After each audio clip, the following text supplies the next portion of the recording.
The oracle's voice, wisdom present. The Millionaires of Genesis, Their Prosperity Secrets for You, by Catherine Ponder.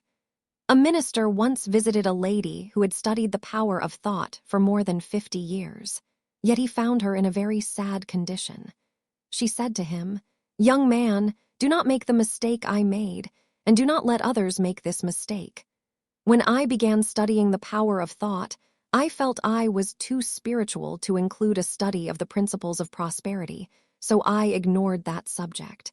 I studied the power that thought has in relation to prayer, healing, and other facets of life, and I was helped tremendously through my study. But you see my condition today. Here I am, a student of mind power of 50 years standing. Yet I am living in one room on a bare existence level. I now realize my mistake in not studying and practicing the laws of prosperity. How I have cheated myself. Like everything else, the subject of prosperity unfolds to those who study its laws and persist in practicing them, both inwardly and outwardly. The Millionaires of Genesis show you how, beginning with Adam. Why Adam is called the first millionaire. Adam is described as the first millionaire because his prosperity story is found in the early chapters of Genesis. He might also be considered the allegorical millionaire. The first 1 chapters of Genesis are considered symbolic allegories or legends, which were universally known to the ancient people long before the time of the Hebrews. These ancient allegories contained some of the greatest success symbology known to man. That is doubtless why the prosperous-minded Moses included them in the book of Genesis, even though these same legends are also found in the sacred writings of Egypt, Chaldea, and other nations, which flourished thousands of years before the time of the Hebrews. Not until the 12th chapter of Genesis, beginning with the story of Abraham, does the literal history of the Bible begin. Every man a millionaire.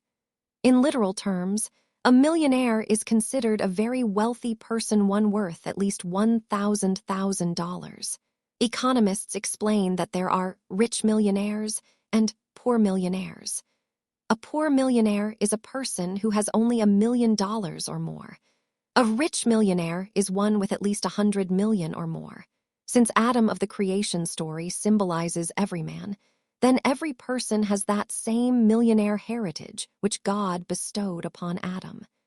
You will find the formula for becoming a millionaire in the early chapters of Genesis. When you read it carefully, you will discover that the creation story is a prosperity story. It is a description of lavish abundance, but it goes further. After the world was grandly created, containing lavish abundance, then Jehovah created man in his own image as a spiritual being. Man was given dominion over this world of abundance, Genesis 1:26-28. At this point, he would doubtless have been considered a rich millionaire. For centuries, there have been those who have said that Adam was a miserable sinner because he was formed from the dust of the earth, according to a later accounting, Genesis 2:7. But don't you believe it? The dust of the earth, from which Adam was formed, symbolizes the rich, radiant, unlimited substance out of which the whole universe was formed.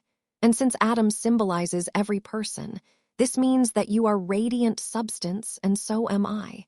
We have a millionaire heritage, as did Adam that of becoming rich millionaires. How a sick, penniless man became a millionaire. In the 1920s, a sick, penniless man learned this ancient secret that had been bestowed upon Adam. He began to declare to himself every day, "I am the rich, radiant substance of the universe. I am. My mind, body, and financial affairs are now filled with this rich, universal substance. Every phase of my life is now blessed with this radiant substance." The results? First, this man was healed physically.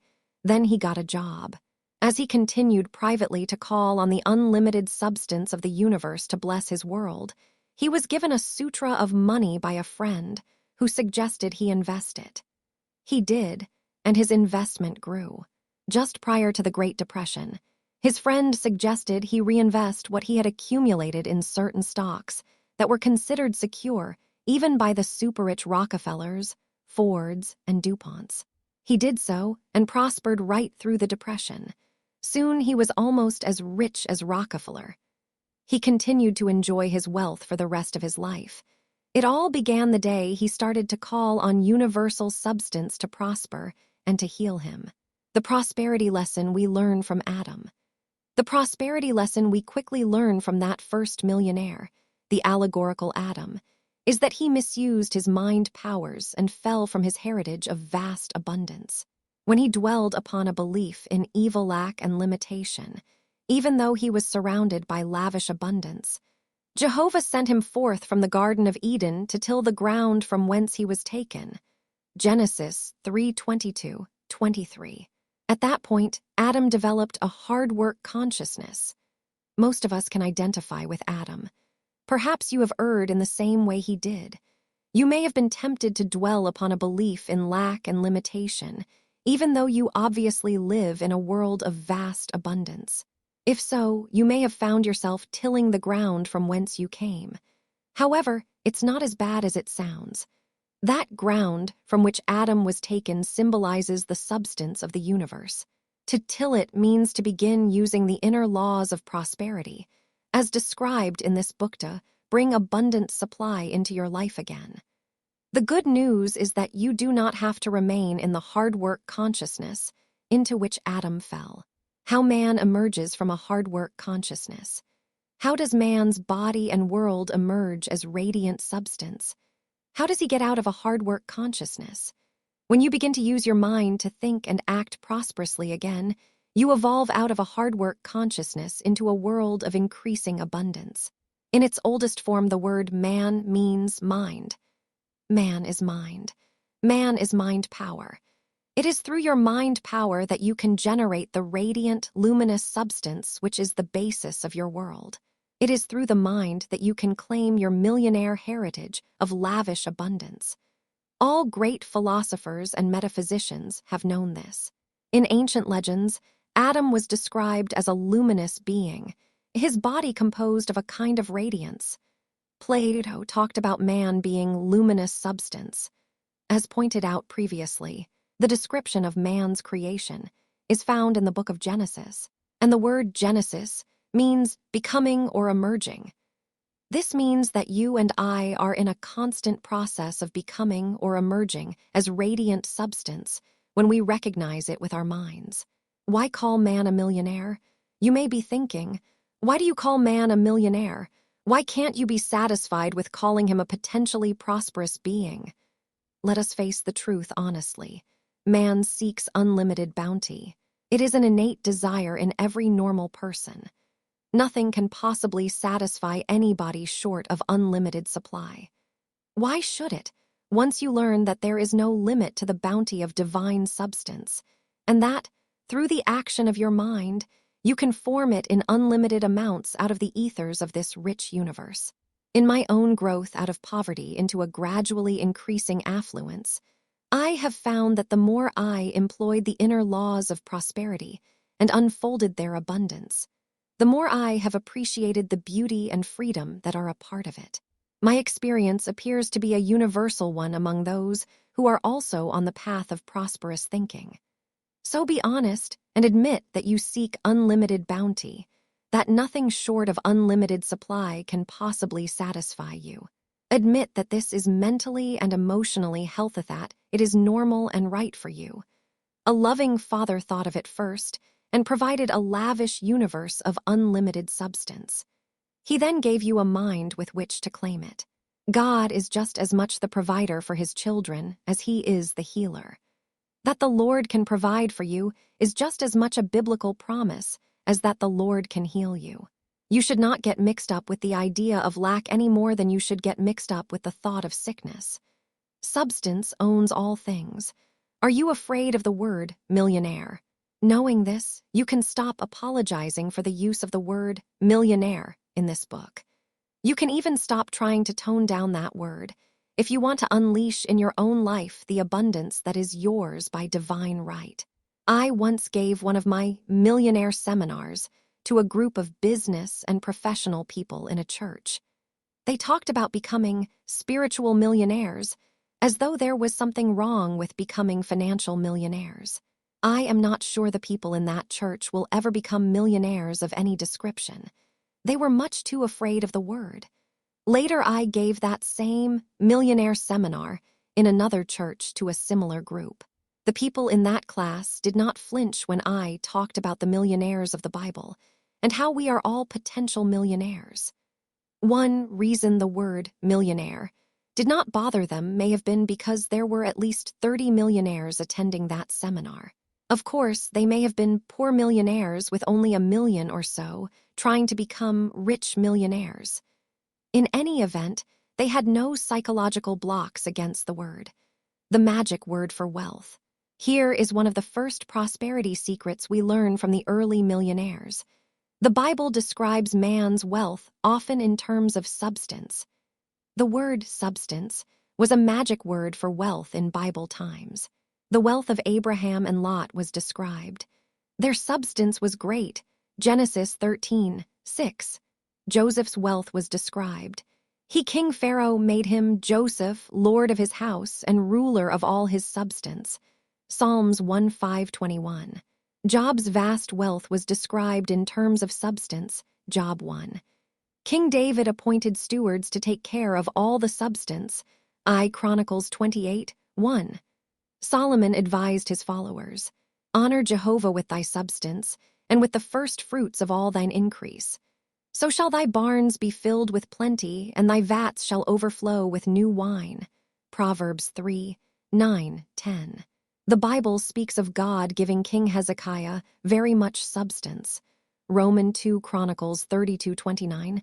And the prophet made a great prosperity statement when he said, even in jest, "I am become rich, I have found me out substance."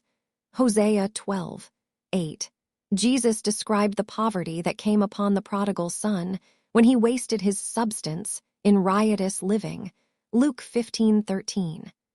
However, the prospering power of the word substance dates back much earlier than biblical times. The cultural classes among the ancient Egyptians knew that there was only one substance underlying everything, but the Egyptians carefully guarded this secret. They felt it would be unwise for the common laborers to learn that the substance which was used to build the fabled pyramids was the same substance which the priests used to perform their feats of magic. In studying the prosperity symbology of the Bible, you quickly discover that the Bible is a study in substance and how to mold it into tangible abundance. The millionaires of Bible times knew that substance was the basis of all wealth. They knew how to mold it into prosperous results through their thoughts, words, and actions. For instance, the Hebrews worked long and hard to get into the promised land of Canaan.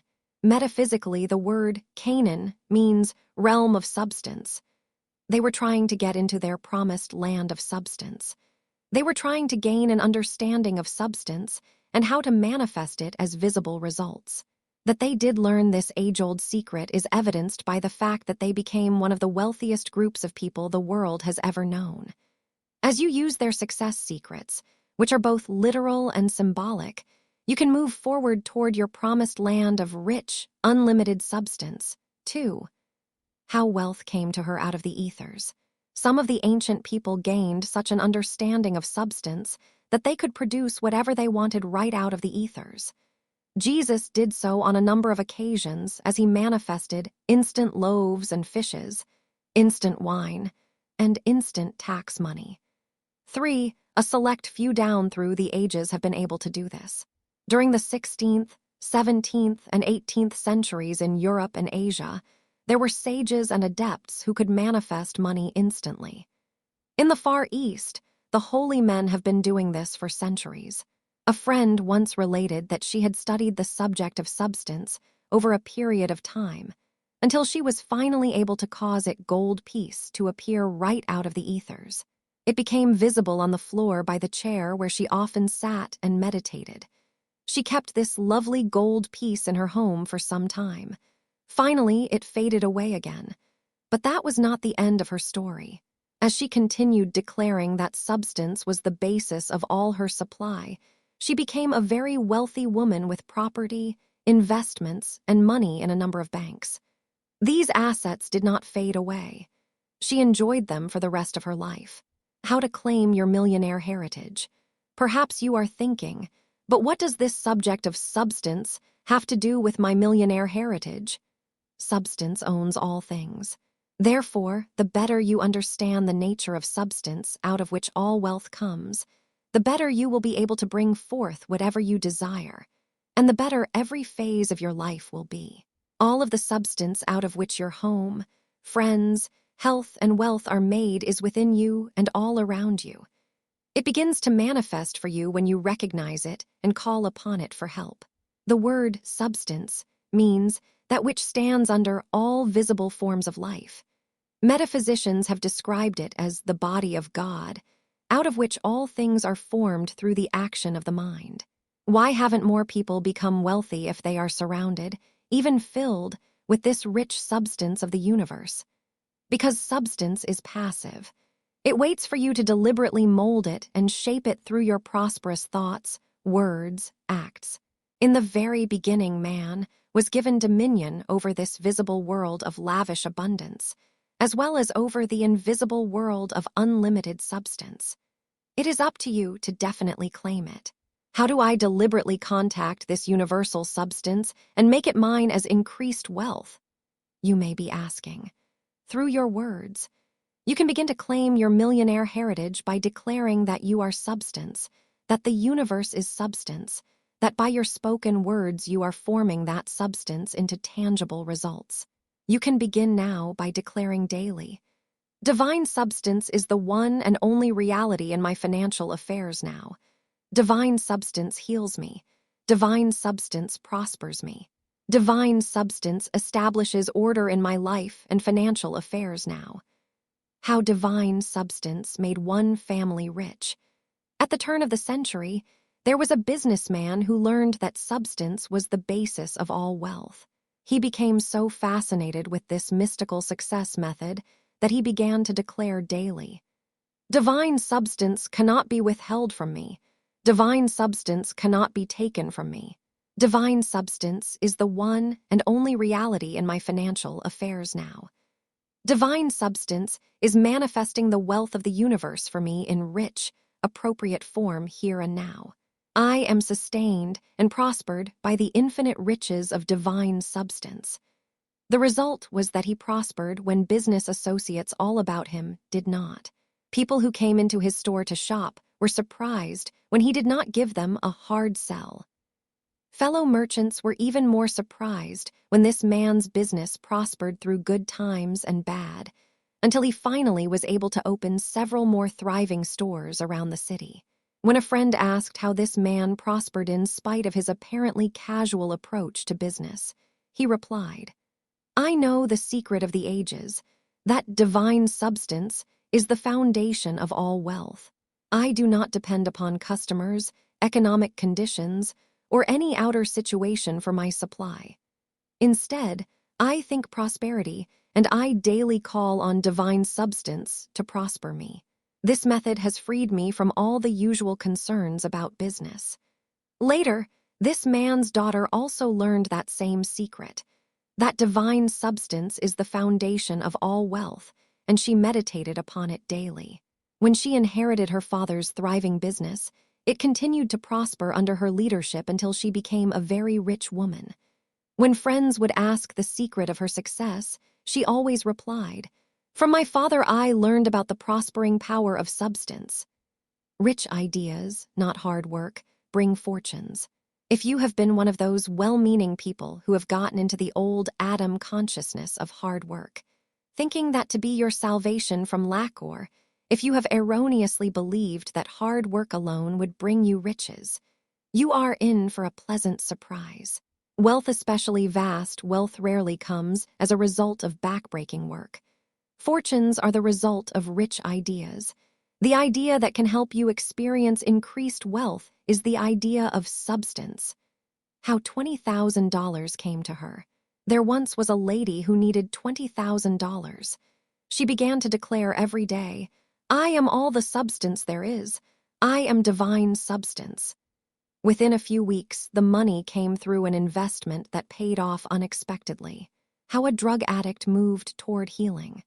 The thought of divine substance brings increased good in all phases of life. A drug addict attended a prosperity lecture in which the speaker declared that man is radiant substance, and that man should daily claim his heritage of radiant substance.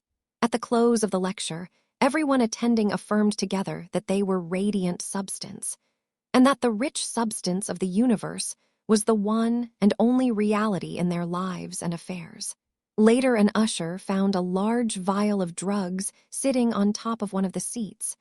It was too large to have fallen accidentally out of a coat pocket. Obviously, it had been left on the seat deliberately. Some person attending that lecture had decided to claim his heritage and prove that he was master of substance, thereby claiming his healing from drug addiction. The substance idea can help you claim your freedom from unwanted conditions of mind, body, affairs, or relationships. Divine substance has a universal power and a universal appeal for good in your life when you recognize it and call on it for help. The ancient people knew the power of thinking about substance and affirming it, thereby manifesting health, wealth, and happiness. You can, too, from a $12,000 to a $25,000 income.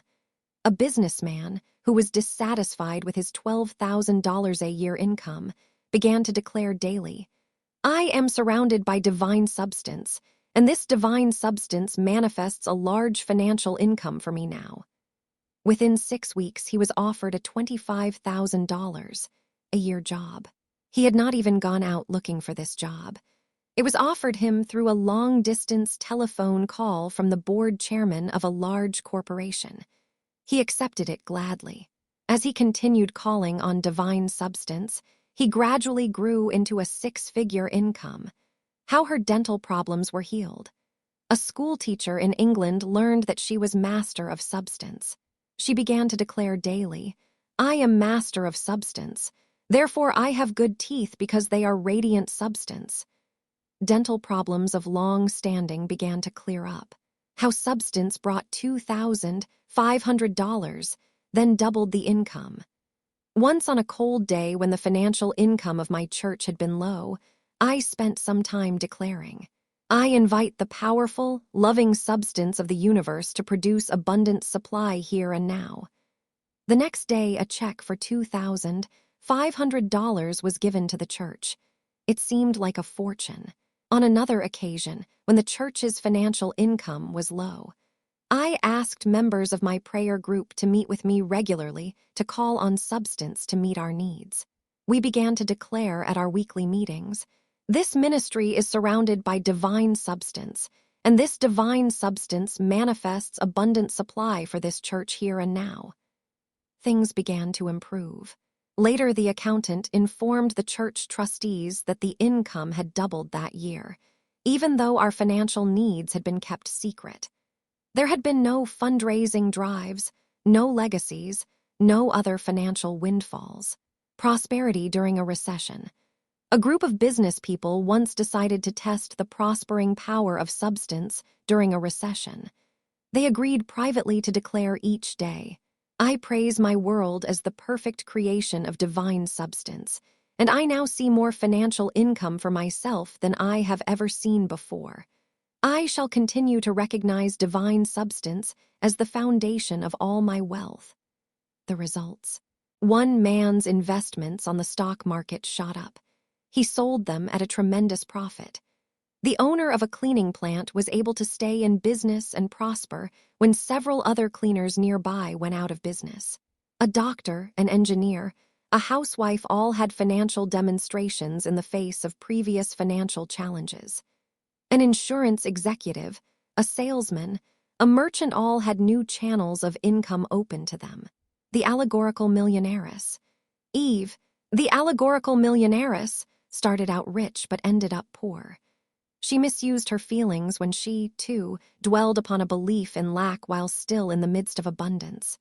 Most of us can identify with both Adam and Eve, symbolic of man's thoughts, Adam, and feelings, Eve, since we tend to make that same mistake. Eve, like Adam, was surrounded by the rich substance of the universe, out of which all wealth is formed. But Eve seemed unaware that she was in the midst of so much abundance and lamented the feeling of lack. The result was that she was cast out of Eden. One must gain an inner feeling of abundance before they can experience outer wealth permanently. Like Adam and Eve, we are all allegorical millionaires. We, too, start out rich, but we need not end up poor. The secret is to recognize and call forth divine substance as the root of all wealth. So refuse to dwell upon a belief of lack while in the midst of abundance. How to increase your income with this millionaire meditation. You can increase your financial income in unlimited ways as you begin daily to call on the lavish substance of the universe to provide for you. As you praise divine substance, it will respond with increased abundance. Like Isaac, one of the millionaires of Genesis, you may even increase your income 100-fold. See Chapter 5. That everything has its root in divine substance has been the millionaire secret of the ages. You can begin now to develop your millionaire consciousness by declaring aloud at least 5 minutes a day these statements. Divine substance cannot be withheld from me, and divine substance cannot be taken from me. I am the rich, radiant substance of the universe. I am master of substance, and I take control of substance in my thoughts, words, and actions now. Since divine substance owns all things, divine substance is the one and only reality in my financial affairs now. I praise my world as the perfect creation of divine substance, and I now see more financial income for myself than I have ever seen before. I invite the powerful, loving substance of the universe to pour out unlimited wealth upon me. I claim my millionaire heritage of increased health, wealth, and happiness now. Summary. 1. God is just as much the provider for his children as he is their healer. God is unlimited supply. Spirit owns all things. 2. The creation story is a prosperity story. It is a description of lavish abundance. 3. After the world was created in grand style, containing lavish abundance, then man was formed from the dust of the earth, which was radiant substance. Man as luminous substance was given dominion over the universe through the action of his mind. 4. Adam, symbolizing every man, fell from this millionaire consciousness into the hard work consciousness when he dwelled upon the belief in evil, lack, and limitation, even though he was living amid lavish abundance. 5. Man can regain his millionaire heritage by recognizing divine substance as the one and only reality, and by affirming divine substance as the source of his wealth. The Bible often described man's wealth in terms of substance. 6. By affirming substance, we release it to work for us. By affirming substance, we regain our millionaire heritage. 7. Substance loves to be recognized. Substance loves to work for us. 8. That everything has its root in divine substance was an ancient teaching. This has been a secret fit for millionaires down through the ages. 9. Eve, the allegorical millionairess, started out rich but ended up poor because she misused her feelings to dwell upon a belief in lack in the midst of abundance. We, too, start out rich but need not end up poor when we dare to recognize and call forth divine substance as the root of all wealth. 10. You can increase your income in unlimited amounts as you begin daily to declare that divine substance is the one and only reality in your financial affairs now. Persist in recognizing divine substance as the foundation of your wealth, thereby manifesting it. When I first mentioned in a lecture that Abraham was a millionaire, it startled Texan asked, "If Abraham was a millionaire, how many oil wells did he have?" With a prayer in my heart, I replied, "I don't know, but I will find out." When I checked the description of Abraham's wealth in the book of Genesis, I could not locate a single oil well for him. I thought, this will never do. So I restudied carefully the passages describing his wealth. I was relieved to find this one verse which stood out. Abraham was very rich in cattle, in silver, and in gold. Genesis 13:2. When I happily reported to that skeptical Texan that Abraham had been a rich cattleman, He was so impressed that he decided Abraham was not only a millionaire, but a Texas millionaire, and that Abraham's cattle had probably been longhorn steers, as found in the Lone Star State. Abraham's millionaire background.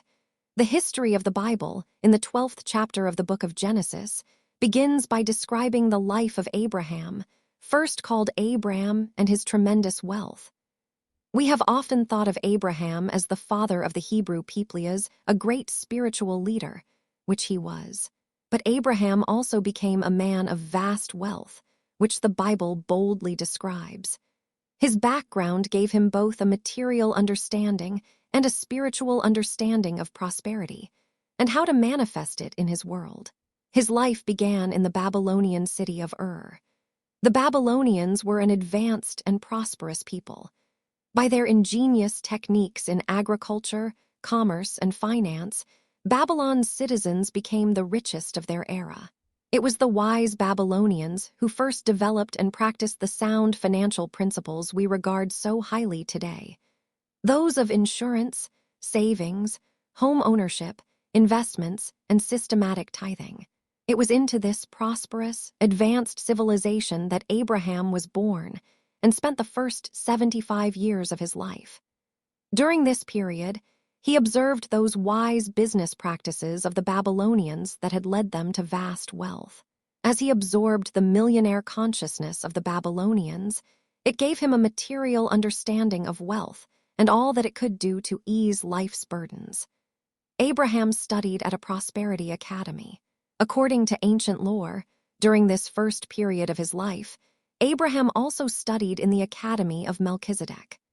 Legend states that Melchizedek was a mystical millionaire who taught the mental and spiritual laws of prosperity in his academy. Abraham learned this prosperity teaching and used it throughout his life. This secret instruction gave him a mental and spiritual understanding of prosperity and how to manifest it lavishly. Abraham was an aristocrat.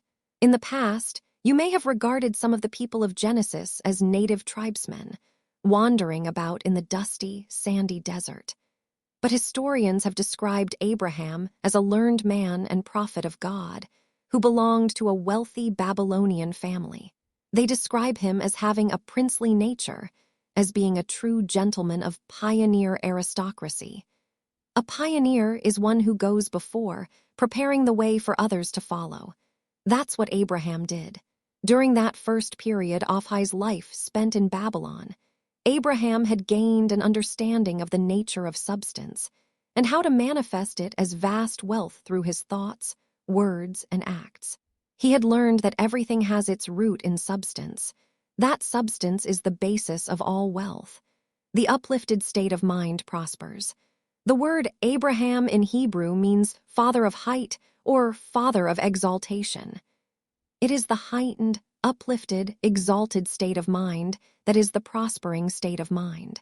There is absolutely no prospering power, healing power, peace, or harmony in a depressed state of mind. Negative, depressed thinking scares the wealth of the universe away from you rather than attracting it to you. Through the actions of his life, Abraham reveals the secret for developing an uplifted state of mind in which you are able to manifest abundance. Abraham has been described as the man of faith. Here is his first prosperity secret.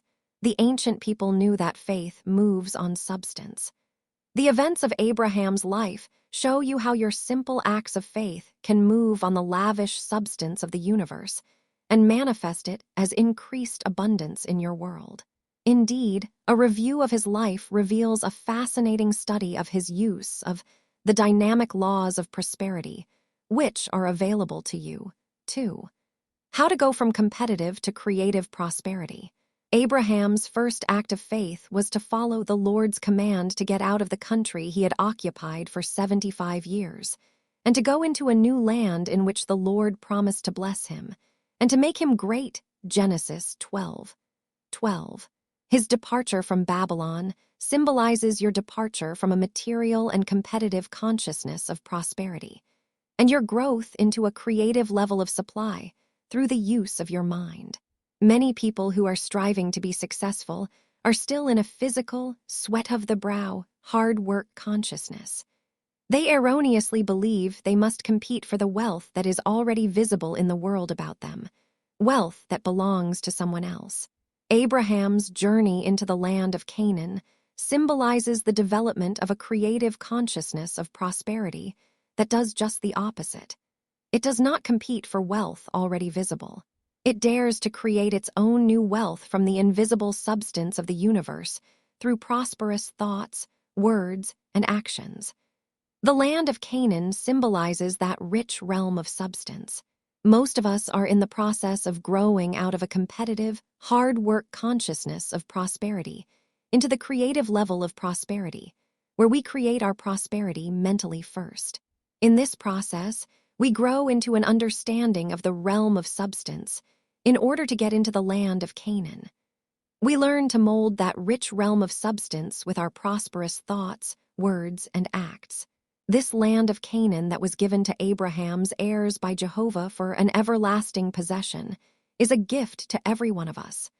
Genesis 17:8. This realm of substance is also your everlasting possession, which you can claim as you deliberately employ prosperous thoughts, words, and actions. Schoolteacher went from competitive to creative prosperity. A schoolteacher learned that she could go from a competitive, hard work level of prosperity to a creative level. She learned from Abraham that her acts of faith would move on substance and draw far greater prosperity to her than ever before.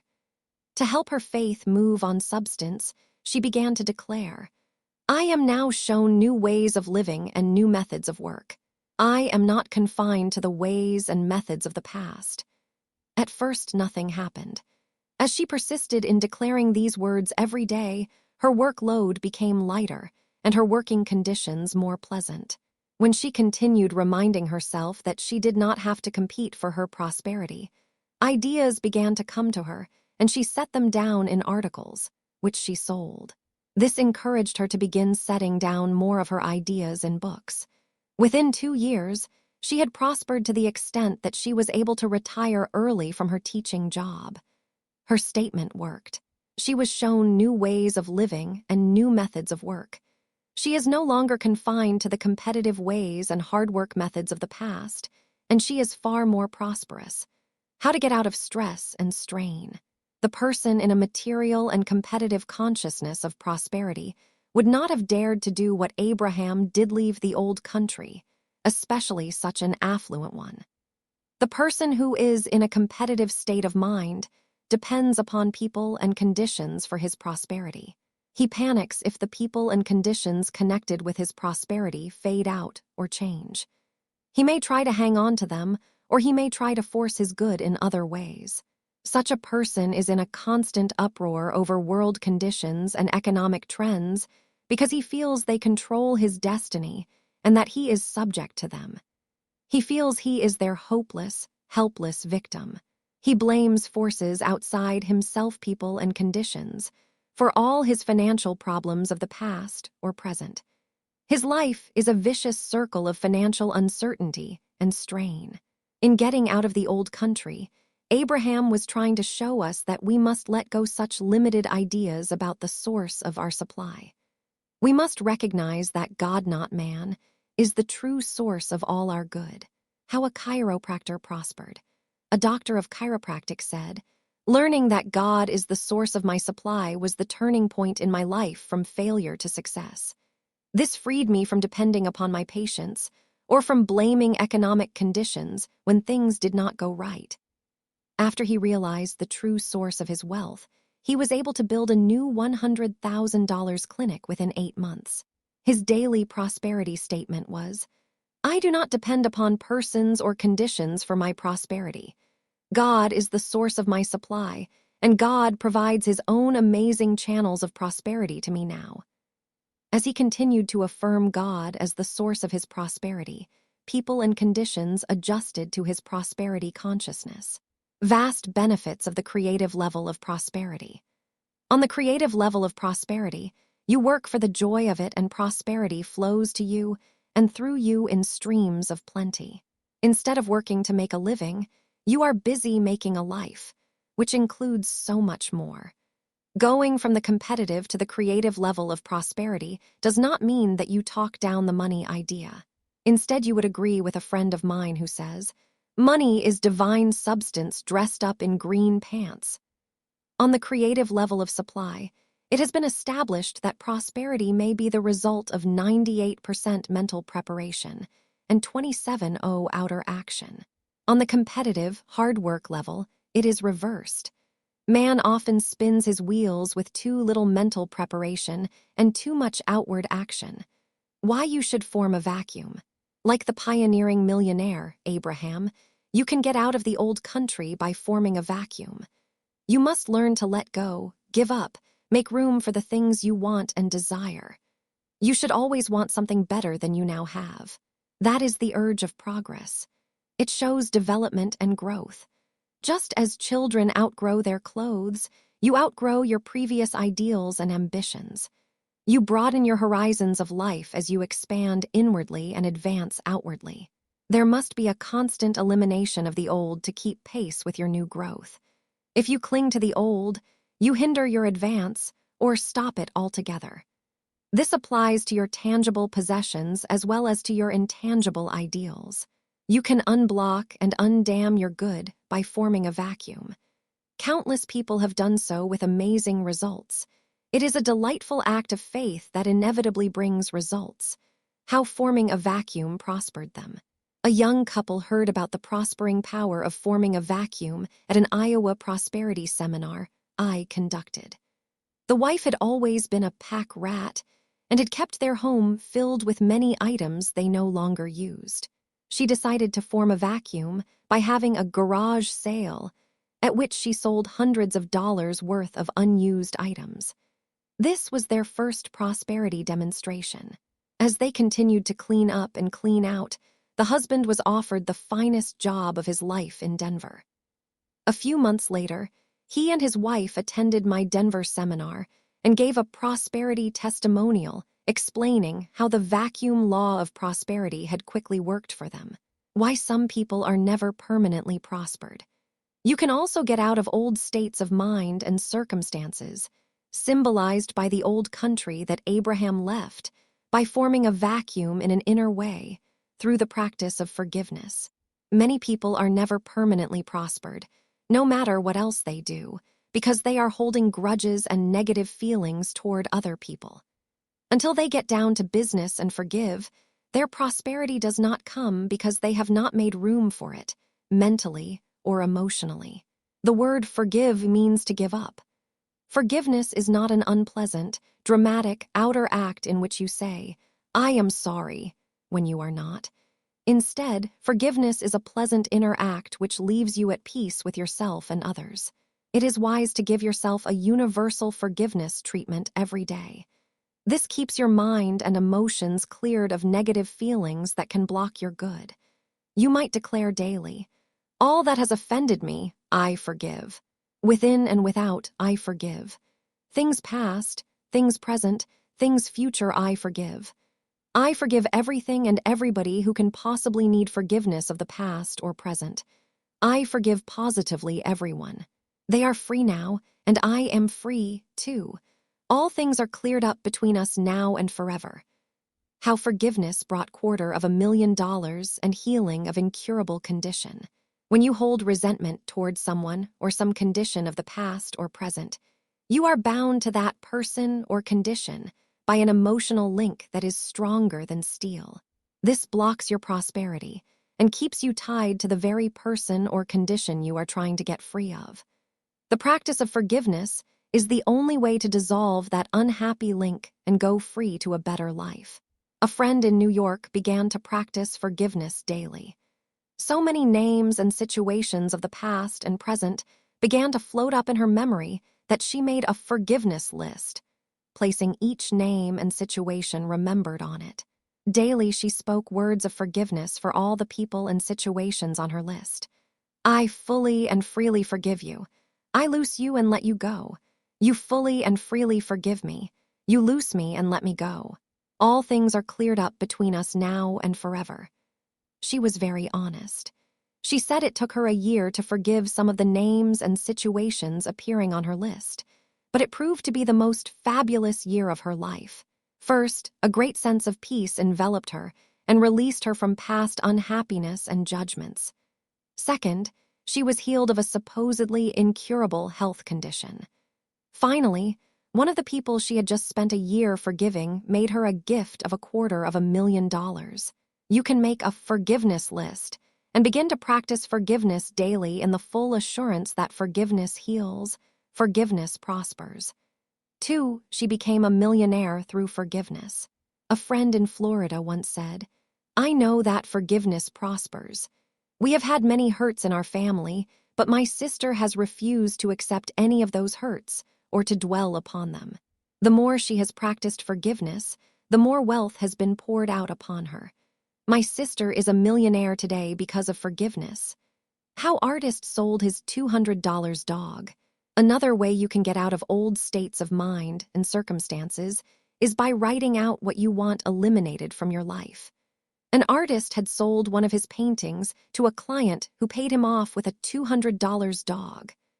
The artist was delighted until he realized how much the dog was costing him in time and care.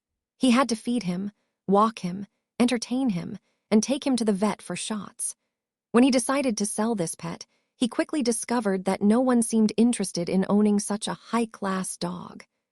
Finally, he remembered about the power of elimination lists and wrote down on his list the desire to sell the dog for $200 to someone who would love and appreciate such a fine pet. When he ran an ad again in the paper, he got an immediate response. That $200 dog was quickly sold and well placed for exactly that amount. You do not have to be afraid of the word eliminate. The function of that word elimination is twofold. Its purpose is first, to eliminate error from your life, and second, to expand your good. Elimination of something from your life is always an indication that something better is on the way. After writing out what you want eliminated from your life, declare daily, "I let go and trust." The results can astound you. When you are ready for this success, technically nothing else will work. This is what Abraham did when he left posh, elegant Babylon with all of its obvious wealth, and boldly went off to that barren land of Canaan. Abraham intuitively knew that all loosing is not simply the loosing of so-called evil. You must loose forms of good as well when your progress or that of others demands it. Your good is seldom static.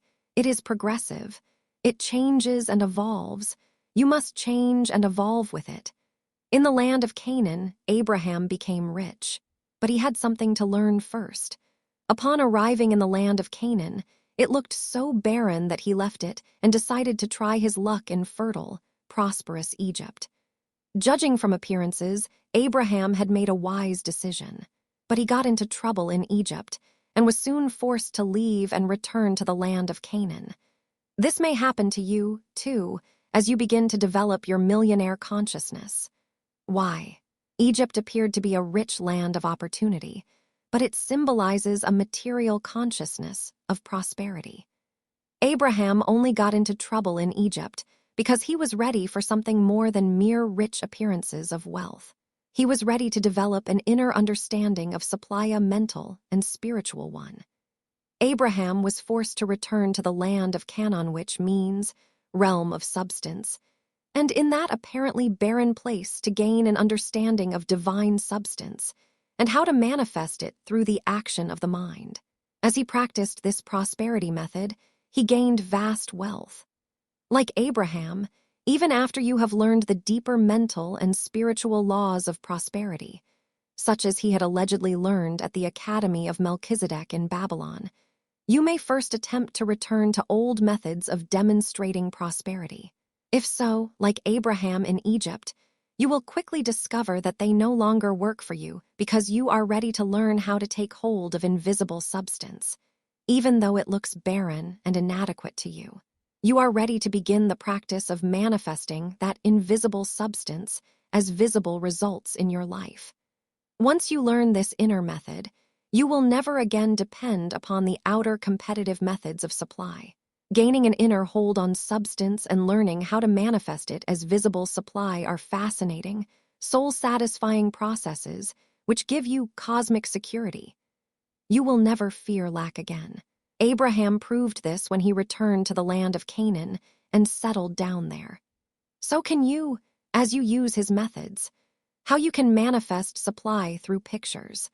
One of the ways that Abraham took hold of invisible substance and manifested it as visible wealth in his life was through the picturing power of the mind. This is an ancient method for demonstrating prosperity. In the land of Canaan, he and his nephew increased their wealth rapidly. Finally, the land was not able to bear them because their substance was so great, Genesis 13:6. Because of strife that arose among their herdsmen, they decided to separate. Since Abraham was a true gentleman of pioneer aristocracy, he generously offered Lot whatever land he chose. Lot judged according to appearances and took the green, prosperous plain of Jordan. It was well-watered and considered the garden of the Lord. What Lot did not know was that this plain of Jordan was filled with warlike tribes. Later, when he got into battle with them, Abraham graciously rescued him. When Lot had taken what he considered to be the best land, Abraham was left to live in the barren land of Canaan. Instead of fretting about the apparent wealth that had been taken from him by his ambitious nephew, Abraham graciously released it and followed the advice of Jehovah. Lift up now thine eyes, and look from the place where thou art, northward and southward, eastward and westward. For all the land which thou seest, to thee will I give it, and to thy seed forever. Genesis 13:14-15. Thus Jehovah promised permanent prosperity to Abraham and his descendants, if they dared to claim it. After Jehovah instructed him to picture the good he wanted, Abraham moved his tents to the plain of Mature in the land of Hebron. From this episode, you learn an invaluable success secret. Abraham did not sulk when Lot took the rich land. Abraham let him have it, and then started picturing his own increased holdings in all directions. But he went further. He moved into the land of Hebron, which symbolizes concentration on abundant ideas. Spasmodically picturing your good is not enough. In order to produce worthwhile results, you, too, must concentrate on abundant ideas. This is the secret of demonstrating increased supply. Mature means abundantly supplied. How a divorcee and her family prospered through picturing. A divorcee, who had suffered financial lack most of her life, learned of the prospering power of pictures. She made it prosperity prayer map or wheel of fortune for herself and her family. On it she placed pictures of her daughters with play money around them. She pictured it whole new life for herself. One daughter was soon given its scholarship to cover most of her college education. A part-time job provided the balance. The other daughter married well and became financially secure. The divorced mother moved out of town into one of the richest resort communities in the county, where she built it whole new prosperous lifestyle for herself, surrounded by wealth and beauty. It all began with pictures. How picturing prospered an insurance executive instead of fighting financial limitation in your life. You can picture your way out of it. The president of an insurance company once related at one of my Midwest seminars how picturing had prospered him, in spite of recession. Early in his career, he made a success graph on which he pictured the financial progress he wanted his new company to make annually for the next 10 years. In spite of inflationary recession, his company was 1 year ahead of the financial success pictured on that chart. When he displayed his success graph at the seminar, it was impressive. This executive proved that you can picture a thing and bring it through rather than trying to reason it through or force it through. You can hasten your good through picturing it. As Abraham discovered, you can mold the substance of the universe into definite, tangible results through picturing what you want. Generalities do not produce results because they lack substance and power. Vague hopes and indefinite goals are not convincing to the mind. But a clear-cut picture of the good you want activates people, places, and events to cooperate with your pictured desires. How realtor raised money for an investment.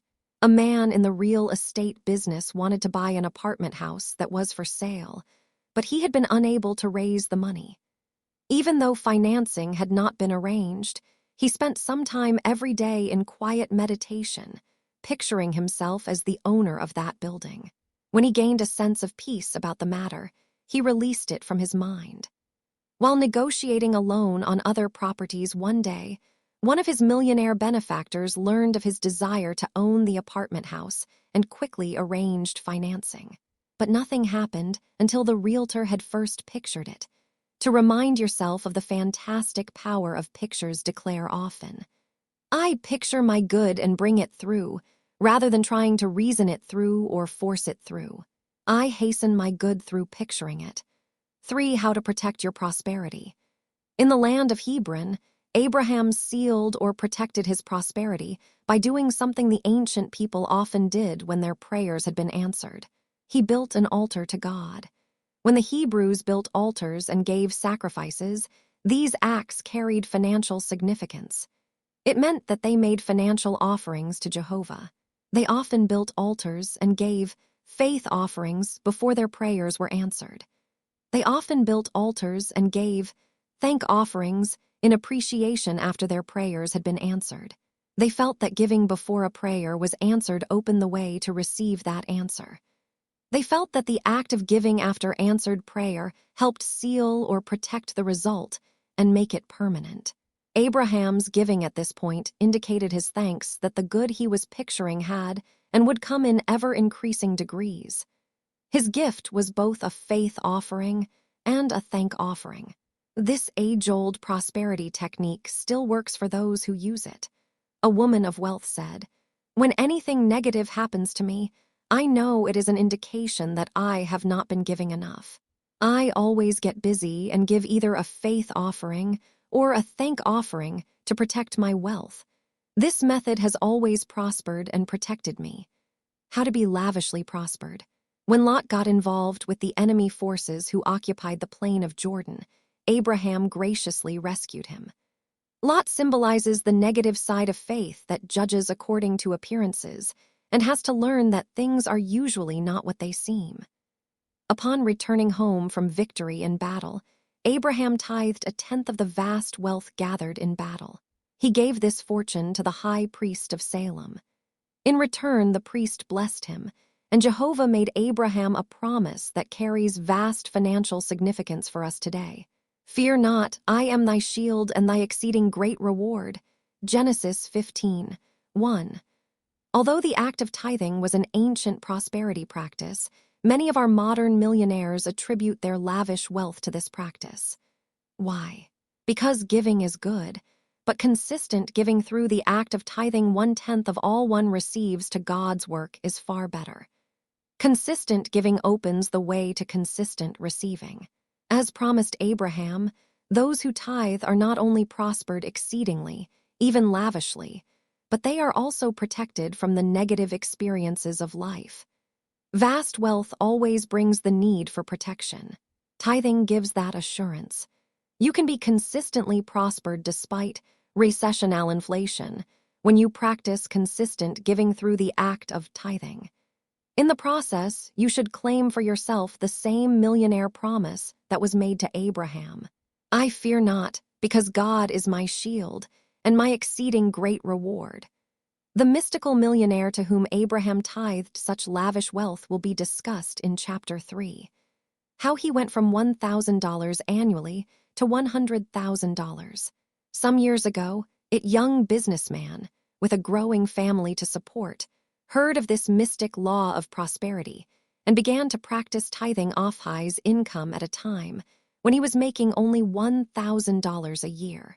Of course, he was barely surviving financially. He tithed anyway as an act of faith. Since faith moves on substance, his faithful tithing helped him gradually to prosper. Within years, he was making $10,000 a year. It seemed a fortune at the time. Then he began to tithe 2/10 of his income. Within another 10 years, his income had grown to $100,000 a year. He then began to tithe 3/10 of his income. This man recently told Ryle that he looks forward to soon giving 5/10 of his income to God's work. He now lives in lavish surroundings and enjoys the company of those of vast wealth. His giving has made him rich, and his gifts have vastly prospered the church that taught him the prospering power of tithing, the Hebrew's secret name for prosperity. Later, Abraham attempted to sacrifice his son Isaac, thinking that he should do so. Jehovah pointed out that such an act was not necessary, and Abraham immediately named the place of intended sacrifice Jehovah-Jireh, declaring jubilantly, "In the mount of Jehovah it shall be provided." Genesis 22:14. Jehovah-Jireh was the Hebrew's mystical name for prosperity. It meant, "The Lord will provide for you, regardless of opposing circumstances." When financial limitation is staring you in the face, use it. How they went from rags to riches. During the Depression years of the 1930s, a businessman could not get work. His wife heard of the prospering power that can be released through declaring that secret name for prosperity, Jehovah-Jireh.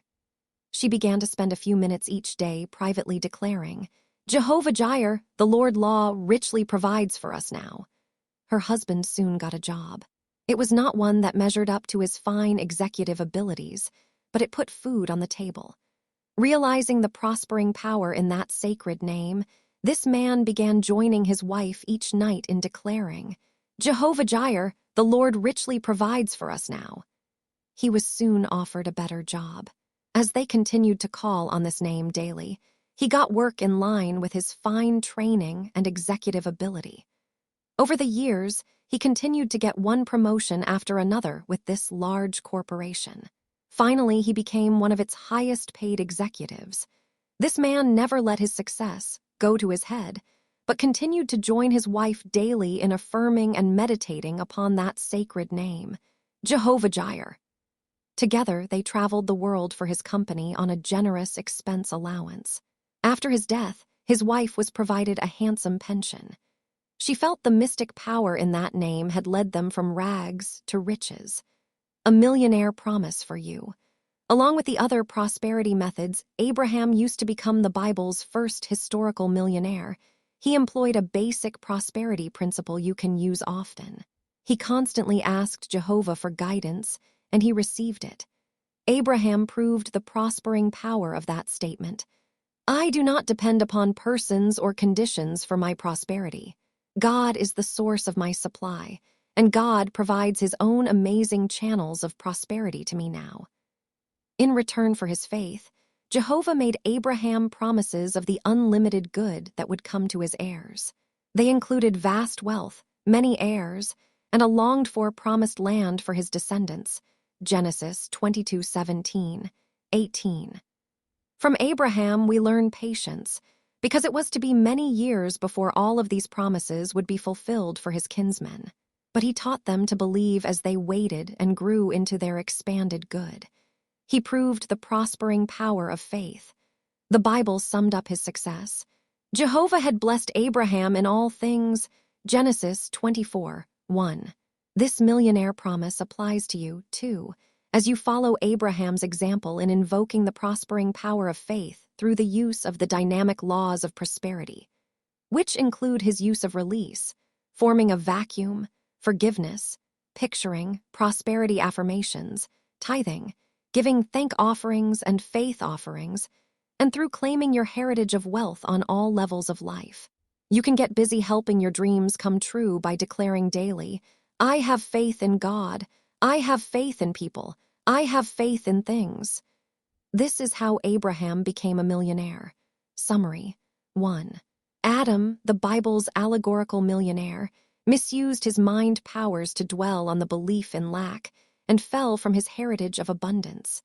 Adam symbolizes every man who has done this. 2.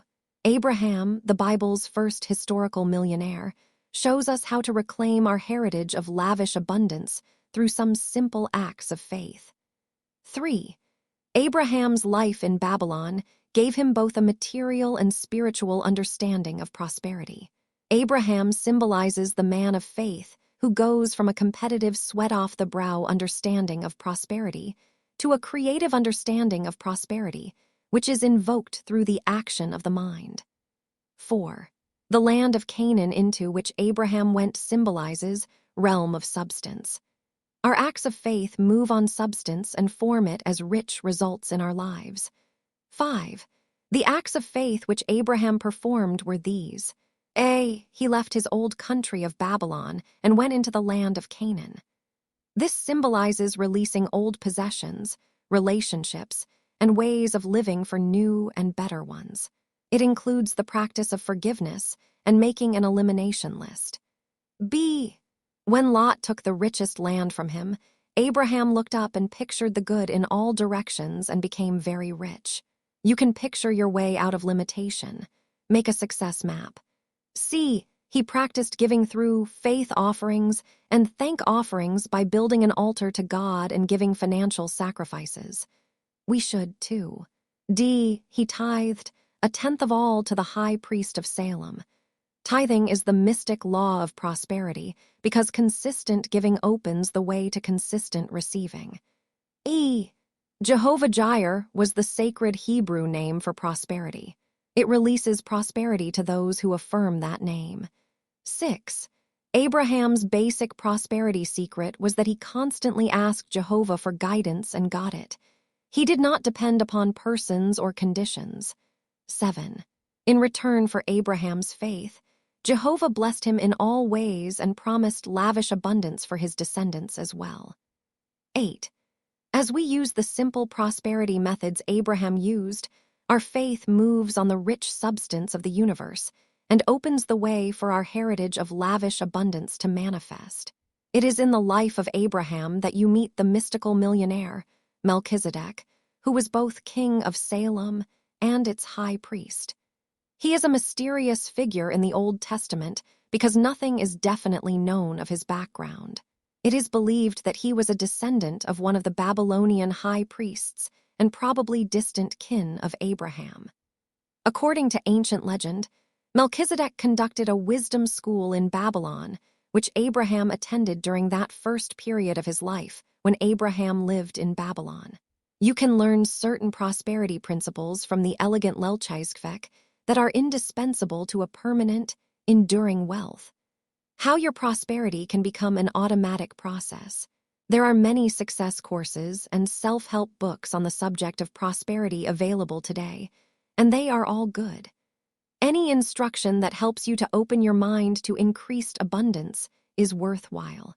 But most of those courses, which often cost hundreds of dollars, and many of the success books cover only a fraction of the prosperity principles practiced by the Millionaires of Genesis, as reported in this book.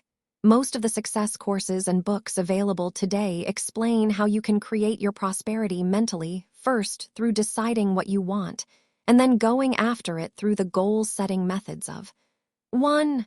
Writing it down. 2. Picturing it. 3. Affirming it. Those prosperity techniques are very good.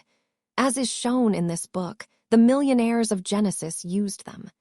But unless you 1. Realize that prosperity is your spiritual heritage and then cleanse your mind of guilt about wanting to be prospered. 2. Learn how to get out of the old country by forgiving, releasing, and giving up limited states of mind and circumstances that you have outgrown, as did Abraham. 3. Give your prosperity a spiritual basis, as did Abraham when he tithed to Melchizedek. Your prosperity may not be permanent. Through use of the strictly mental laws of prosperity, you may be able to excite temporary results, but you will sink down into frustrated despair later when those temporary results fade away. I have talked with people who have had this experience. By learning the entire formula for prosperity, including the advanced law of prosperity, as taught by the mystical millionaire, Melchizedek, and as practiced by the millionaire Abraham, you will find that your prosperity becomes an automatic process. There will be nothing hit or miss about it. You will enjoy demonstrating permanent, enduring prosperity without experiencing the strained frustration of those still working at it from the competitive, hard work, take all, give nothing level. How to overcome lawsuits, bankruptcy, and other severe financial problems. This was brought to my attention at a prosperity seminar I conducted in San Antonio, Texas, which was attended by business and professional people from all over the United States and Canada. In attendance were several millionaires, at least a dozen Army and Air Force officers, one surgeon, several doctors of chiropractic, a dentist, a professor of economics, the owner of a chain of health spas, several ministers including the famous Reverend Ike of New York City, secretaries, housewives, a judge, and business people in general. The day after the seminar concluded, a number of those who had attended stopped by my office, which was then located in San Antonio, for a quick visit on their way to the airport. Their reaction to their review of the laws of prosperity was much the same. Over and over in private conversation, they said, "I have taken many business and professional success courses, for which I paid hundreds, sometimes thousands of dollars, but none of them taught me the greatest prosperity law of all, that of tithing. Those success courses gave me a lift at the time I took them, but later I felt let down and frustrated because they did not seem to work on a permanent basis. Now I know why. None of those courses pointed out that my prosperity must have a spiritual basis in order to last. I am relieved to know that tithing hastens and stabilizes one's success. I am going home to tithe my way to prosperity." One man had several lawsuits pending against him. Another was facing bankruptcy. Both vowed to tithe their way out of these financial problems into wealth and affluence again. Meet the mystical millionaire within you. Melchizedek held great fascination for both Jewish and Christian writers because he was the mystical millionaire to whom Abraham gave a fortune in tithes. He holds great fascination for us today because this wealthy king of Salem and high priest symbolizes that mystical millionaire that resides within every one of us, including you known as Jehovah. 1 a.m., or the Christ mind. Melchizedek symbolizes the third level of the mind that resides within all men, but of which only a few illumined ones are aware. This is the miracle level of the mind, which, when activated, can produce prosperous results in your life quickly. People in all ages have known about this third level of the mind, which they often described as the superconscious. But rarely have they realized that within their superconsciousness was a mystical millionaire whose power could be activated for their increased prosperity. Early psychologists knew about this mystical millionaire. Two noted psychologists were the Swiss Dr. Carl Jung and the father of American psychology, William James. Both felt that man has not only a conscious mind with which he daily thinks, and a subconscious mind which contains his memory and emotions, but that man also has a deeper third phase of the mind, a superconscious level in which resides an infinite intelligence that longs to work for and through both the conscious and subconscious phases of the mind to produce fantastic good in man's life quickly. What these psychologists referred to as superconsciousness, divine intelligence, divine mind, or the I am power in man, is sometimes called the Christ mind, or the Christ consciousness. Probably this is because Jesus Christ seemed to have developed perfectly this miracle level of the mind. This is reflected in his ability to manifest instant loaves, fishes, wine, and tax money. It was also from this miracle level of the mind that he healed the multitudes and even raised some persons from the dead. How to activate this mystical millionaire? The ancient people had various secret names they intoned for activating this superconsciousness. They knew that this third level of the mind is filled with miracle power. They felt that if you would hold to that secret word, motto, or text in time of trial, it would rearrange your affairs and bring you through to victory. The people of the Old Testament did this by dwelling upon the sacred names, I am and Jehovah. The early Christians did so by dwelling upon the names Jesus Christ and Christ Jesus. How they activated great wealth with this method. A sickly, poverty-stricken young man learned of the mystical millionaire within him and began to activate it by calling upon the name I am in his daily meditations. First came health. Gradually came vast wealth as he continued to call on this mystical name for prosperity. A divorced woman was heartbroken over the years she had given to her tyrant husband. In order to save her sanity and recover her health, she finally divorced him. Her life seemed in shambles until she learned of the mystical millionaire within her. As she, too, began to call daily on the name I Am in meditation, first her health improved. Second, she got work she enjoyed. Third, she met and married into one of America's super-rich families. She continues to enjoy the countless benefits that vast wealth brings. Why you are master of substance and vast wealth. You can make contact with this mystical millionaire in the miracle level of your mind in several ways, and reap prosperous results. It is significant that this mystical millionaire was king of Salem because Salem means a place of peace, prosperity, wholeness, and perfection. Salem was later called Jerusalem, which means realm of substance. As the ruler of Jerusalem, King Melchizedek was master of that realm of substance which is the basis of all wealth, and so are you. Since every person has this mystical millionaire within him, you can become master of substance and manifest it as peace, prosperity, wholeness, and perfection in your life. You can begin activating this mystical millionaire, which resides in the one Ail or Christ mind within you by meditating often upon this statement. I am master of divine substance. I am. I claim my mastery of divine substance now. Divine substance now manifests for me as peace, wholeness, prosperity, perfection. How the mystical millionaire can prosper you. When Abraham returned from doing battle with Lot's adversaries, he was met by King Melchizedek, who gave him bread and ink. Then the king blessed him. That mystical millionaire within you, the rich I Am or Christ mind, is constantly pouring out upon you bread and wine often in the form of rich ideas and opportunities. That same rich 1.4 million, or infinite intelligence, is constantly blessing you, just as this elegant king blessed Abraham. But usually you have not received the intended gifts, nor have you received the lavish blessing accompanying them. You can receive the wealth of the universe which that mystical millionaire is constantly trying to pour out upon you in the following simple ways. 1.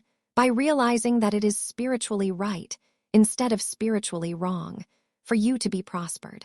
2. By feeling elated rather than guilty about wanting to prosper. 3. By realizing that prosperity is a necessity because it gives you freedom from bondage to people, places, or possessions. 4. By realizing that it gives you freedom to grow and to expand your world in countless ways. You can receive the wealth of the universe, which that mystical millionaire is trying to pour out upon you, by opening your mind to it. Declare often, I now open my mind to rich ideas and to rich results. I am rich in mind and in manifestation now. You can begin to receive the wealth of the universe, which that mystical millionaire has for you by speaking the word of receiving. Say often, I am receiving now. I am receiving all the wealth that the universe has for me now. How to multiply money. Not only did Melchizedek give Abraham bread and wine, but he also blessed him. You have access to that same rich blessing, too. A blessing is always an invaluable gift. Whatever is blessed increases. Blessing substance increases its flow. If your money is low or your purse empty, take it in your hands and bless it. See it filled with divine substance, manifesting for you as money. Declare, I bless all that I have and I look with wonder at its increase now. When preparing meals, bless the food knowing it is divine substance. Realize that you are constantly being clothed with the rich substance of the universe. The more you recognize and bless divine substance, the more it will manifest for you, and the richer you will become. Declare often, I bless my world with peace, prosperity, wholeness, and perfection now. Such words carry the wealthy blessing that the mystical millionaire gave to Abraham, that man of faith, so many centuries ago. That same blessing is meant for all who have the faith to claim it today, including you. A formula that can prosper you mightily. Abraham made contact with the lavish flow of substance offered him by the king of Salem by performing an act of faith. He knew that faith moves on substance, and that his acts of faith would help him to keep in touch with the unlimited substance that Melchizedek was offering Hearn. Abraham's act of faith was to tithe, a tenth of all, Genesis 14:20, the fortune he had collected in battle to this wealthy high priest. In this simple act, you find a formula that can prosper you mightily. The great temples of Babylon were lavishly supported by the tithes levied upon prince and peasant alike. In his Babylonian home, Abraham had become familiar with the practice of tithing. He knew that the consistent practice of tithing had made the Babylonians one of the richest nations of ancient times.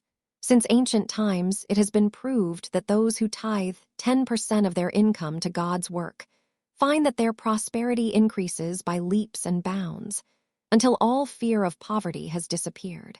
The act of tithing gives your prosperity a permanent, enduring basis. To practice tithing is a fascinating and mystical way to be prospered. The ancient people felt that 10 was the magic number of increase, which they invoked through their systematic tithes. They knew the word tithe means tenth. How his second million came more easily.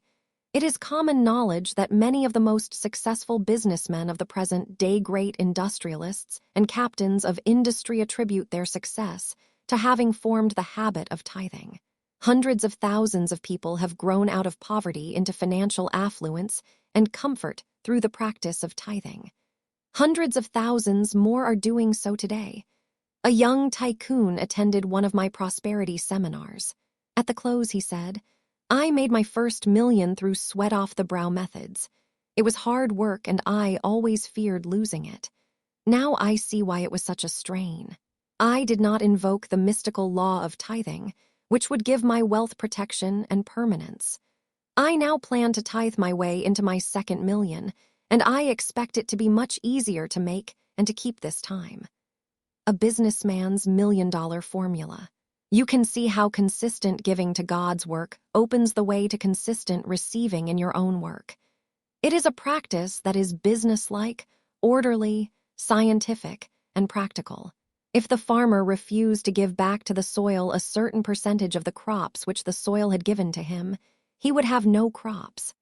Since God is the source of your supply, you must do something definite and consistent to keep in touch with that rich source if you want to be consistently prospered. Those who tithe are always certain they will prosper because they have the confidence and faith that goes with having God as a partner. Lifelong poverty has been overcome through the practice of tithing.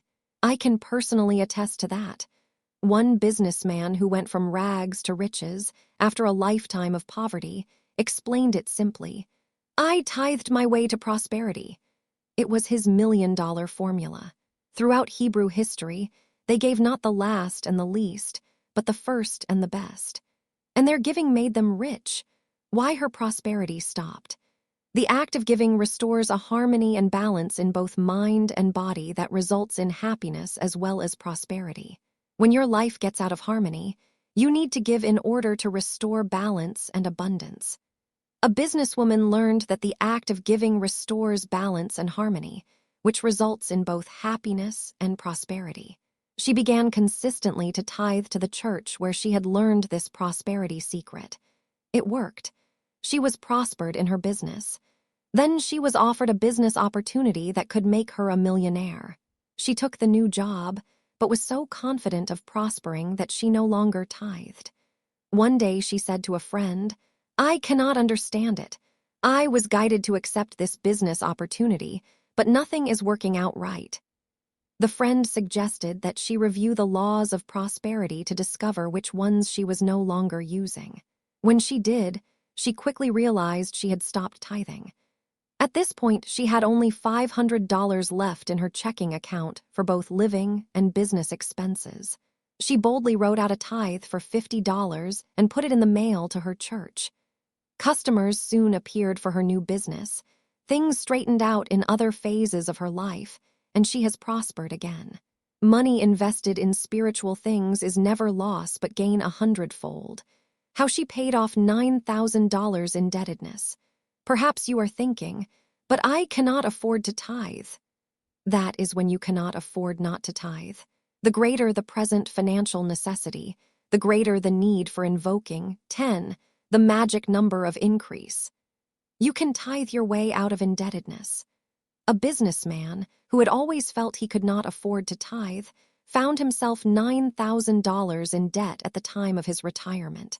However, his wife had been a lifelong tither of her own income. Upon his retirement, she took over their financial affairs. Within 2 years, she had paid off $7,000 of her husband's long-standing debt of $9,000. Soon thereafter, she paid off the balance. She proved that tithing is the beginning of permanent financial increase. How a housewife came into a large inheritance. One housewife has often restored balance in her financial affairs by tithing in advance. When she has a financial need, she gives a tithe of the amount she hopes to receive in advance. For instance, if she hopes to receive $500, she gives an advance tithe of $50. It is little wonder she recently became the recipient of a large inheritance. Even though the rich, I am, or Christ mind, which King Melchizedek symbolizes, is constantly offering you unlimited supply, you have to do something as an act of faith to make contact with that lavish abundance. Your acts of faith move on substance and manifest it as rich supply, as this housewife proved. Where you give is important. People are down on what they are not up on. People have sometimes had a psychological block against tithing, because well-meaning theologians have often stressed what tithing would do for the church, rather than what it would do for the individual. The act of tithing, or giving back to God's work 1/10 of your gross income, 1/10 of all, Genesis 14:20, is not something that some minister dreamed up as a means of getting money out of you. It is a universal prosperity law that has been practiced since the beginning of time as a scientific and orderly method of prospering people on a permanent basis. When you look up the great tithing promises in the Bible, such as the one given by the prophet Malachi, Malachi 3:10, you find that the illumined of Bible times promised that the individual who tithes will be prospered. Of course, his church will be prospered too, but that is the secondary, not the primary cause for tithing. As you tithe, so you prosper is the promise. Protection is also assured the tither. Bring ye the whole tithe into the storehouse, that there may be food in my house, and prove me now herewith, saith Jehovah of hosts, if I will not open you the windows of heaven and pour you out a blessing, that there shall not be room enough to receive it. Prosperity promise. And I will rebuke the devourer for your sakes, and he shall not destroy the fruits of your ground, neither shall your vine cast its fruit before the time in the field. Promise of protection. Malachi 3:10, 11. Be careful where you give your tithe. It is important that you give at the point or points where you are receiving spiritual help and inspiration. A businesswoman once said, I have some apartments that I cannot keep rented, although I use all the prosperity laws. And don't tell me to tithe because I'm also doing that. Where are you tithing? I cannot see that it matters where I tithe, so I give my tithes to the church I used to attend because they keep billing me. But I now attend another church where I get far more inspiration. The answer was, tithe where you are getting help and inspiration if you wish to be prospered. It is inconsistent to do otherwise.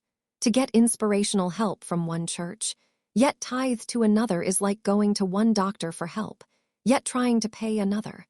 Or like eating in one restaurant, yet paying for your meal in another restaurant.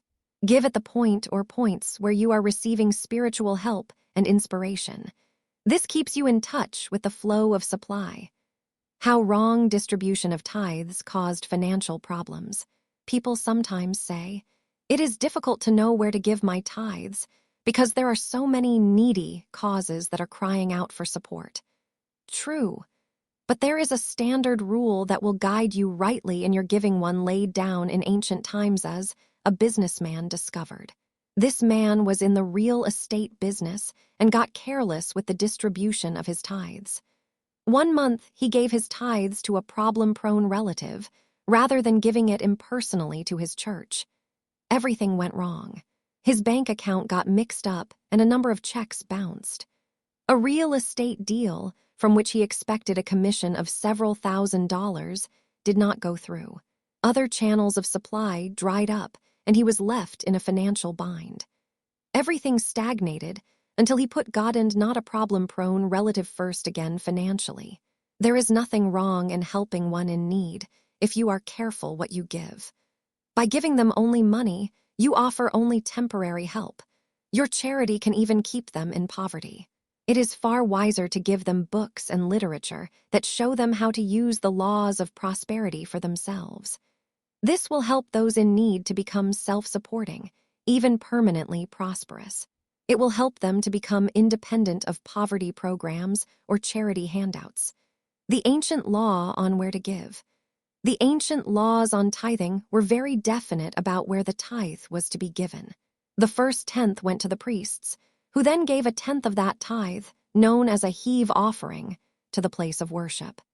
This first tithe, Leviticus 27:30-33, Numbers 18:21-24, Deuteronomy 14:22-27, was given impersonally. The giver had nothing to say about how it was to be spent. The second tithe was a festival tithe, Deuteronomy 12:6-7. The third tithe was for charity, Numbers 18:26, Deuteronomy 14:28-29. 2. If you are giving several tenths of your income rather than only 1/10, then you should feel freer with your second or third tithe. But your first tithe should be given impersonally to God's work or to individuals in spiritual work, who have inspired you with no stipulation of how it is to be spent by the recipient. Nehemiah 10:38. It is interesting to note that under Mosaic law, the people of the Old Testament gave away 4/10 of their income, 3 tithes plus first fruits of all their crops, and many other offerings. Yet they never complained about giving too much.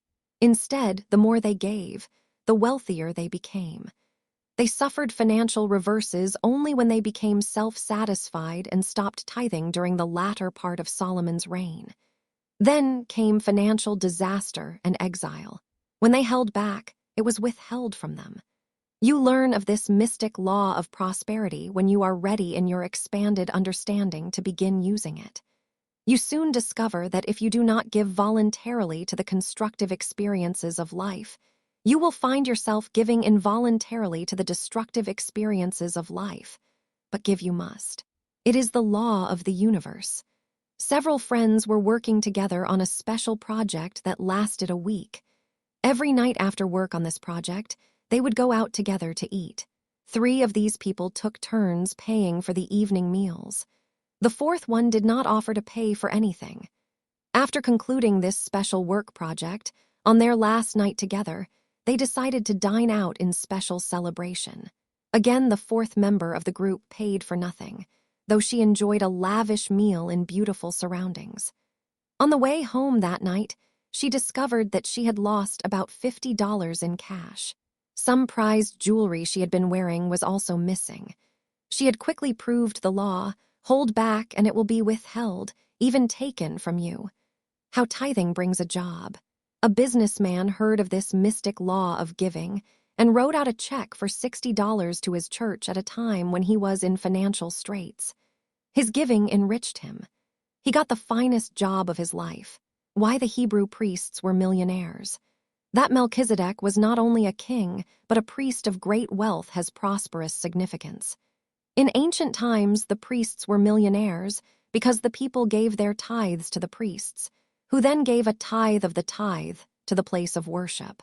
Wealth was considered a necessity for the priesthood because it freed those in spiritual work from financial burdens and strain. Their wealth freed them to devote their time to the development of their own spirituality and that of their followers. Melchizedek's tithes from the spoils of war were worth a fortune. Also, the people of ancient times felt they should give to a consciousness of prosperity rather than to a consciousness of lack and need, if they wished to continue in their own prosperity. They knew that nothing succeeds like success, and for whosoever hath, To him shall be given, and he shall have abundance. But whosoever hath not, from him shall be taken away even that which he hath. Matthew 13:12. They felt it was necessary for their priests and spiritual leaders to be lavishly prospered, not only so that they might be freed of material care, but also that they might continue sharing a prosperity consciousness with their followers. This is why the Levite priests of the Old Testament were later given none of the promised land. That rich legacy went to the other 11 tribes of Israel. Instead, the Levite priestly tribe was given tithes of all of the promised land. Numbers 18:21-24. Freedom from material care is still essential to the development of your deeper powers. Keeping the law of giving and receiving is still recognized as a great step in your spiritual development. Do not apologize when you become a millionaire. As you use the mystical law of tithing, do not apologize for the prosperity and success that begins to flow to you. Do not apologize even when you become a millionaire. There are enough riches available to make every person a millionaire without injury to another. There are enough prosperity laws available for man's use to make every person a millionaire without depleting anyone else. Of course, there is also a plentiful supply of poverty for those who ignorantly want it. Those who ignore the inner laws of prosperity that were used by the millionaires of Genesis will continue to reap a harvest of limitation. However, as you use the mystical law of prosperity, as described in this chapter, you will surely reap its rich benefits. For this purpose declare often, I no longer strain and strive. I tithe and thrive. As I freely give my tenth to God, I reap 100-fold increase. A special note from the author. Through the generous outpouring of their tithes over the years, the readers of my books have helped me to financially establish 3 new churches, the most recent being a global ministry, Unity Worldwide, with headquarters in Palm Desert, California. Many thanks for your help in the past and for all that you continue to share. You are also invited to share your tithes with the churches of your choice, especially those which teach the truths stressed in this book. Such churches would include the metaphysical churches of Unity, religious science, divine science, science of mind, and other related churches, many of which are members of the International New Thought movement. For a list of such churches, write the International New Thought Alliance, 5003 E Broadway, Mesa, as 85,206. Your support of such churches can help spread the prosperous truth that mankind is now seeking in the new age of metaphysical enlightenment. Summary 1. Melchizedek was the mystical millionaire to whom Abraham gave a fortune in tithes. Melchizedek symbolizes that mystical millionaire that resides within each of us, known as the Christ mind or I am. 2. Melchizedek was king of Salem. The word Salem means a place of peace, prosperity, wholeness, and perfection. Salem was later called Jerusalem, which means realm of substance.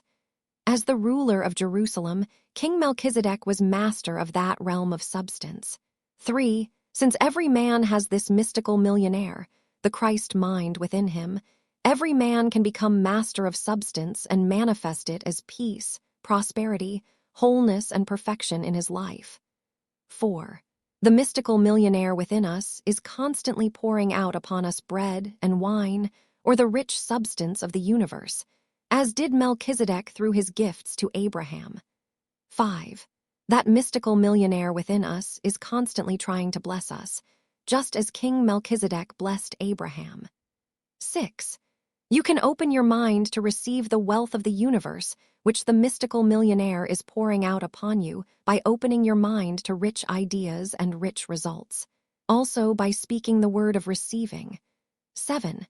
You have access to that same rich power of blessing as did Abraham. Bless all that you have and look with wonder at its increase. What you bless multiplies 8. Abraham made contact with the lavish flow of substance offered by the king of Salem by performing an act of faith. He knew that faith moves on substance. 9. Abraham's act of faith was to tithe 1/10 of the fortune he had collected in battle to this priest. He knew that 10 was the magic number of increase. 10. Hundreds of thousands of people have grown out of poverty into financial affluence and comfort through the practice of tithing. Your giving can make you rich. As you tithe, so you prosper. 11. Consistent giving restores balance in both mind and body that results in happiness as well as prosperity. 12. As you tithe and prosper, do not apologize for your success. Wealth is your spiritual heritage. A well-known television actor once waited in a long autographing line to ask, "Didn't Ishmael become a millionaire, too?" Upon reflection, I replied, "Indeed, he did." "Then why didn't you include him in your book, The Millionaires of Genesis?" He seemed genuinely hurt by my oversight. "You're right, I should have," I confessed. "And I will in the revised edition." Meet the minority millionaire. A minority is usually considered a racial, religious, national, or political group smaller than and differing from the larger part. Yet it is a necessary part of the whole. Ishmael literally qualified as a minority member of Abraham's family. He was the half-brother of Isaac, the stepson of Sarai, half Egyptian and probably dark-skinned. He differed from the rest of the family. Yet he was an important part of its overall success symbology. The events of his life indicate that Ishmael became the minority millionaire. Hagar's prosperity instructions. At the age of 85, when Abraham and Sarai remained barren, they decided to take human action and force results. Sarai loudly complained, "Jehovah hath restrained me from bearing." Genesis 16:2. In her impatience, she told Abraham to marry her maid, Hagar. Having more than one wife was acceptable in that culture. The name Sarai symbolized a bitter, contentious state of mind, and Hagar symbolized a fearful and uncertain one. Unable to endure the disgrace which childlessness suggested in that era, Sarai at first seemed willing to accept the possibility of a child by proxy, which she had arranged. Yet when she learned that her Egyptian handmaiden was to bear Abraham's child, Sarai became so jealous that her cruelty caused Hagar to flee into the wilderness. There at a well near Shur, Hagar was met by an angel who blessed her with a prosperity prediction. "I will greatly multiply thy seed. Jehovah hath heard thy affliction." Genesis 16:10-11. Although the angel warned Hagar that her son would have a difficult personality, the angel named him Ishmael, which meant God hears, or whom God understands. Thus, Hagar was assured that an understanding Jehovah would take care of her and her child, and that even through this tangled relationship a divine mercy would prevail. The prosperity symbology is also significant. Hagar had received those angelic instructions at a well near Shur, and Shur symbolizes unceasing progress. If she would return to Abraham and Sarai's household, Hagar was promised that the lessons in soul growth she would learn there would bring her and her heirs unceasing progress on a long-term basis. The well where she had been given this assurance was named Bir-lahai, which symbolized an increased understanding for all concerned. This served as a further assurance to Hagar. That well where she had received these instructions and assurances was located between Kadesh and Bird.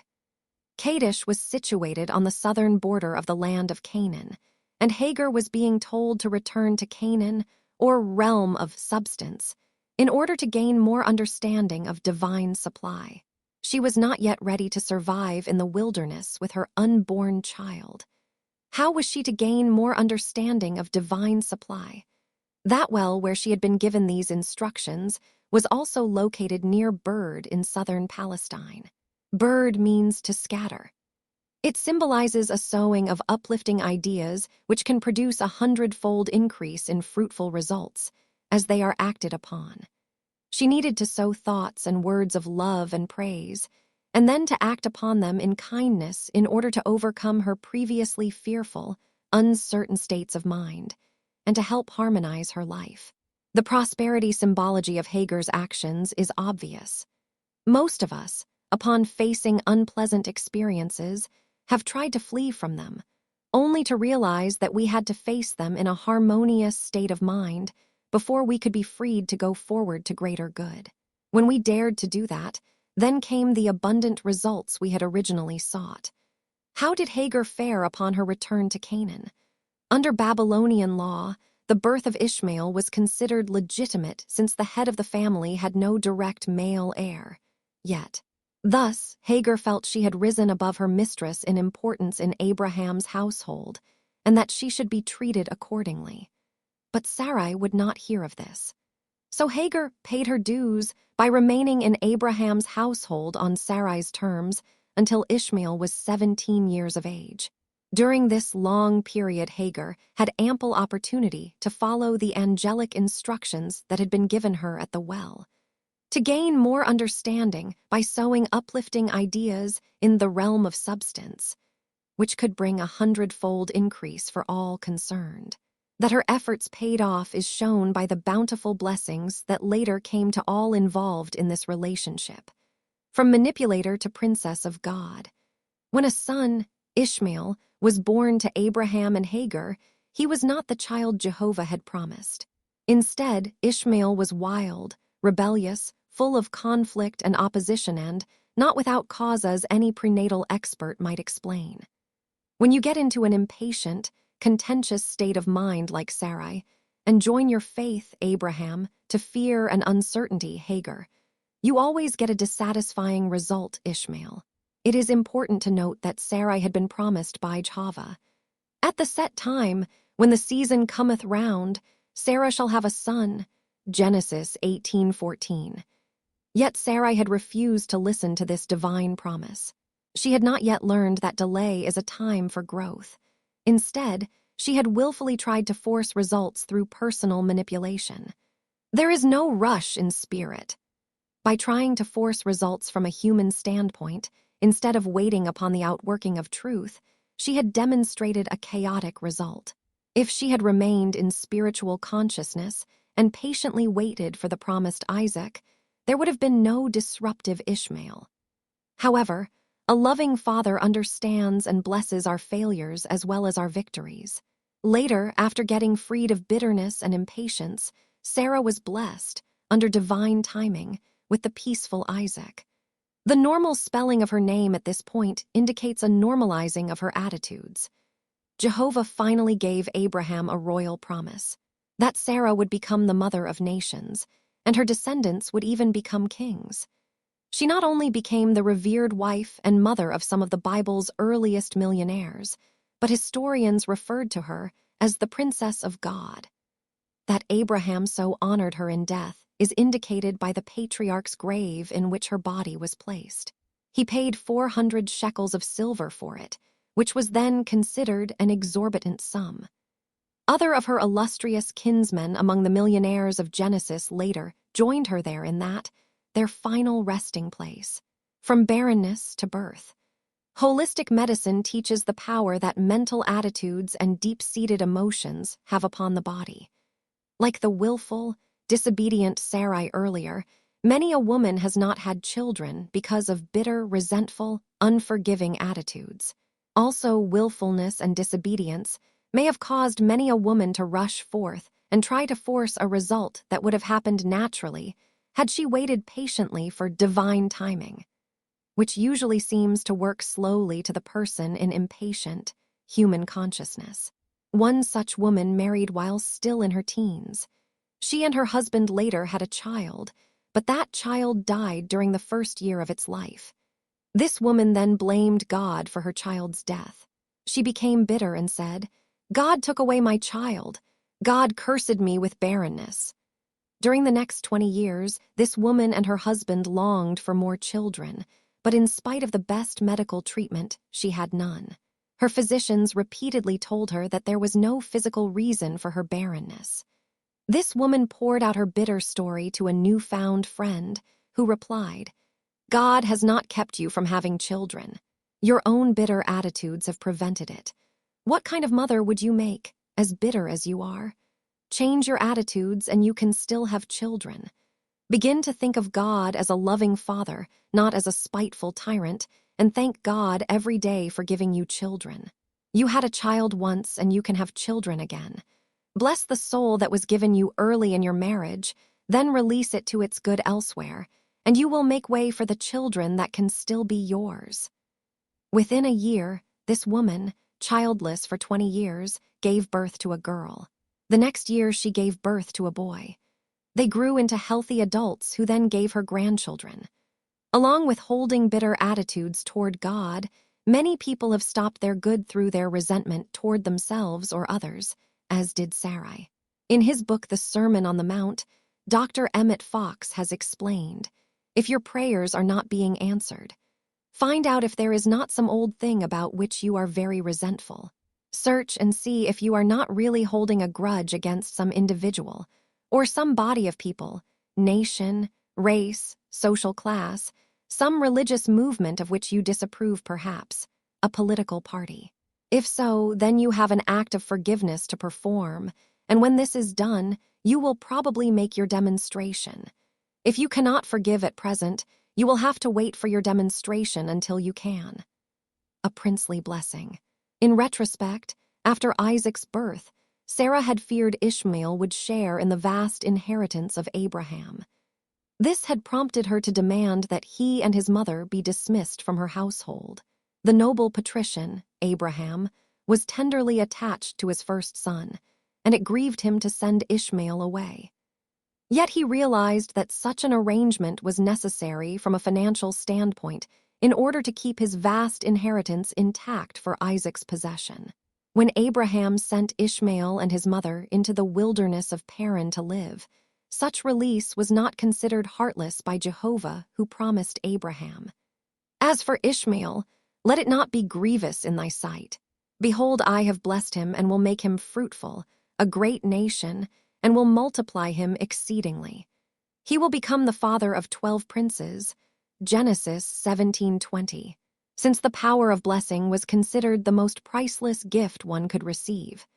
Jehovah's blessing of Ishmaeland, the specific description of his prosperous, future-assured Abraham that his eldest son would become a millionaire, and that Abraham's 12 grandsons were destined to become desert princes as well.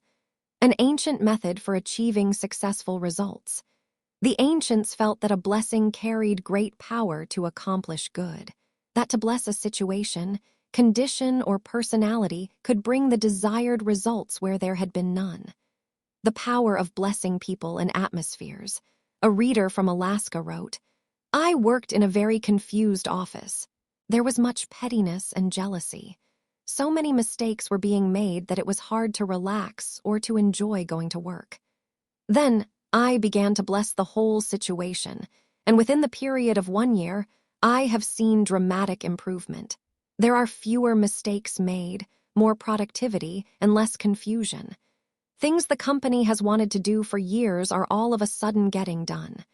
Furthermore, since I began to bless this business, it has doubled. The prediction is that it will double again in the coming year.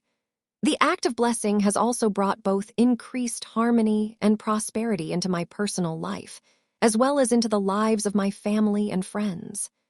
Blessing brings prosperity. A reader from the state of Washington wrote, "After reading about the power of blessing things, I walked around my condo, which was up for sale and not selling. I blessed everything in it. The new carpet, the kitchen, each room, and each piece of furniture. As I was ending my time of blessing, the telephone rang. Within 2 hours, the condo had sold at full price. If the human act of blessing can produce such favorable results, imagine the power that Jehovah's divine blessing of Ishmael and his sons carried. They were divinely destined to succeed, and we are, too. Each of us, as a child of God, is given that same divine blessing, as well as the blessing which Jehovah had given to Abraham. I will bless thee. Be thou a blessing. Genesis 12:2. The act of blessing contains a miracle power which you can claim and use often, the gift of abundant provisions. As would be expected, the millionaire husband, Abraham, did not send Hagar and their son into the wilderness empty-handed. Prior to their departure, he had Ishmael circumcised, symbolic of the cutting off of fear. Abraham then generously provided them with bread and water, symbolic of divine supply. He deliberately placed these supplies on Hagar's shoulders, symbolizing responsibility.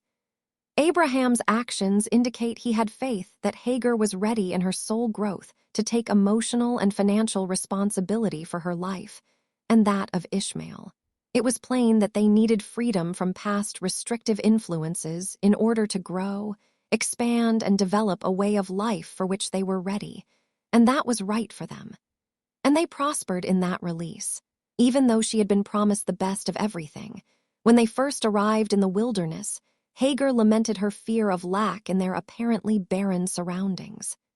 Hagar's prosperity angel, who had first appeared to her 17 years previously, before Ishmael was born, and had instructed her to return to Sarai's household, now heard her cry for help. This time the angel directed Hagar and Ishmael to a well of water. Wells were considered the most precious form of prosperity in that arid land, and from this well of abundance, they were able to draw forth divine supply. In remembrance, this well was always considered a sacred spot among the Ishmaelites in the years to come. The prosperity angel provides. Like Hagar and Ishmael, each of us also has a prosperity angel, which is always near us in the barren experiences of life. One biblical method for reaching your prosperity angel is to write to him. The written word seems to reach past vanity, pride, deception, emotional blocks, or intellectual arguments to penetrate a divine consciousness of abundance and produce satisfying results. A method that works. A reader from West Germany wrote, "Since I began using the angel writing prayer method, my life has improved in amazing ways. First came changes within me. Later changes began to come through the improved circumstances of my life." Stolen property returned. A reader from Texas wrote, "We had a brand new truck stolen out of our locked dealership. Instead of getting upset about this, I wrote to the prosperity angel of the person who had taken it, whoever that might be, asking him to release it. A few days later, we received a telephone call saying the vehicle had been found abandoned, out of state, with the keys still in the ignition. Except for one dent in the fender, it is in good shape. Our insurance company is taking care of that and having it returned to us. That prosperity angel worked fast." Miraculous supply. A reader from Oregon wrote, "I especially like the angel writing prayer method. The first time I used it was while I was working at a bookstore. The day had been going slowly. Then I sat down and wrote to the prosperity angel of the store, explaining that I could see no reason why the store and I should not both prosper. I asked for divine prosperity to be directed through me and the store, or to know why not. Before I finished that angel writing session, I had to stop, because the store had filled up with customers. I now make it a habit to write to my prosperity annal about everything, and this method has brought miraculous supply into my life." Hagar and Ishmael's prosperous fulfillment. That Hagar and Ishmael were destined to be successful in their new desert surroundings was further indicated by the fact that they first went into the wilderness of Beersheba. The word Beersheba symbolizes fulfillment, denoting that their future was assured. The first phase of that fulfillment came to Hagar from her prosperity angel in the form of a promise fit for a desert princess. "Fear not, I will make him Ishmael, a great nation." Genesis 21:18. Their further success was indicated by Ishmael's profession. He became an archer and an expert at hitting the mark. This was a highly regarded profession, since archers were important to the protection and supply of the desert. As an archer, Ishmael was well respected as a desert warrior in charge of protecting their vast terrain. His job also included that of a hunter, able to provide food, game, and the numerous provisions necessary for a comfortable desert lifestyle. No wonder his namesakes, the Ishmaelite merchants, later became renowned in that part of the world. Hagar not only retained her prominence as the wife of the millionaire, Abraham, but she became a desert princess in her own right. Being the good Egyptian mother that she was, at the proper time, she found an Egyptian wife among her kinsmen for Ishmael, and became the proud grandmother of 12 princes. As a member of that desert aristocracy, she was freed from former conflicts and hurts and surrounded by those who truly loved her. In that well-earned setting, she finally experienced the fulfillment she had been divinely promised and now so richly deserved by right of consciousness. What their wilderness rewards mean to us. Hagar and Ishmael were destined to spend much of their lives in the wilderness region of Paran. The word Paran means region of searching, place of much digging. Most of us who are on the path of self-improvement spend a fair amount of time in our own land of Paran, searching and digging out the truth, then applying it to our life circumstances and perhaps to those about us. When people are filled with contention and conflict, they often need to be released to those periods of aloneness and searching in order to find themselves. A higher power is always with them in their wilderness experiences to provide for them as evidenced by the divine provision that came to Hagar and Ishmael. Those who find freedom from inner conflicts in those periods of intense searching are then freed to go on to a happier, more fulfilling life. Such well-earned blessings are their wilderness rewards. A housewife had struggled for years to help her rebellious daughter. Despite all the mother's efforts to raise her daughter in the right way, that daughter was forced to marry in order to give her child a name. At first, it seemed a heartbreaking experience for all concerned.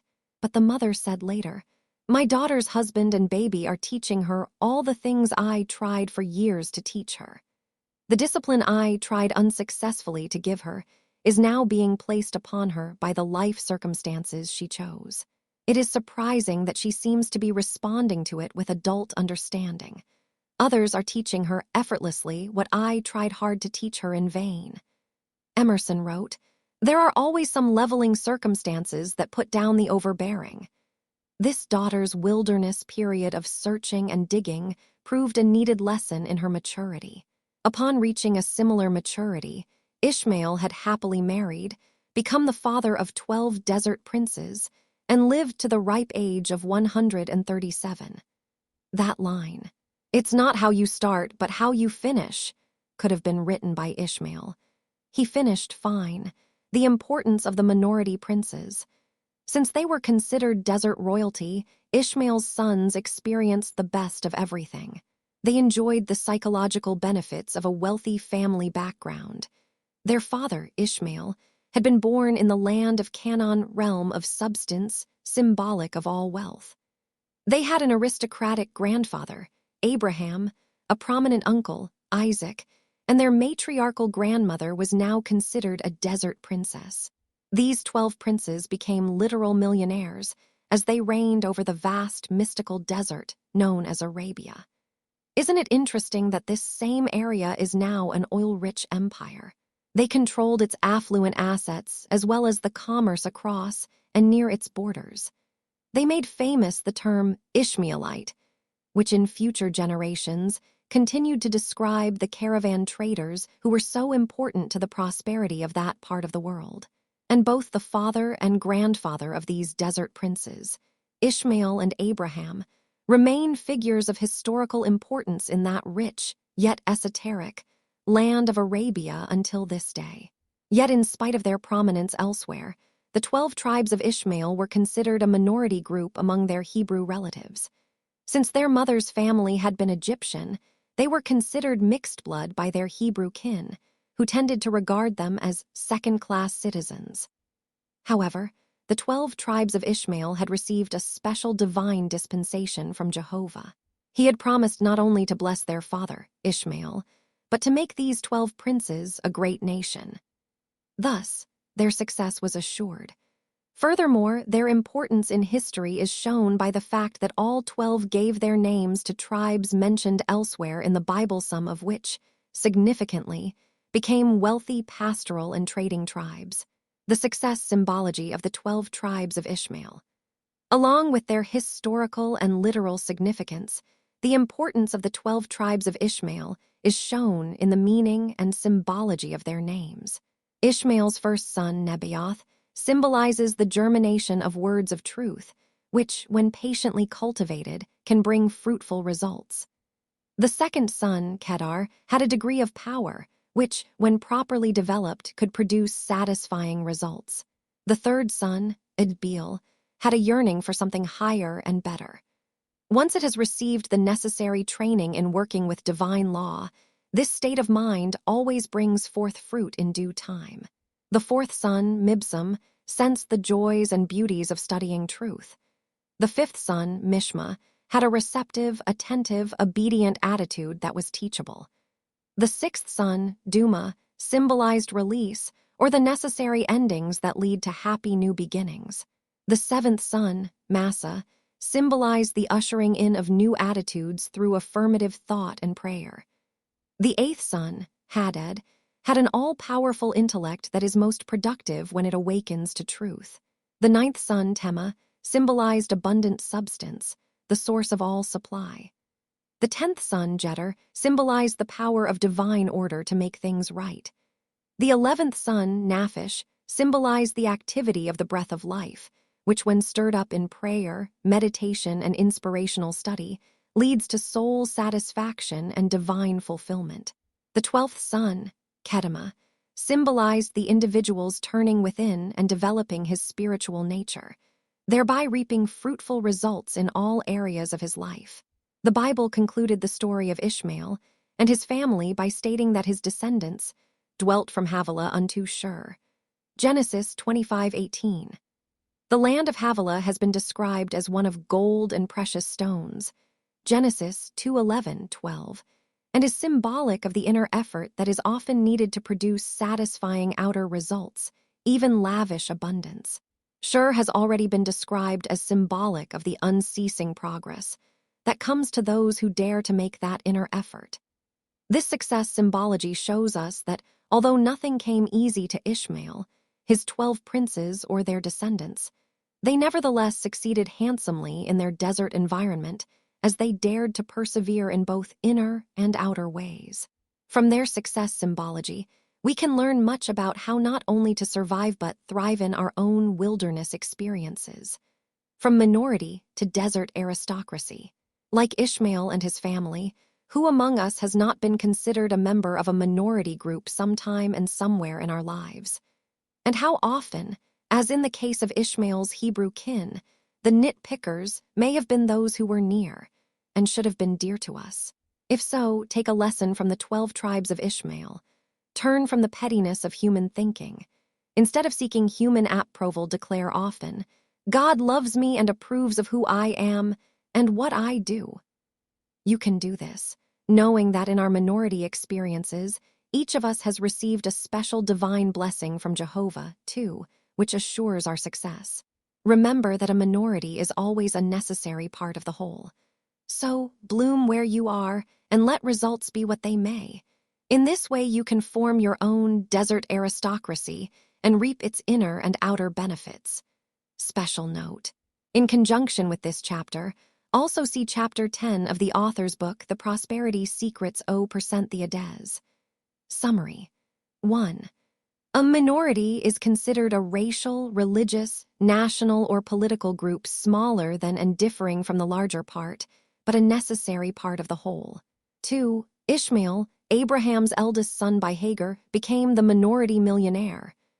He was the half-brother of Isaac, the stepson of Sarai, half Egyptian and probably dark-skinned. Yet the events of his life indicate he became a necessary part of the whole. 3. When Abraham and Sarai remained childless at the age of 85, they tried to force results by having Abraham marry Sarai's Egyptian maid, Hagar. When you get into an impatient, contentious state of mind, Sarai, and join your faith, Abraham, to fear and uncertainty, Hagar, you get a dissatisfying result, Ishmael. 4. Although Ishmael was wild and rebellious, his name meant, whom God hears or whom God understands. This assured him and his mother that God understood and would take care of them amid tangled relationships and later, in desert conditions. 5. Because of Sarai's jealousy, Hagar fled into the desert where an angel prophesied prosperity and success for her and her heirs. That angel appeared to her at a well near Shur, which symbolizes unceasing progress. if she would return to Sarai's household and learn lessons needed in her soul growth.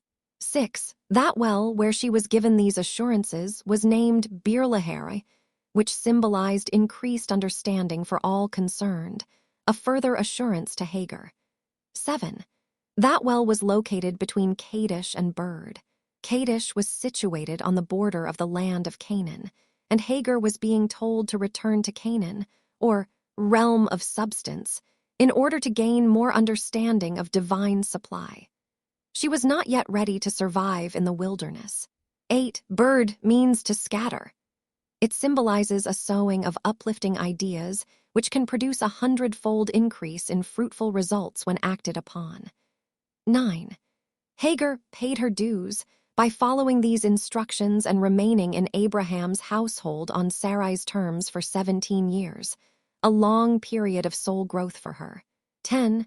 When Sarai changed her bitter attitudes, she gave birth to the peaceful Isaac, as earlier promised by Jehovah. She became the princess of God from whom kings descended. 11. Hagar and Ishmael prospered by being released into the desert near Beersheba, symbolic of fulfillment. They settled in the desert of Paran, symbolic of a place of much searching. 12. Ishmael became an archer, a highly respected profession important to the protection and supply of the desert. The famous Ishmaelite merchants bore his name. 13. In the desert, Hagar's prosperity angel gave her further assurances of their destined success. Hagar became the matriarchal grandmother of Ishmael's 12 princely sons. Her grandsons reigned over the vast desert empire of Arabia.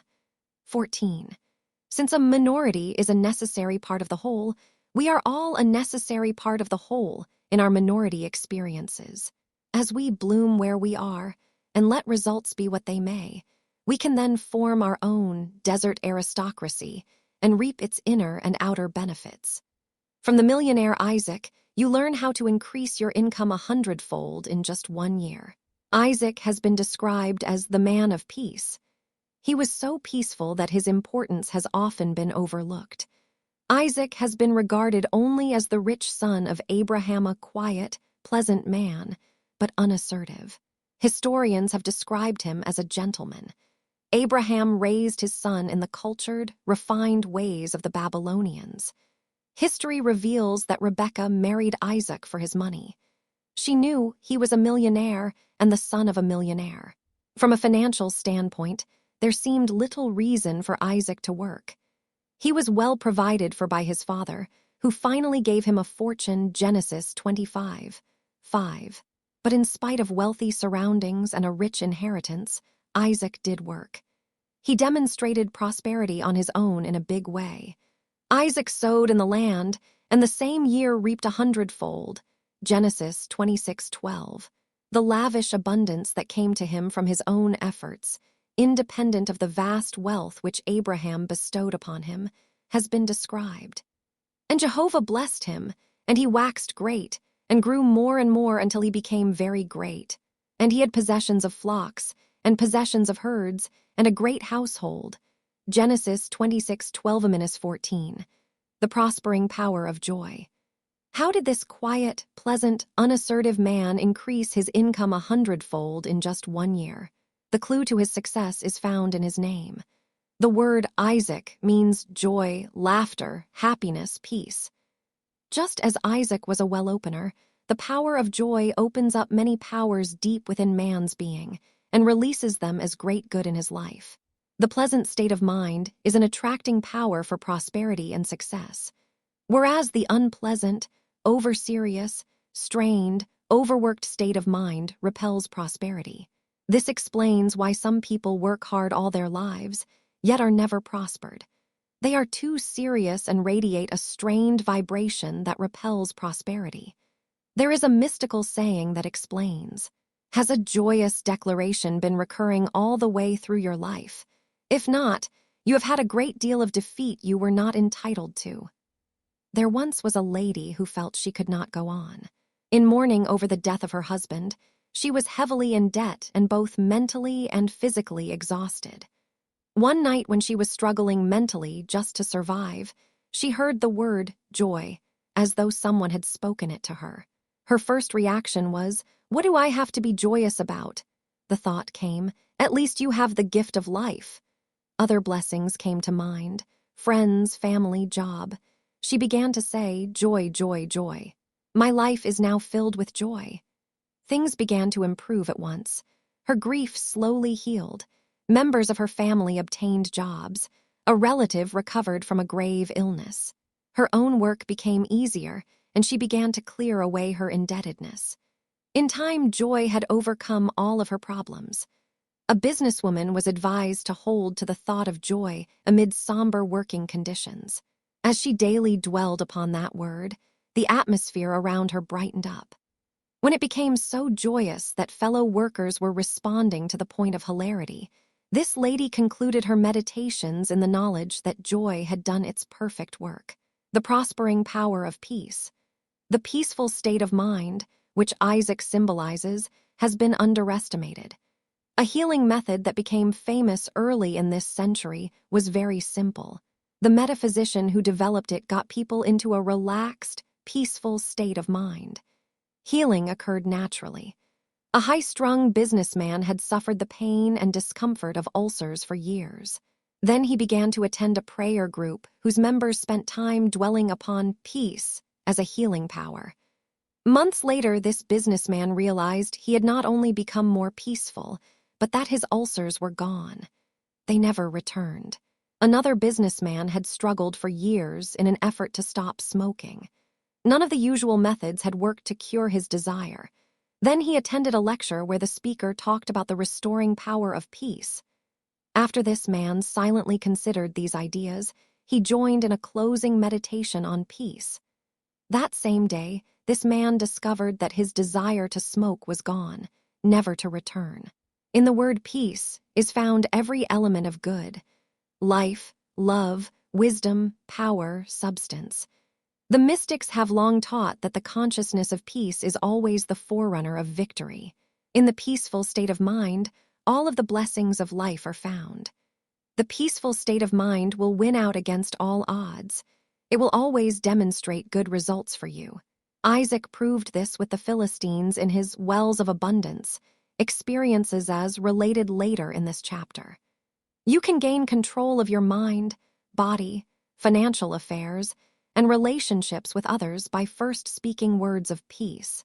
The psalmist knew that peace and prosperity are related when he affirmed, "Peace be within thy walls, and prosperity within thy palaces." Psalms 122:7. Isaac proved that peace and prosperity go hand in hand. He increased his income 100-fold in 1 year through a peaceful state of mind that was coupled with outer action as a farmer. The prospering power of beauty. Isaac's wife, Rebekah, symbolizes the soul's natural delight in beauty. When Abraham's servant approached her at the well for the first time, he made her acquaintance by giving her gifts of jewelry as a token of wealth from his rich master, Abraham, who was seeking a wife for Isaac. Rebekah was delighted with the jewelry and the vast wealth it represented. As you begin to think along prosperous lines, you will become more sensitive to beauty. Beauty will give you a sense of peace and satisfaction that nothing else can. It will feed your inner nature.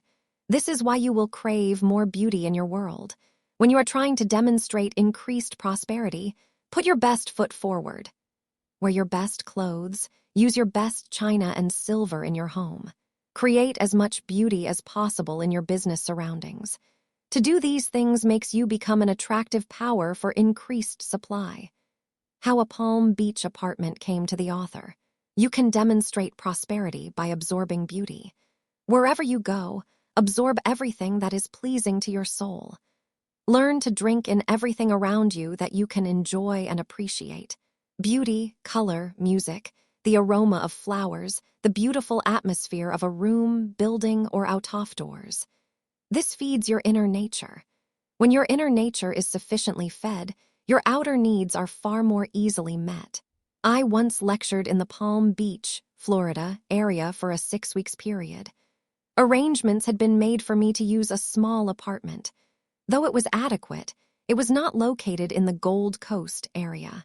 Because I was lecturing on prosperity, I felt it was appropriate for me to be immersed in the millionaire consciousness of elegant Palm Beach.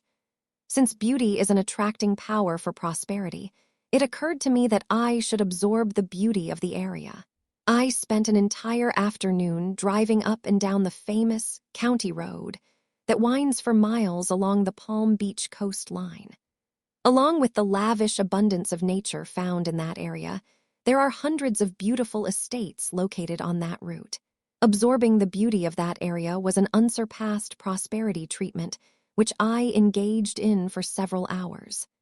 That night, following a prosperity lecture, one of my listeners sought me out and said, "I would like to express my appreciation for the help I have obtained from some of your writings.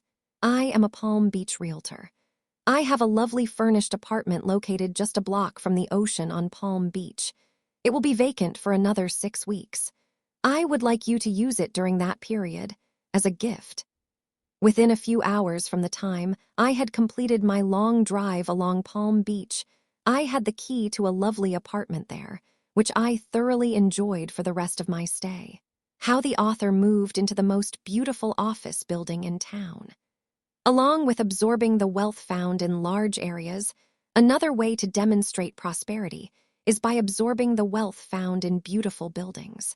Many people do this by visiting art galleries and studying the beauty found there. A ministry I was once serving was in need of office space.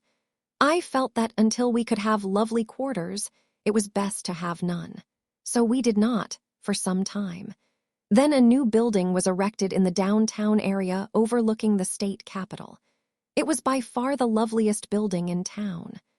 I studied the advertisements which described the office space in that building and felt it would be ideal for our ministry to be housed there. For many months I thought about this, but it seemed a preposterous idea financially. When the desire persisted, I realized that was a divine indication that I should do something to mentally accept that possibility. On the first floor of that new building was a nice beauty salon. The governor's wife was a regular customer. I began using that salon weekly just to get into the elegant consciousness of that building. Within a few months from the time I began my weekly visits to that building, a substantial offering was given the church, which made it possible for us to lease offices immediately in that building. With our offices were provided appropriate new furnishings, a fine secretary, and use of a private club at the top of the building. There we held our board meetings and other special events. Suddenly, I found myself surrounded by a consciousness of affluence. Offices on one side of ours were occupied by a retired Army general. Offices on the other side were occupied by a Texas oil man who drove to work in his Rolls-Royce. Since this office building overlooked the state capitol, the governor and other state officials were frequent visitors in our building. A young secretary working in a firm down the hall told me she had read some of my books, evidence that she had came a little later when she married her wealthy and prominent boss. I continued to enjoy occupancy in that elegant building as long as I served that ministry. It was a pleasant experience. A weak man fights, but a strong man governs himself to higher purposes. This statement describes how Isaac manifested his wells of abundance and increased his income 100-fold in 1 year. In studying the success symbology of his methods, you, too, will find how you can increase your good at 100-fold. Isaac became so wealthy that the Philistines envied him. Genesis 26:14. When you become more prosperous through adopting a pleasant state of mind, Isaac, and by dwelling upon beauty, Rebecca, the same thing may happen to you. If others envy you, do not be surprised and do not fight back. Hold the thought, love envieth not. The prospering truth has set me free to prosper abundantly. What was the success secret of this young millionaire who could keep his cool in the midst of envy and increase his income so enormously? Along with a quiet industriousness was coupled a success quality that is often overlooked, that of peaceful non-resistance, which the Oriental sages have often described as divine indifference. The dictionary describes a non-resistant person as one who refuses to use force even to defend himself.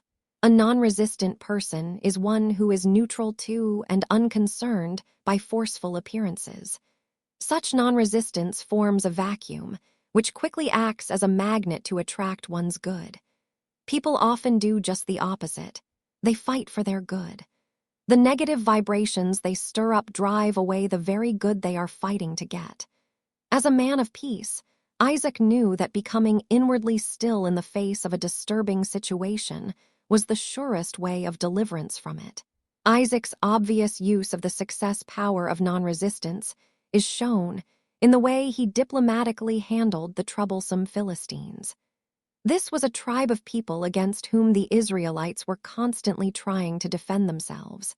The Philistines envied Isaac, first, because he was a millionaire. Second, because he came into their land of Gerar and reaped 100-fold increase in his crops there in just one short year. In their envy of his prosperity consciousness, the Philistines asked Isaac to leave.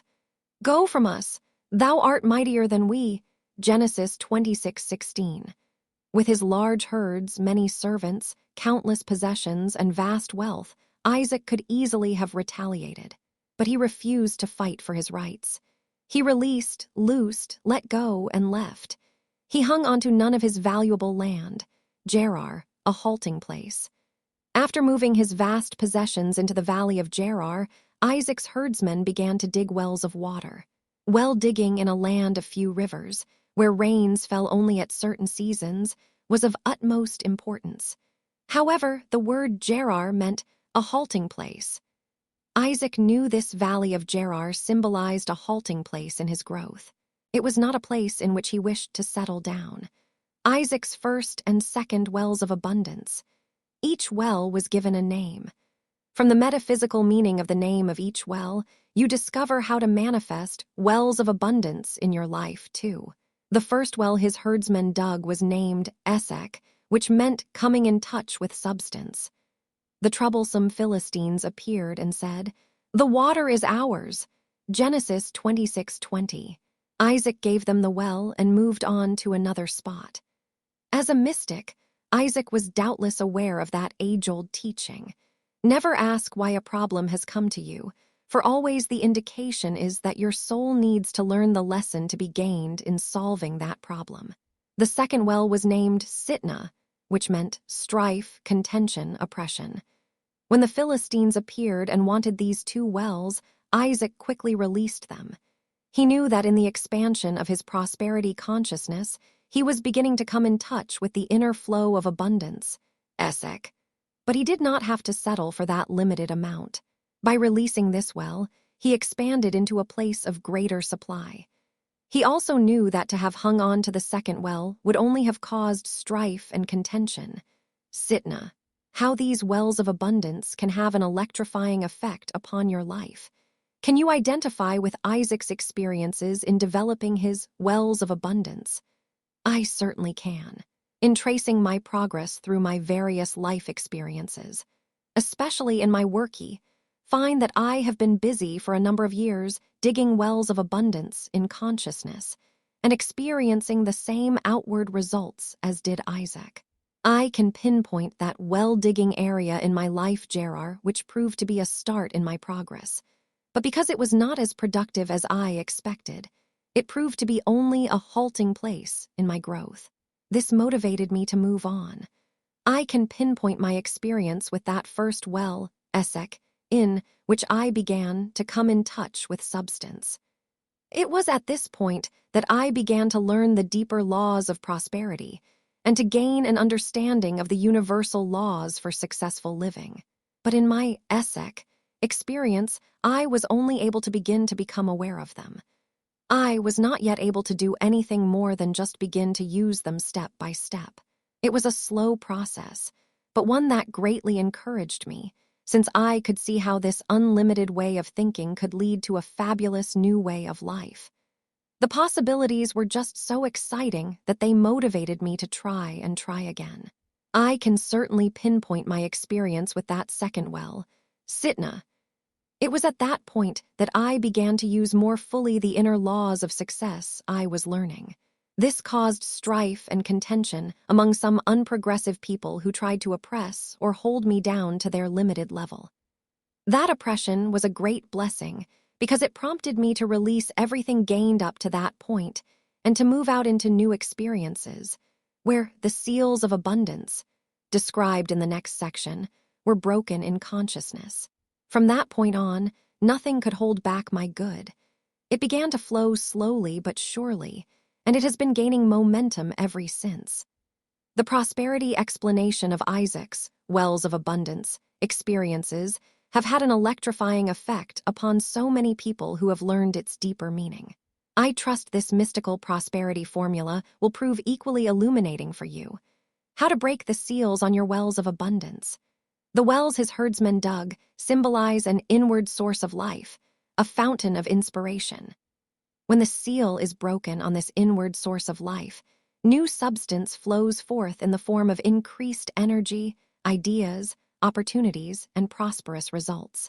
This leads to a renewal of the mind, body, and affairs.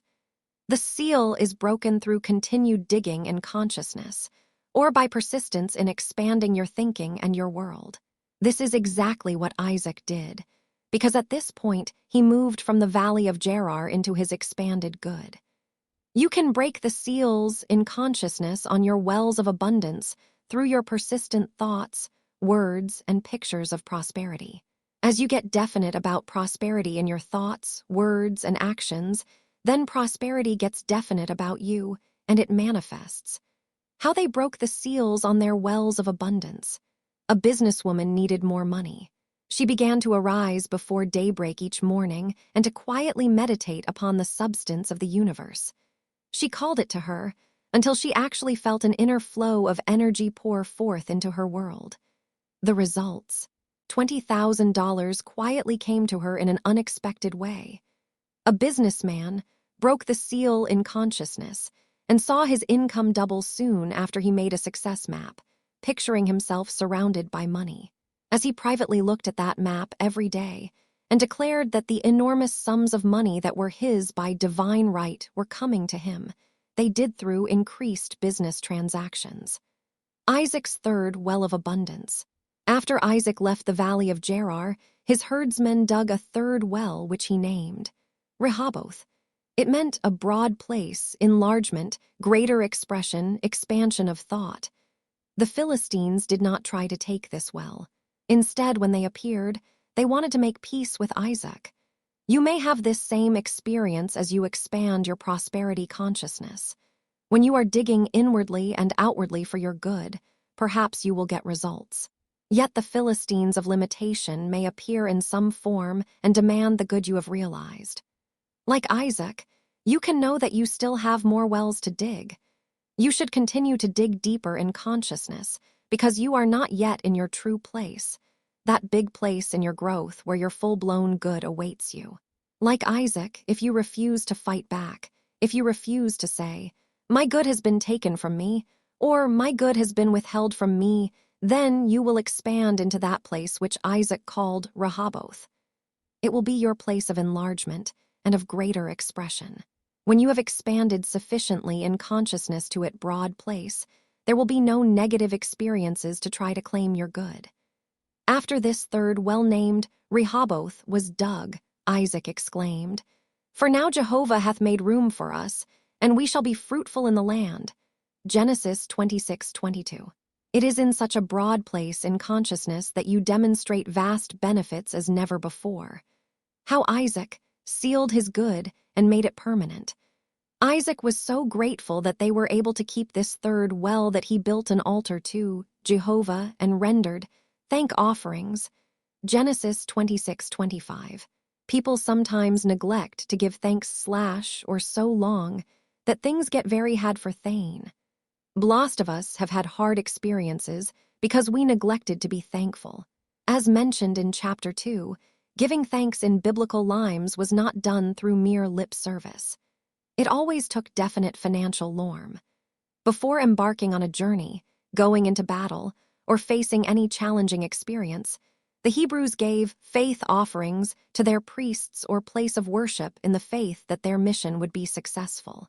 For returning from any challenging experience, they went directly to the priest or temple or set up an altar of worship and gave thank offerings in appreciation for the blessings they had received, and in order to seal their blessings and make them permanent. This is what Isaac did.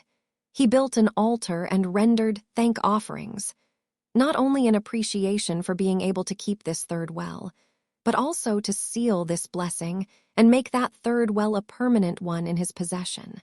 Jehovah promised to bless Isaac in return for his offerings, Genesis 26:24-25.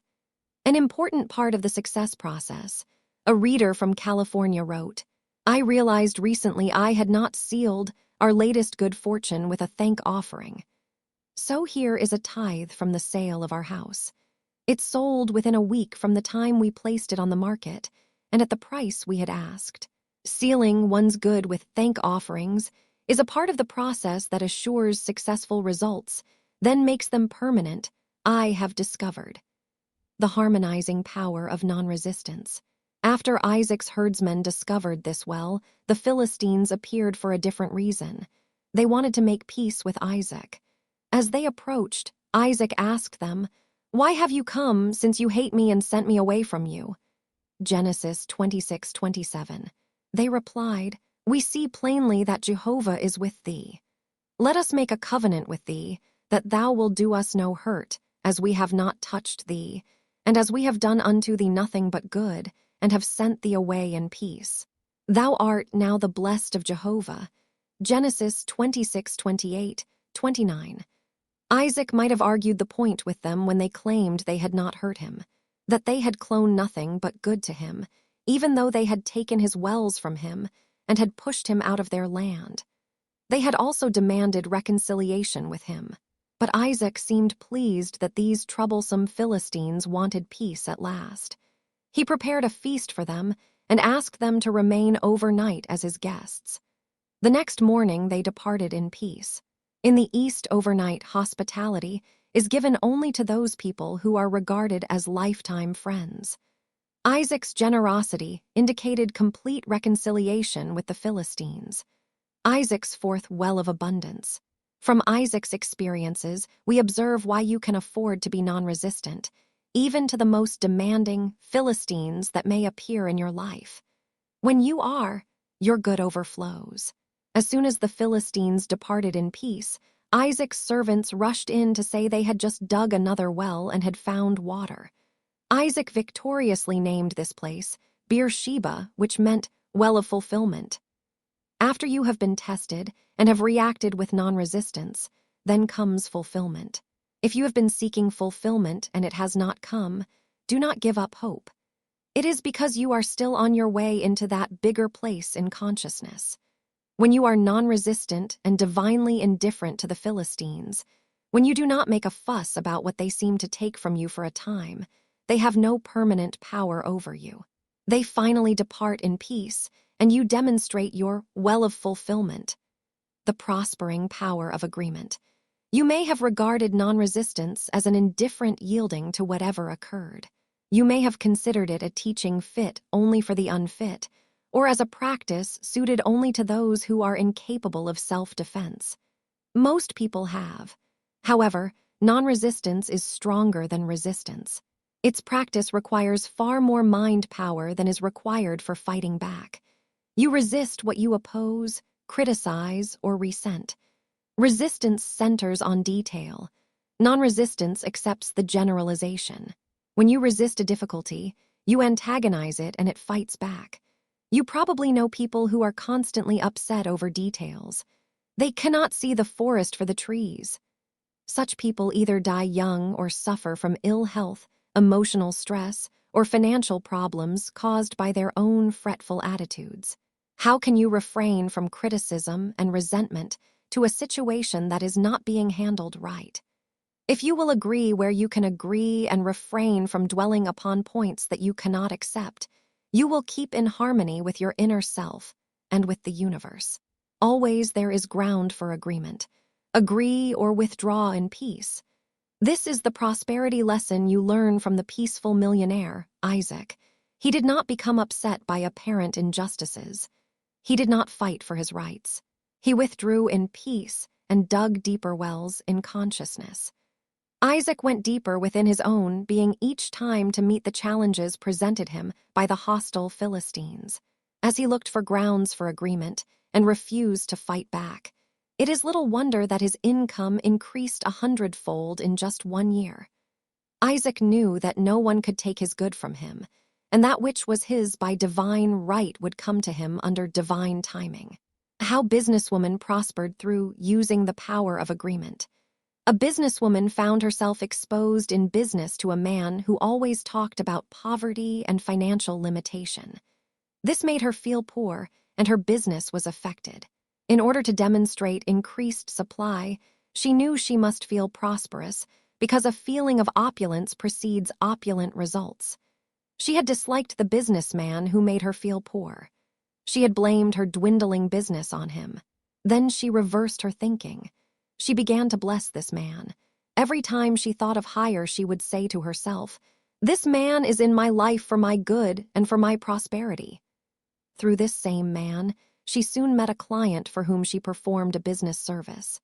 In return, the client paid her several $1,000s. The troublesome man soon moved to a distant city and faded out of her life harmoniously. This businesswoman proved that when you agree with the good in a situation, whether you can see the good there or not, and when you consider likenesses instead of differences, then your life becomes frictionless and your growth is unaccompanied by pain. For this purpose declare often, through non-resistance, my life becomes frictionless and my growth is unaccompanied by pain. How businessman prospered through agreement. A businessman often said, "I baptize every event in my life with the same name. If I have a failure, I call it a success, and eventually it proves to be a success." Isaac proved this. As he kept moving on non-resistantly, he expanded into his own true place of fulfillment. But each experience that had seemed one of failure had actually been an experience in success, because it had pushed him on to a bigger place that became one of fulfillment. Go back in your thinking to those experiences in which you thought you failed. Rename them a success. They were because they prodded you on to a greater good. Jesus said, "Agree with thine adversary quickly," Matthew 5:25. When you agree with an adverse situation of the past or present and are undisturbed by it, it has no power to hurt you and it fades out. Baptize that situation as good.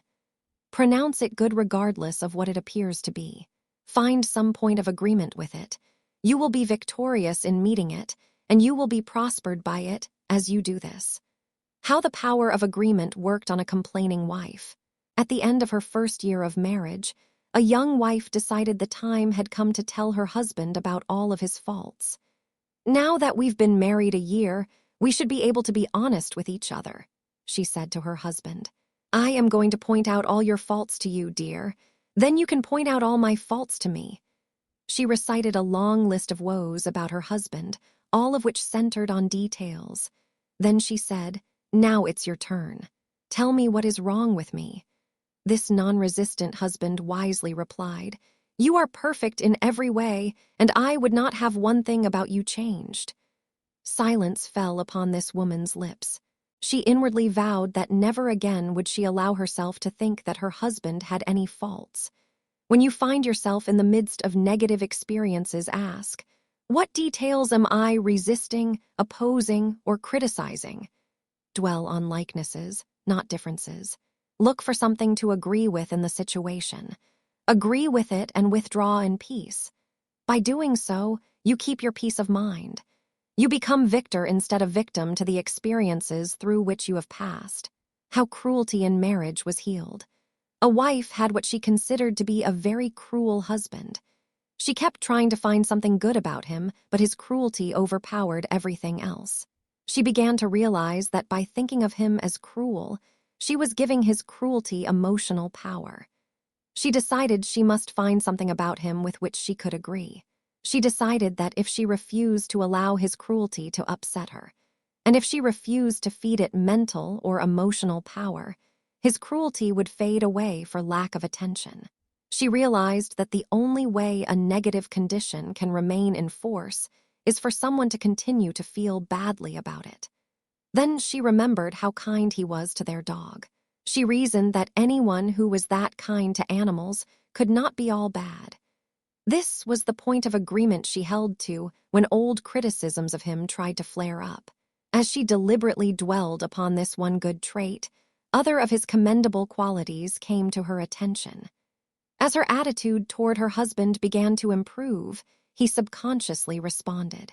His previous cruelty toward her gradually lessened, so that harmony and peace finally existed between them again. The success law of agreement says, "Be undisturbed by a situation, and it will dissolve from neglect." When you can no longer be disturbed, all inharmony will disappear from your external world. Isaac refused to be disturbed by the Philistines, and they pushed him into a large place, a place of fulfillment. After they appeared one last time to make their peace with him, they faded away completely. Though this man of peace let them think they were having their own way, he was the ultimate victor. Agreeing with a former marriage brings a happy one. One man had suffered through several unhappy marriages. A friend, who knew the success power of agreement, advised him to go back in his thinking to his first marriage and to find some point of agreement with that marriage. Then forgive that partner and release the experience baptizing that marriage a success. When the man did this, he realized how much he still resented his first wife. That resentment had unconsciously been carried over and directed toward other matters, so that none of his marriages had worked out. His mental treatment was, "I forgive you. I release you. Our marriage was for good. Our marriage was a success because we both learned from it." For each succeeding marriage, he gave the same mental treatment until he felt a sense of peace. When he later married again, it proved to be one of fulfillment. He named it a success from the start, as he often looked for points of agreement. Do not say that you have failed in marriage, or that you have failed in business, or that you are in failing health. You have never failed in any experience because you learned something from it.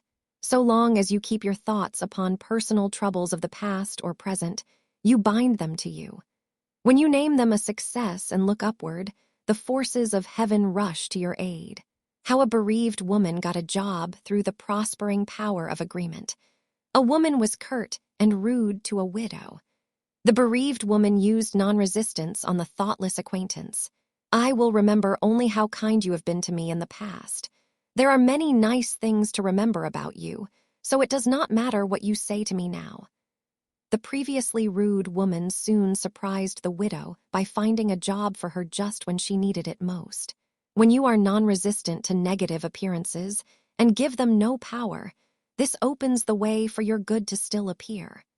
A mental treatment for invoking the prospering power of agreement. When you are in a true millionaire consciousness of supply, you need not fight for your good, nor compete for it. Like Isaac, you will find yourself unfolding into your place of fulfillment. For this purpose, declare often, "Always there is ground for agreement. I find some point of agreement and dwell upon it. I think about likenesses, not differences. I baptize every situation in my life a success. I have never failed because I have learned from each experience. Every experience in my life has been a successful one. When I am undisturbed by appearances, that which is worthwhile remains. That which is no longer of value fades away. When I am non-resistant toward my good, it comes to meet me from every direction and through every experience. Knowing this, I rejoice as I now experience the prospering power of agreement." Summary. 1. Isaac became so wealthy that the Philistines envied him. When you begin to prosper and others envy you, follow Isaac's example and do not fight back. You can become victor over such envy if you declare often, "Love envieth not. The prospering truth has set me free to prosper abundantly." 2. Isaac's secret for increasing his income 100-fold in 1 year lies in the fact that he was non-resistant to his foes. He refused to waste time and energy fighting back. 3. His non-resistance formed a vacuum, which quickly acted as a magnet to attract greater good to him. 4. Isaac knew that becoming inwardly still in the face of disturbing situations was the surest way to deliverance from them. 5. The Philistines were envious of Isaac's wealth and asked him to leave. With his unlimited resources, he could have retaliated. Instead, he released this valuable land and moved on. 6. After he departed into the valley of Gerar, his herdsmen dug wells there and elsewhere. The valley of Gerar meant a halting place. Isaac knew this symbolized a halting place in his growth, not a place in which he wished to settle. 7. The metaphysical meaning of the names of those wells gives us the clue to his successful use of the law of agreement. 8. The first well was named Esek, which meant coming in touch with substance. Isaac knew that in the expansion of his prosperity consciousness, he was beginning to come in touch with the inner flow of substance, but he did not have to settle for this limited amount. By releasing this well, he expanded into a great place of supply. 9. The second well was named Sitna, which meant strife, contention, oppression. To try to hang on to this well would have only caused strife and contention.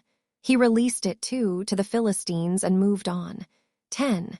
He named the third well Rehoboth, which meant a broad place, enlargement, greater expression, expansion of thought. The Philistines did not try to take this well. Instead, they wanted to make peace with Isaac. When you expand into your true place, negative experiences fade away. 11. Isaac named the fourth well Beersheba, which meant well of fulfillment. In that bigger place in consciousness, you find fulfillment and peace. 12. From Isaac we learn, always there is ground for agreement. Agree or withdraw in peace. There is healing, prospering, harmonizing power in this success law of agreement. Jacob started out poor, but he ended up rich, wrote one historian. We might add, very rich. He became a millionaire through persistence. Jacob has often been depicted as the naughty boy of the Old Testament. All of his bad points have been pointed out, and few of his good ones. When viewed impartially, his life is a tremendous study in the use of the universal prosperity principles that were known and practiced in ancient times, and that are still available to you today. Although Jacob has usually been described as cold-blooded, crafty, and deceitful, he was patient in disappointment. He turned to God for guidance in his extreme experiences. Jehovah never reprimanded Jacob for his shrewdness. Jacob gradually learned how to use his mind powers rightly so that he went on to outstanding success. Jehovah finally renamed Jacob Israel, which meant Prince of God. Most of us can identify with Jacob, who started out using his mind powers from a human standpoint to try to force his good. When you first learn of the tremendous results you can obtain through the deliberate use of mind power, you may often try to use it to force your good, too. Later, Jacob learned to use his mind powers constructively, and so can you, as you grow into it. He had many a bitter struggle, but he prevailed and won out. Jacob's problems began because of prosperity. Jacob's problems began when he stole his brother's birthright, which included a prosperity blessing that Jacob wanted. God give thee of the dew of heaven and the fatness of the earth, and plenty of corn and wine. Let people serve thee, and nations bow down to thee. Genesis 27:28, 29. We are all interested in receiving this prosperity blessing because the dew of heaven symbolizes rich ideas. The fatness of the earth symbolizes rich results. You may receive this prosperity blessing, which is your birthright, by affirming often, I am now blessed with the dew of heaven as rich ideas. I am now blessed with the fatness of the earth as rich results. Prospering power of release comes first. Jacob was still in a human consciousness of prosperity where he thought he had to fight for his good, to cheat and to scheme for it. His actions caused so many problems with his family that he left the scene of the crime. His father forgave him before he left home. Isaac even bestowed a prosperity blessing upon his erring son, one fit for a millionaire, which Jacob persisted in becoming. God Almighty bless thee, and make thee fruitful, and give thee the blessing of Abraham. that thou mayest inherit the land of thy sojournings, which God gave unto Abraham. Genesis 28, 3, 4. The first prosperity principles that Jacob used were those of release of mistakes and forgiveness. He released his mistakes by leaving home and going elsewhere to try again, after his father generously forgave him, and even bestowed a prosperity blessing upon him. Like Jacob, when you have erred, instead of hanging onto those mistakes, release them and make a fresh start. You can do so by declaring, "The forgiving love of the universe has set me free from all mistakes of the past or present. I face the future wise, free, and unafraid." When Isaac forgave his son for having deceived him, he also bestowed a prosperity blessing upon Jacob that described his inheritance. You can claim your inheritance of universal abundance by declaring often, "I am now come into my rich inheritance of health, wealth, and happiness. I am, I am, I am." When Jacob left his familiar surroundings, he left behind him the usual human methods for trying to demonstrate prosperity. He stopped scheming, cheating, and trying to force his good. He went forth endowed with the prosperity blessing given by his father, who had graciously forgiven and released him. How release brought gift of a grand piano. Like Jacob, you may have expected your good to come to you in one set of circumstances, only to find it elsewhere, after you have released the former circumstances which have become non-productive. A youthful musician had friends speak the word with him for a piano, which he needed in connection with his work. When the money did not appear for him to personally purchase such an instrument, he continued to affirm that it would come anyway. Though affirmations were often spoken over a period of months by some of his friends for Jim's piano, nothing happened until he gave up a part-time job which had become increasingly dissatisfying. 2 weeks after he gained his release from that job, he spent the weekend with relatives in a distant city. Together, they attended several special musical events. Afterwards, as he was preparing to board a plane to return home, one of his relatives said, "You love music so much that I have decided to make you a gift of the best piano you can find. Let me know when you have located it, and I will send you a check." He shopped extensively until he found just the right instrument. When a music professor later saw this piano, he assured the young musician it was the best piano in town. But this rich gift only came after he had gained release from a non-productive situation. The prospering power of getting definite. After he released his former surroundings and former mistakes, Jacob started out to Haran to work for his uncle. En route, he used another success principle when he made a success covenant with God. Chapter 7 describes this method in detail. This act indicated that he was not only sorry for his mistakes, but that he wanted God's help in his new venture. In his success covenant, Jacob got definite about what he wanted to experience in his life. He proved that it pays to get definite, because God granted him far more than he had asked. A widow lived on its small annuity plus a social security income. Then she decided it was foolish to be content with such a meager existence. She got definite in her words about what she wanted and began to declare every day, "Large sums of money and big happy financial surprises now come to me for my personal use. I use them wisely." Her daughter soon invited her for a visit. It would cost $100 to make the trip. Though there seemed no way for this extra amount to come, the widow accepted the invitation in faith and spoke her prosperity decrees daily. She soon heard from the Social Security Administration. They stated that her next check would include an increase that was due her. When the accumulated back income arrived, it was a check for $113 given in addition to her usual check. She quickly bought it plain ticket and joined her daughter for a happy visit. The prospering power of dwelling upon substance. After making his success covenant, Jacob journeyed to Paddan Aram in the land of Haran to work for his uncle. The word Paddan Aram symbolizes the unlimited substance of the universe, which is the source of all outer wealth. Paddan Aram also symbolizes the mind power that is necessary to manifest that substance as visible results. Many people know that universal substance is the inner source of all outer wealth. Unlike Jacob, they do not persist mentally until it manifests as visible results in their financial affairs and elsewhere.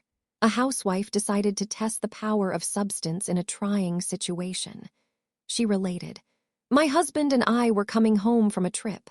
I had a 7-month-old baby, and our car quit running in the Pennsylvania mountains, miles from anything. It was getting dark, the baby was crying, and my husband was getting mad. When he looked under the hood, he could find no reason why the car had stopped. Quietly to myself, I began to say, divine substance is the one and only reality in this situation. Divine substance is appropriately manifesting for us here and now. When my husband got back in the car and tried the ignition, the car started. All the way home he kept saying, 'I sure don't get it.' I kept quiet and silently thanked divine substance for its help. The word Haran means uplifted. Jacob got into an exalted state of mind by dwelling upon divine substance as the source of his supply in the land of Haran. The ancient people knew the power of thinking about substance, thereby drawing success to them. Like Jacob, when you find yourself in strange new circumstances, or in trying ones, that is the time to dwell upon divine substance as the one and only reality. Karmic debts must be paid in order to prosper. After Jacob began working for his uncle in the land of Haran, the first thing that happened was a surprise. He reaped an unhappy result, yet it proved to be a part of a prospering process that was working for him. When his uncle had asked, "What shall thy wages be?" Genesis 29:15, the financial arrangement had been, "I will serve thee 7 years for Rachel, thy younger daughter." Genesis 29:18. And he did. Yet he was deceived by finding himself married to Leah, the eldest daughter. He found it necessary to work 7 more years for Rachel. The law of cause and effect was at work from his previous actions. He had cheated in the past, and now he was being cheated in return. When you begin to develop an expanded consciousness of prosperity, often you have to clear up karmic debts which you have incurred from the past, before you are free to be personally prospered. Your early prosperity demonstrations may go to other people, or to outside situations that seem unfair yet never are. You are paying off debts from the past, either from earlier in this life or from some previous one. Yet when you meet disappointing experiences constructively, you always go forward to greater good.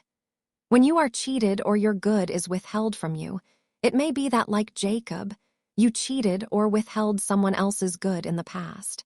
An old score is being settled. Instead of whining, "This is a terrible injustice. I have been cheated," say to yourself. "I have paid for past mistakes through this present disappointment, so I now meet this disappointing experience constructively, and I go forward to greater good." Do not waste time and energy fighting the present disappointment. If you do, you bog down in failure. The law of cause and effect often bobs up to be paid off and cleared away when you begin unfolding your prosperity consciousness. If you meet those karmic debts non-resistantly and pay them off, you are then free to be permanently prospered. But if you fight and resist them, they often appear again and again in the form of unforeseen and unwanted responsibilities. This holds you down to a lower state of consciousness where you are never truly prospered. Jacob paid his karmic debt by working 14 years for Rachel. How picturing made them rich.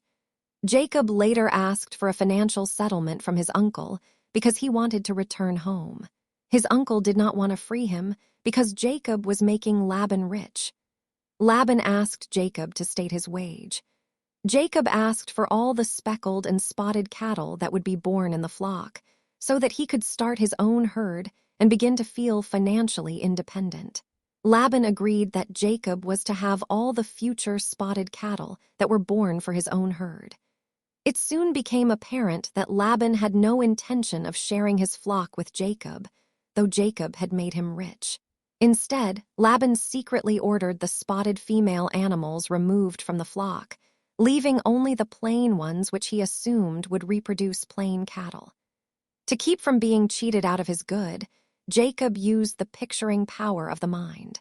Abraham, you recall, had used this same prosperity principle when he had been cheated out of the fertile land by Lot. Jacob took fresh poplar rods and peeled some white streaks in them. He placed these streaked rods around the watering troughs where the herd conceived, and they brought forth ring-streaked, speckled cattle. Jacob proved that you can picture your good and have it quietly come to you regardless of what others about you are saying or doing. Jacob increased his uncle's flock first, and then his own through imaging. He reminded his uncle, "Thou hadst little before I came.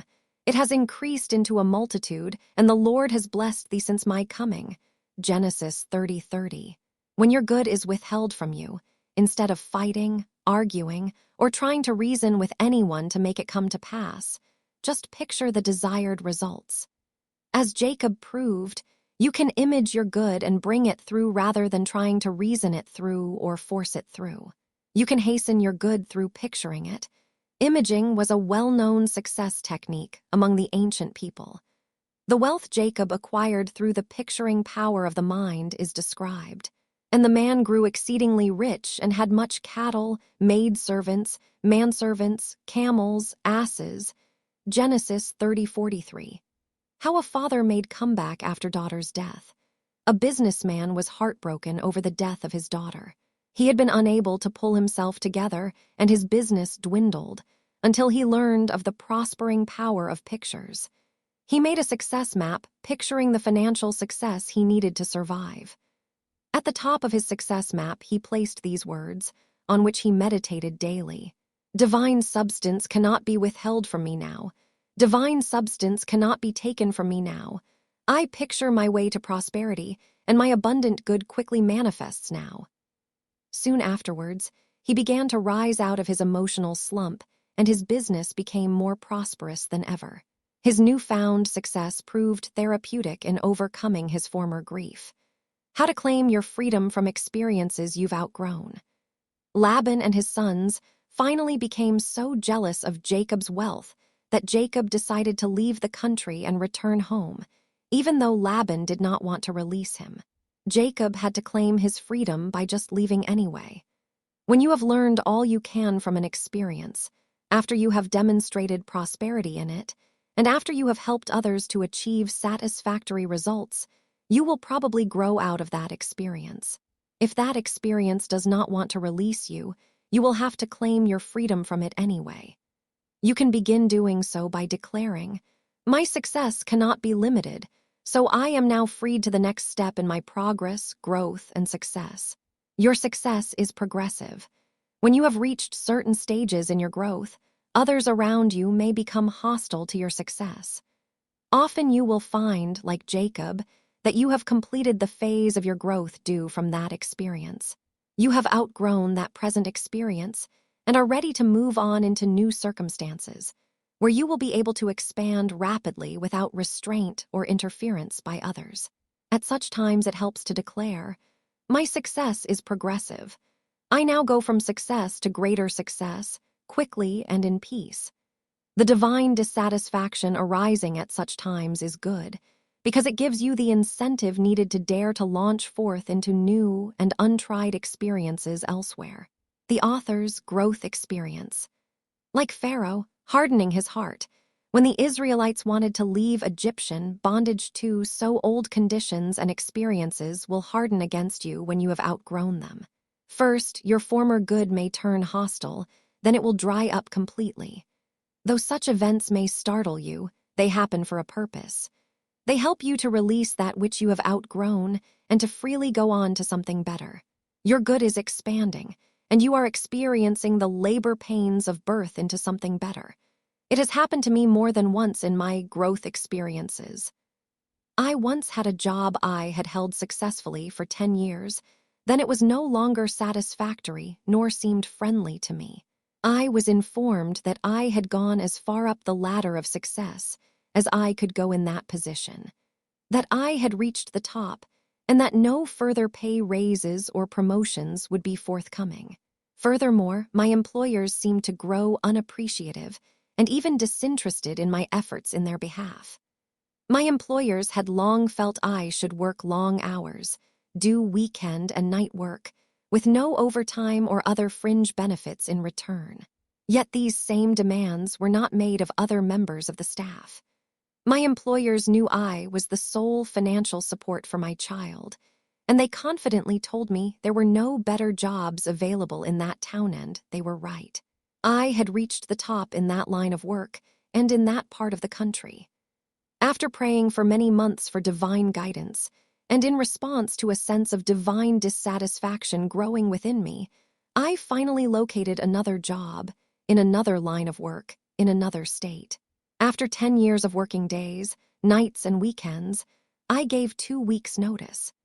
Even though I had often been told I was one of the most valued employees in that firm in terms of service, experience, responsibility, and work output, none of the courtesies often extended to departing employees were extended to me. No farewell party or gifts, no termination bonus or other recognition for long-term service. Instead, the workload I had carried for so long was divided among 4 other employees, and I quietly left. What wasn't said or done seemed unfair in view of my long years of going the second mile in that job, yet how it all freed me to the next step in my good. Since as Jacob had discovered success is progressive, I blessed the old situation for what I had learned from it and given to it. Then I went forth happily to something new and better. The affirmation I used in this transition period was, "New doors of good have opened to me. With a confident spirit, I now go forth into a life of happiness, security, and abundant living." It happened. Later, in reflecting upon that early work period, I realized that my long-esteemed employers had first been a channel of blessing to me, then a channel of release, when it became necessary for my soul growth, and perhaps for their own. First comes release, then vast improvement. After Jacob finally left his uncle, on his way home, Jacob sent his family and possessions ahead while he stayed behind at the ford of Jabbok. There he wrestled with the angel until the breaking of day, or the breaking forth of good in the situation. At every forward step in man's evolution, he gives up present ideas and possessions so that he may receive greater ones. First, Jacob had released his uncle as a channel of his supply. Then he even dared to send his family and possessions on ahead. He released everything. When major changes come, you may have to release everything connected with a past cycle. Income, possessions, people. This act of release frees you to receive your expanded good in new situations. Jacob's wrestling with the angel symbolized his own doubts and fears. He was wrestling with his higher self as he released all he had attained. Such an inner struggle was natural. The person who desires to have his good expanded is often disciplined in this way. As he gains his emotional perspective, the discipline from it opens the way to his expanded good. Release of worn-out things, relationships, and conditions brings happy new experiences at another juncture in my life. After having been widowed for a long time and being weary of it, I realized I needed to release present employment, friendships, living conditions, and possessions, pleasant though they were, and that I should create new circumstances for myself in a totally new environment if I wished to experience a happier way of life. So I did what might have been viewed by some as extravagant. I deliberately released all possessions connected with the cycle that was ending, whether those possessions were worn out or not. This included the release of all furniture and household effects. In a new city, I moved into a brand new apartment that was nicely furnished and bought all new household effects, from towels, sheets, pots, and pans to appliances. And it worked. Within 6 months, I had remarried, and my husband helped to provide me with a new home and a sense of financial security I had not previously known. These happy new circumstances all began the day I started to declare, "I now let go worn-out things, worn-out conditions, and worn-out relationships. I now move forward into happy new experiences where I belong." How inner success must be balanced with outer results. When Jacob started homeward, he made his peace with his brother, Esau, by sending rich gifts ahead. Jacob said, "Take, I pray thee, my gift, because God hath dealt graciously with me." Genesis 33:11. Esau did not need these gifts because he had become wealthy in his own right. Esau was a hunter. He had also received a minor inheritance. Not much is said about his success because he had acquired it through strictly human methods by a hard work, sweat of the brow consciousness. Esau had earlier threatened to kill Jacob if he ever returned. Yet he graciously accepted the advanced gifts from his brother after mildly protesting. "I have enough, my brother." Genesis 33:9, and they were harmoniously reunited. Jacob knew that willingness to make peace with a former enemy is a necessity for success. Whereas Jacob symbolizes mind power, his twin brother, Esau, symbolizes the physical side of life. People often work hard mentally, as Jacob had, to achieve success. But there comes a time when their mind powers must be reunited with the physical side of life in order to balance them and their success. People who do not get this balance can suffer from mental, emotional, physical, and financial difficulties. True success is both mental and physical. Esau, physical, and Jacob, mental, needed each other for their mutual benefit and balance. Their harmonious reunion gave them that balance the authors experience in getting balanced. I have often been happy to experience life's blessings on the mental plane of life alone. However, my husband insisted, soon after our marriage, that the time had come in my soul growth when I had earned the right to be experiencing the best of everything on the visible plane of life, too. He insisted we have a comfortable home at a time when I had lived in apartments for many years and assumed I was too busy to enjoy a home. It was he who insisted I have such blessings as the best clothes, jewelry, automobiles, private club memberships, and that we begin to travel occasionally for pleasure, not just to work. At first I felt all these improvements would be nice, but were not essential to my busy, work-filled life. However, at his insistence, once we began to enjoy this enhanced lifestyle, I realized that these blessings did, indeed, add a sense of balance to my life that I had not previously known. And so it's true. A time comes in our growth where the mental Jacob must be joined to the physical Esau side of life in order for one to enjoy all the blessings of a balanced life. Furthermore, these multiplied blessings seem to attract a multitude of good into your life, which you could not have foreseen or anticipated. Your good can multiply as you deliberately balance your mental activities with appropriate physical blessings. Just as Esau and Jacob were twins, so the mental and physical phases of our being are twin powers that often first demand individual development, then need harmonious union for balance as we make progress in our soul growth. At height of his wealth, Jacob gave thanks. After reunion with Esau, Jacob settled down in his homeland. He secured a parcel of land where he pitched his tents. There he erected an altar because he knew the time had come to give thanks. The act of erecting an altar indicates that he again gave a thank offering, or, perhaps, a tithe to God. 1, in appreciation for his vast wealth. 2, to give it a divine protection. All that he had asked for years earlier in his success covenant had come to him. Guidance, protection, a satisfying way of life, a large household, vast wealth, reconciliation with his family, and return to his homeland. He wisely felt that the time had come to give thanks publicly. How others have prospered from Jacob's thanksgiving method. With Jacob, many others have found there is a prospering protection in the act of giving. A retired businessman explained his continuing high income in this way. Each year since I retired, my income has increased. The past year was the best ever, more than double any I had even while on a payroll. I attribute my growing income to the consistent act of tithing. I have continued to tithe 1/10 of my gross income since retirement, just as before. My retirement income continues to grow. A housewife said, "Tithing works. We find our bills being paid, and there is some left over each month in spite of the rising costs of living. A businesswoman from Michigan wrote, "I am giving a thank offering in gratitude that a recent health problem has now cleared up." A housewife from Alabama wrote, "I am gaining an understanding of the act of financial thanksgiving as the great sealer and protector of one's good in life.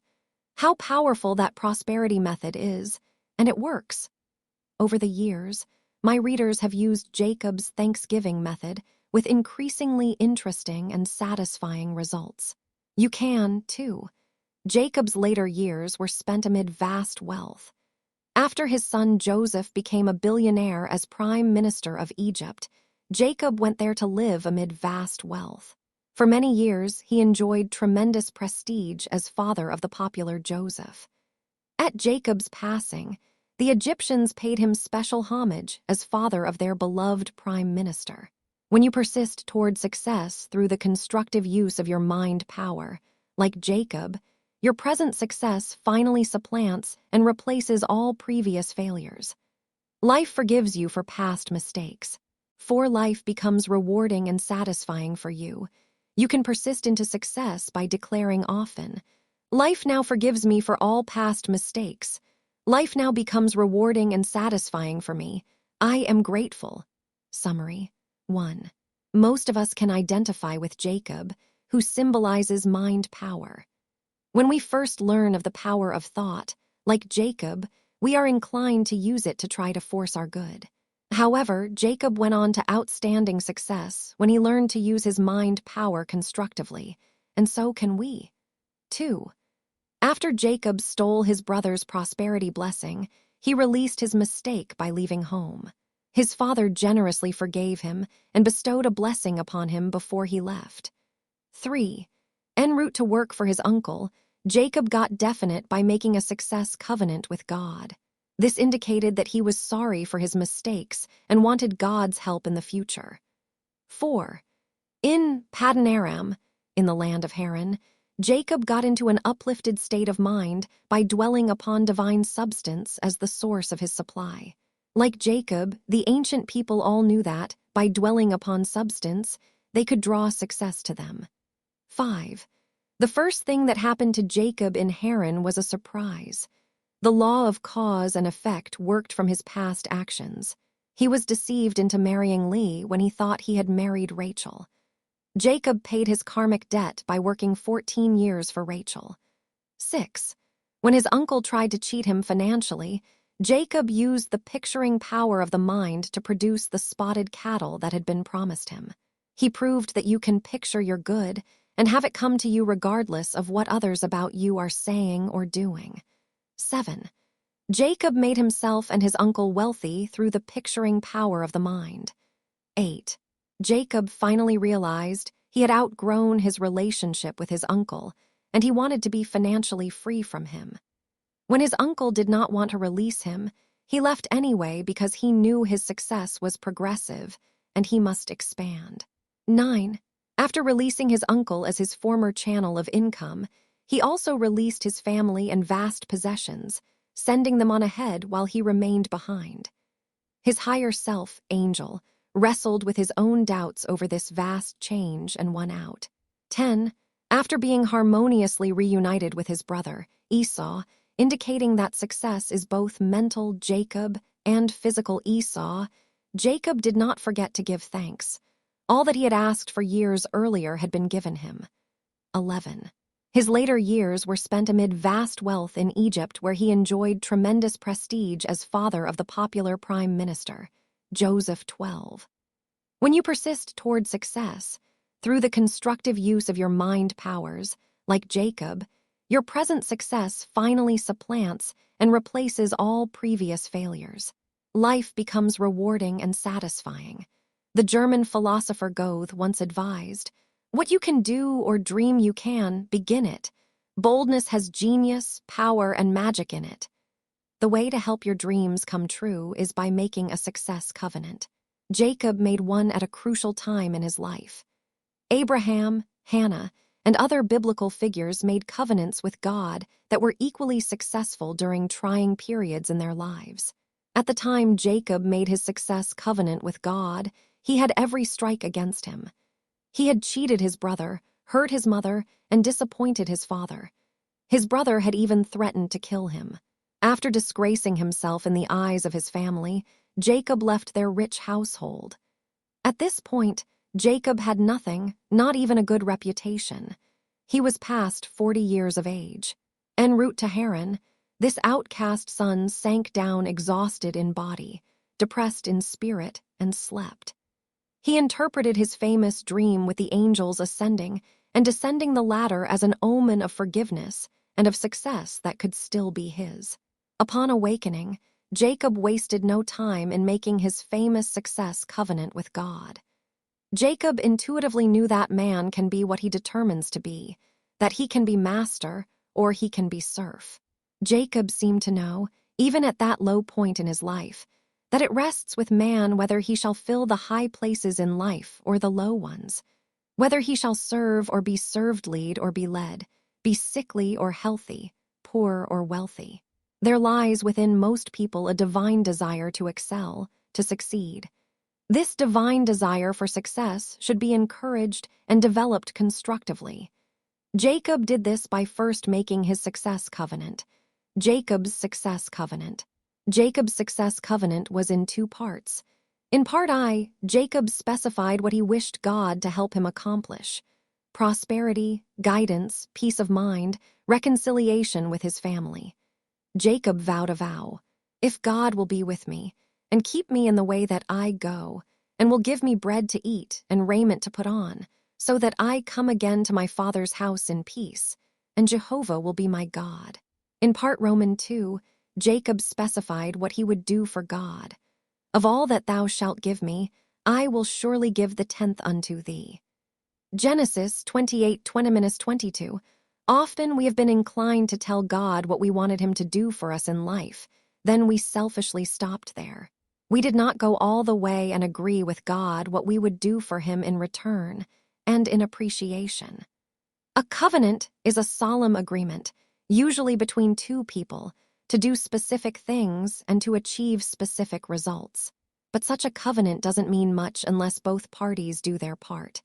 Jacob's covenant worked. God granted him far more than he sought. When he returned to his father's house years later, he returned in peace, a very wealthy man. Yet at the time Jacob made his success covenant in that desolate place, to all appearances he was asking for the impossible: prosperity, protection, guidance, and reconciliation with his family. Under the circumstances, his request seemed preposterous, since he was out of favor with God and man. But Jacob took no chances. After making his large requests in part I of his covenant, Jacob then did what most people overlook. In part Romans 2, he stated specifically what he would do for God, and he got busy fulfilling his part of the covenant. He did not wait around to see what God was going to do for him.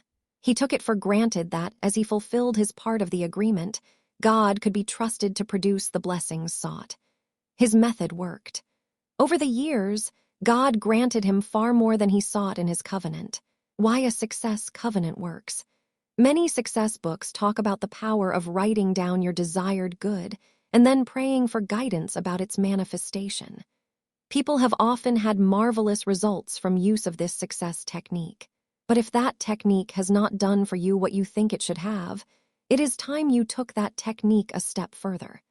It is time to get specific and ask a loving Father for the blessings in life you desire. This you should do because it is your heritage. But do not stop there. Do your part by following through on the second step. Covenant with God what you plan to get busy doing for him right away. After Jacob specified what he wished God to do for him, he balanced his requests by stating what he would do for God in return. When he got busy fulfilling his part of the covenant, it worked. Often we have been inclined to tell God what we would do for him later, after he has met our demands. Then we may have wondered why our good did not appear quickly. God cannot meet our demands fully under those terms because we have not fulfilled our part of the covenant. We have not released any faith by getting busy doing something for God. A success covenant is twofold. Any lesser agreement is spiritually illegal because it is one-sided and unbalanced. People sometimes object. I am not sure I like the idea of making a covenant with God for what I want. Isn't that bargaining with God? No, because in a bargain you are trying to get something for nothing or almost nothing. In a covenant, you are giving full measure for measure received. Any lesser agreement is a bargain. That's why it doesn't work. Something for nothing is still nothing. How to make a success covenant. When making a success covenant, it is wise to write it out. In Jacob's covenant, he vowed a vow. This was important. In the Holy Land, even today, people place great importance upon vowing a vow. When a person undertakes a difficult task or is about to go on a hazardous journey, he first vows a vow. He asks God for protection, guidance, and supply. Then he vows what he will do for God in return for these blessings, and he gets busy fulfilling his part of the vow. At the end of his journey, or at the end of the difficult task, the person who vowed a vow gives a thank offering or a tithe in appreciation for answered prayer. As pointed out in chapter 6, Jacob did this after returning to his homeland to live. To vow a vow is a sacred act which no person in the East would think of breaking. It is a serious, solemn agreement. During biblical times, to break a vow that had been made voluntarily was even punishable by death. The best way to vow a vow in your success covenant is to write it out. Even in ancient times, people placed great power upon the written word. They felt that by putting in writing how they wanted their lives to be, they reached past all fear and uncertainty into a higher realm of accomplishment. 7 your definite written words. You dissolve all obstacles and barriers on the visible and invisible planes of life. Your written words go out into the ethers of the universe to work through people, circumstances, and events to open the way for your desired good to come to pass.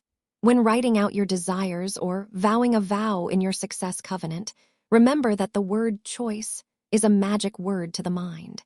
Your mind constantly works through what you choose.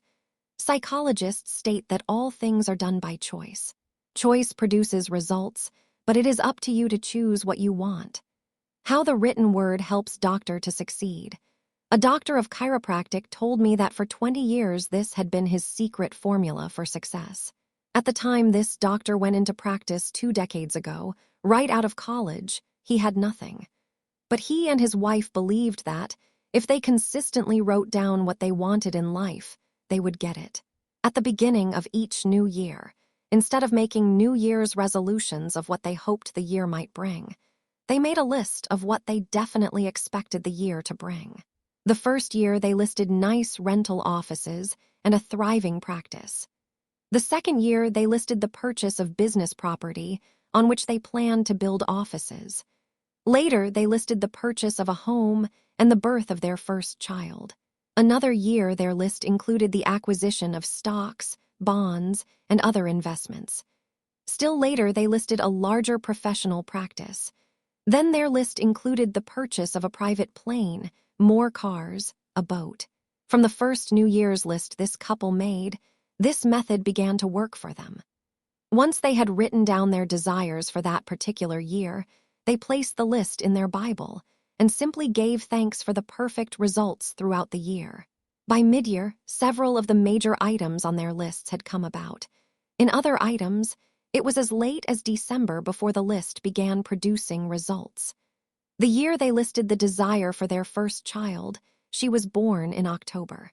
Invariably, their list-making method worked.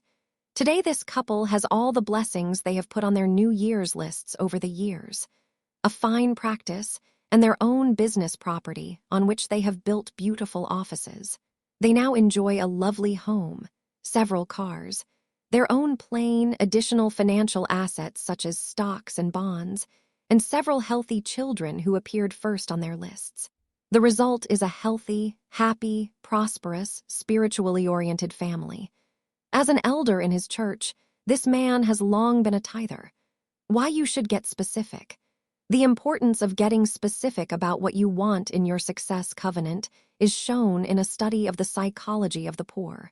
Psychological studies of poverty show that the poor are so caught up in their present problems that they do not plan ahead or think ahead. They spend most of their time and energies battling present circumstances. Also, the poor often have great hostility and envy toward those people who succeed. The poor are inclined to resent success rather than to work in constructive ways to achieve it.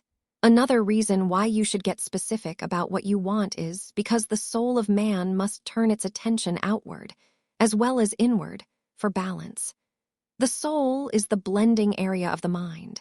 Individuals who do not get definite in their thinking about what they want unconsciously continue to demonstrate what they do not want through absorbing the negative vibrations around them.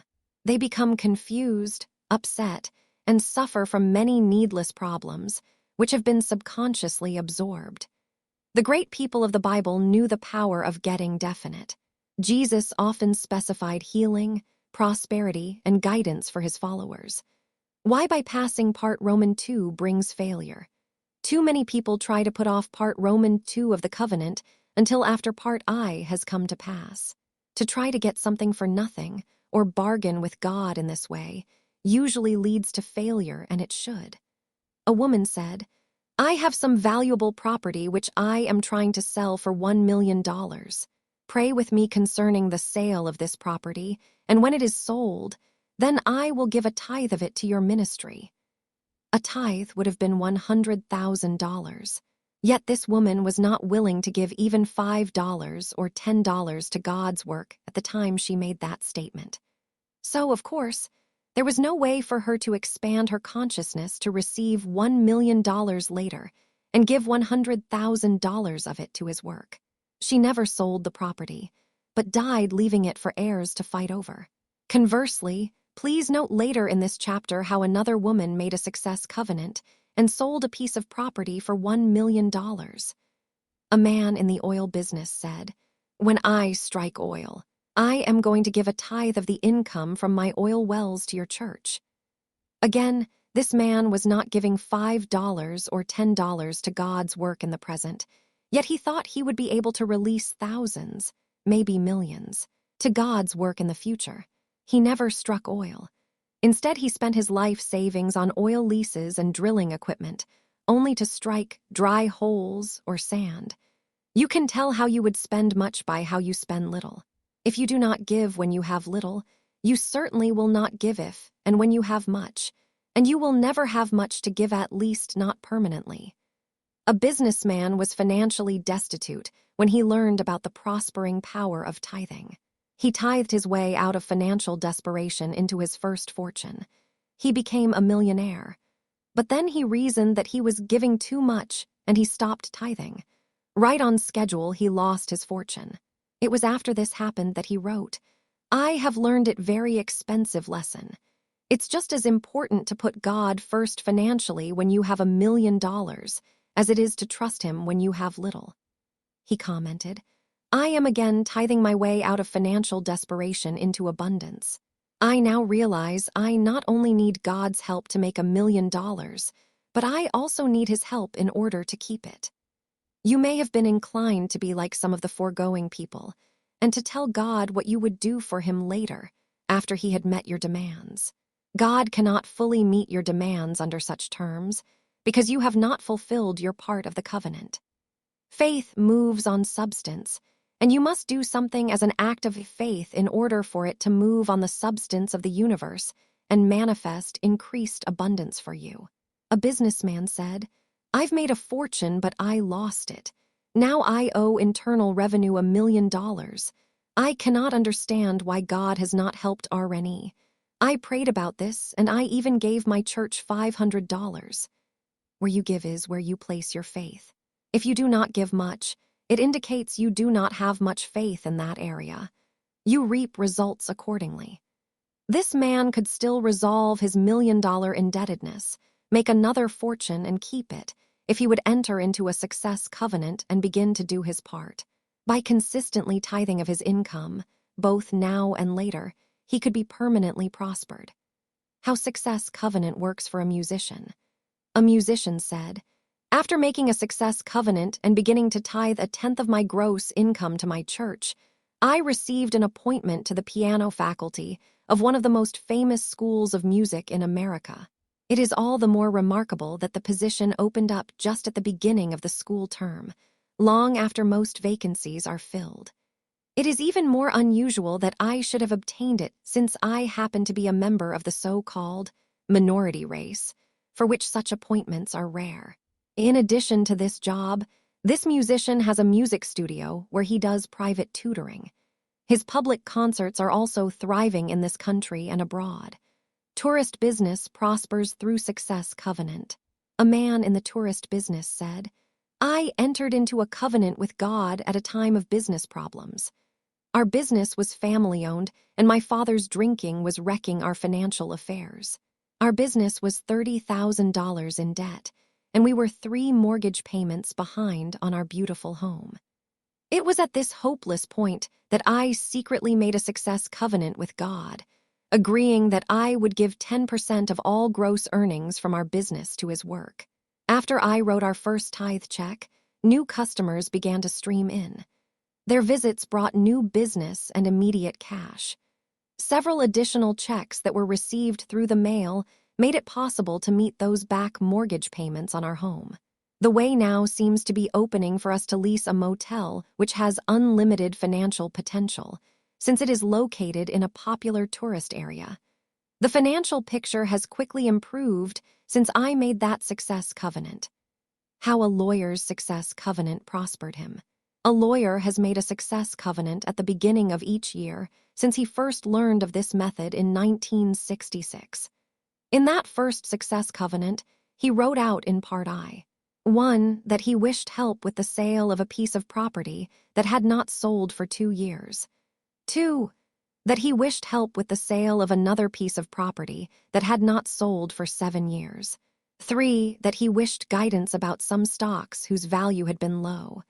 4, that he wished help with certain court cases that had been pending for a long time. In Part II of his covenant, this lawyer wrote out that he would begin immediately to tithe 10% of all channels of his income. This would include the financial income from his law practice, the sale of property, the sale of stocks, income through inheritance, and any other income. The first piece of property listed in Part I sold in a matter of weeks. The second piece of property sold in a few months, and at the highest price he had asked.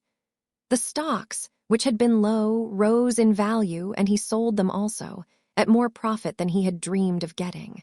The court cases listed in his covenant were harmoniously concluded. This man has made his success covenant at the beginning of each new year, since with amazing results. Some years his covenant has worked even by mid-year to produce the results stipulated. He recently said, "I have proved that a success covenant works. This is a political year, and a lot of people have a platform and a candidate. I do too. My candidate is Jacob, and my platform is his success covenant. I am actively campaigning for Jacob and his success covenant because it's the greatest way in the world to become permanently prospered. You can test a success covenant in small ways first. If this success covenant idea seems too new to you to test it over a period of time, like for a year, why not test it on a short-term basis?" When one couple first heard of this method, they decided to make a covenant with God about just one item that concerned them. They later reported these results. "We made a success covenant to sell our boat. It was a nice boat that we had gotten for our girls to use for water skiing when they were growing up. Now they were both getting married about the same time, and we decided to sell it to help with wedding expenses. So we listed the sale of the boat in our success covenant. We were already tithing from our general income, but wrote out in our covenant that we would tithe from the sale of the boat, too. My husband cleaned up the boat, thinking he would put an ad for its sale in the paper. He called a friend about this, but the friend knew of a man who wanted to buy the boat. The prospective buyer soon arrived, tried out the boat, and bought it. My husband asked $100 more than he expected to get. The purchaser talked him down $50. Even so, there was no expense for ads in the paper. nor was there the inconvenience of people streaming in and out to look at it.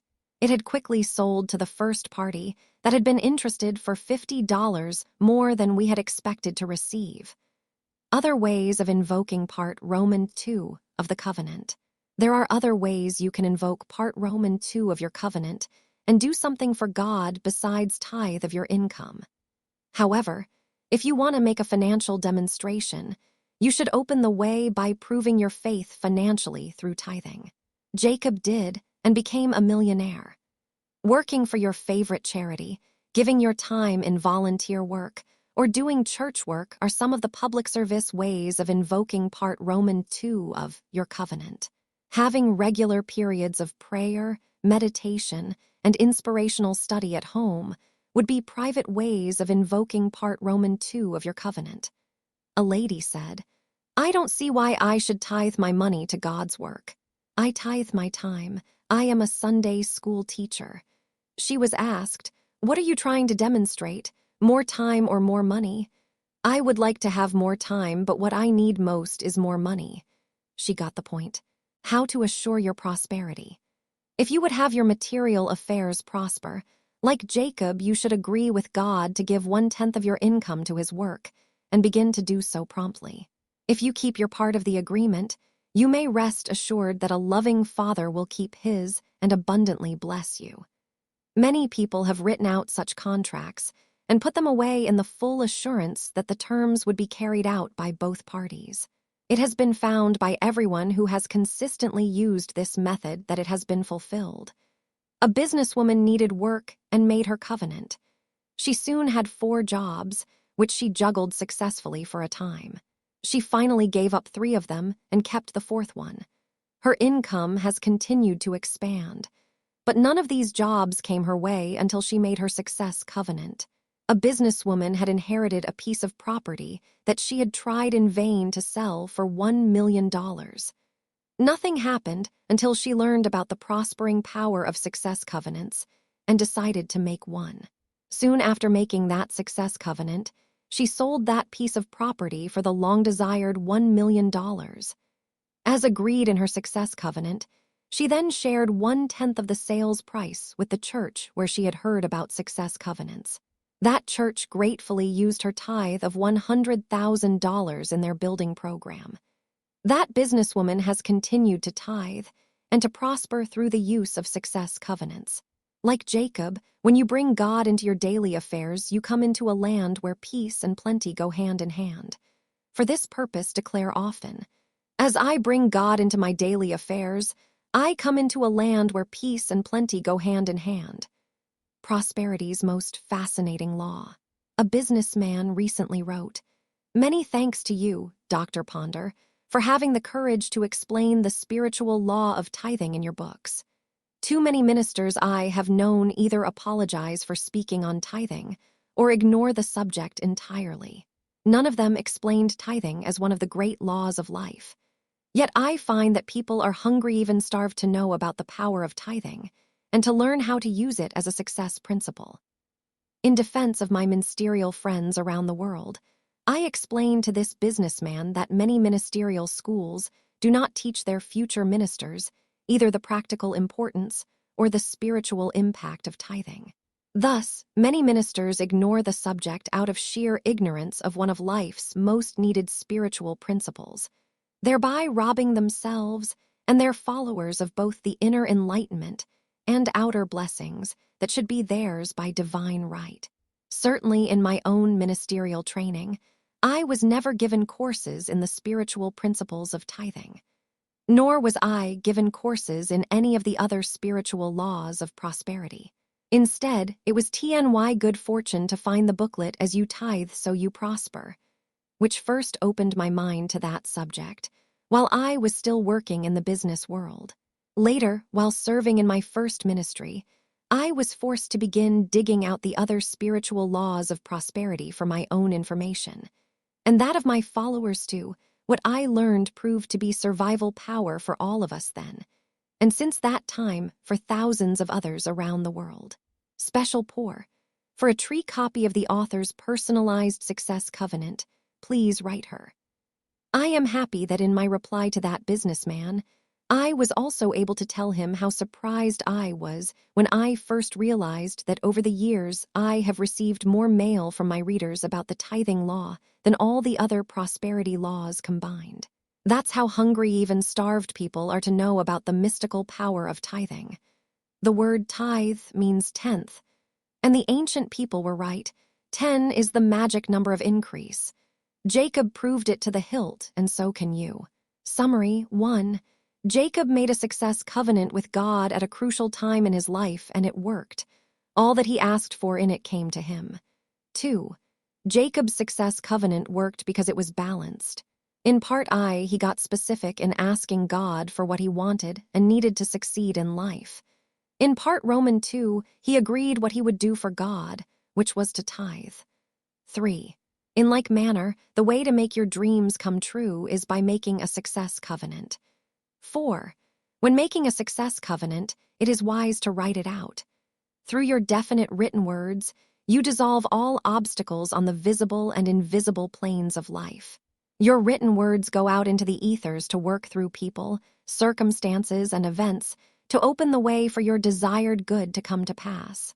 5. Choice produces results, but it's up to you to choose what you want. 6. In your success covenant, get definite about what you want and what you will do. Individuals who do not get definite about what they want unconsciously continue to demonstrate what they do not want through absorbing the negative vibrations around them. 7. You can test this success covenant method on a short-term basis to prove its power. 8. Along with tithing, there are other ways of invoking Part 11 of the covenant. By agreeing to periods of daily prayer, meditations, inspirational study, or perhaps to doing volunteer church work. 9. However, if you would have God prosper you in your material affairs, you should be proving your faith in his ability to help financially through the act of tithing. 10. Jacob made a success covenant at a time when he had every strike against him. Yet he succeeded. With God's help, through use of a success covenant, you can persist into your expanded good, too. Jacob may have been one of the most misunderstood people in the Bible. Some of his early actions gave him a bad image. Yet any knowledgeable public relations consultant would agree that Jacob's overall success philosophy is one we should all learn to use. There is a success saying, "Life never punishes, it teaches." Early in our mental development, many of us are inclined to be like Jacob. He first used his tremendous mind powers to selfishly manipulate people and events, and he reaped problem-prone results. Yet when Jacob struggled past that phase and learned to use his mind powers constructively for the benefit of all concerned, he was able to meet victoriously every challenge in his life. From Jacob we, too, quickly learn that as we sow, so shall we reap. That sooner or later like produces like. Life doesn't punish us, but it does teach needed lessons. There is no defeat, only postponement. Through it all, Jacob proved that there need be no defeat, though there may be postponement. Jacob's good seemed to be postponed because he was having to learn to use his mind powers rightly. Jacob's good was also delayed, at times, because he was having to pay for previous wrong thoughts and actions. There need be no defeat in your life either, though there may be postponement. As mentioned in Chapter 6, when you meet disappointing experiences constructively, you can still go forward to greater good. In his essay entitled Sowing and Reaping, Dr. Emmett Fox wrote there is no such thing as luck. Nothing ever happens by chance. Everything, good and bad, that comes into your life is there as a result of unvarying, inescapable law. The only operator of that law is none other than yourself. No one else has ever done you any harm of any kind, or ever could do so, however much it may seem that he did.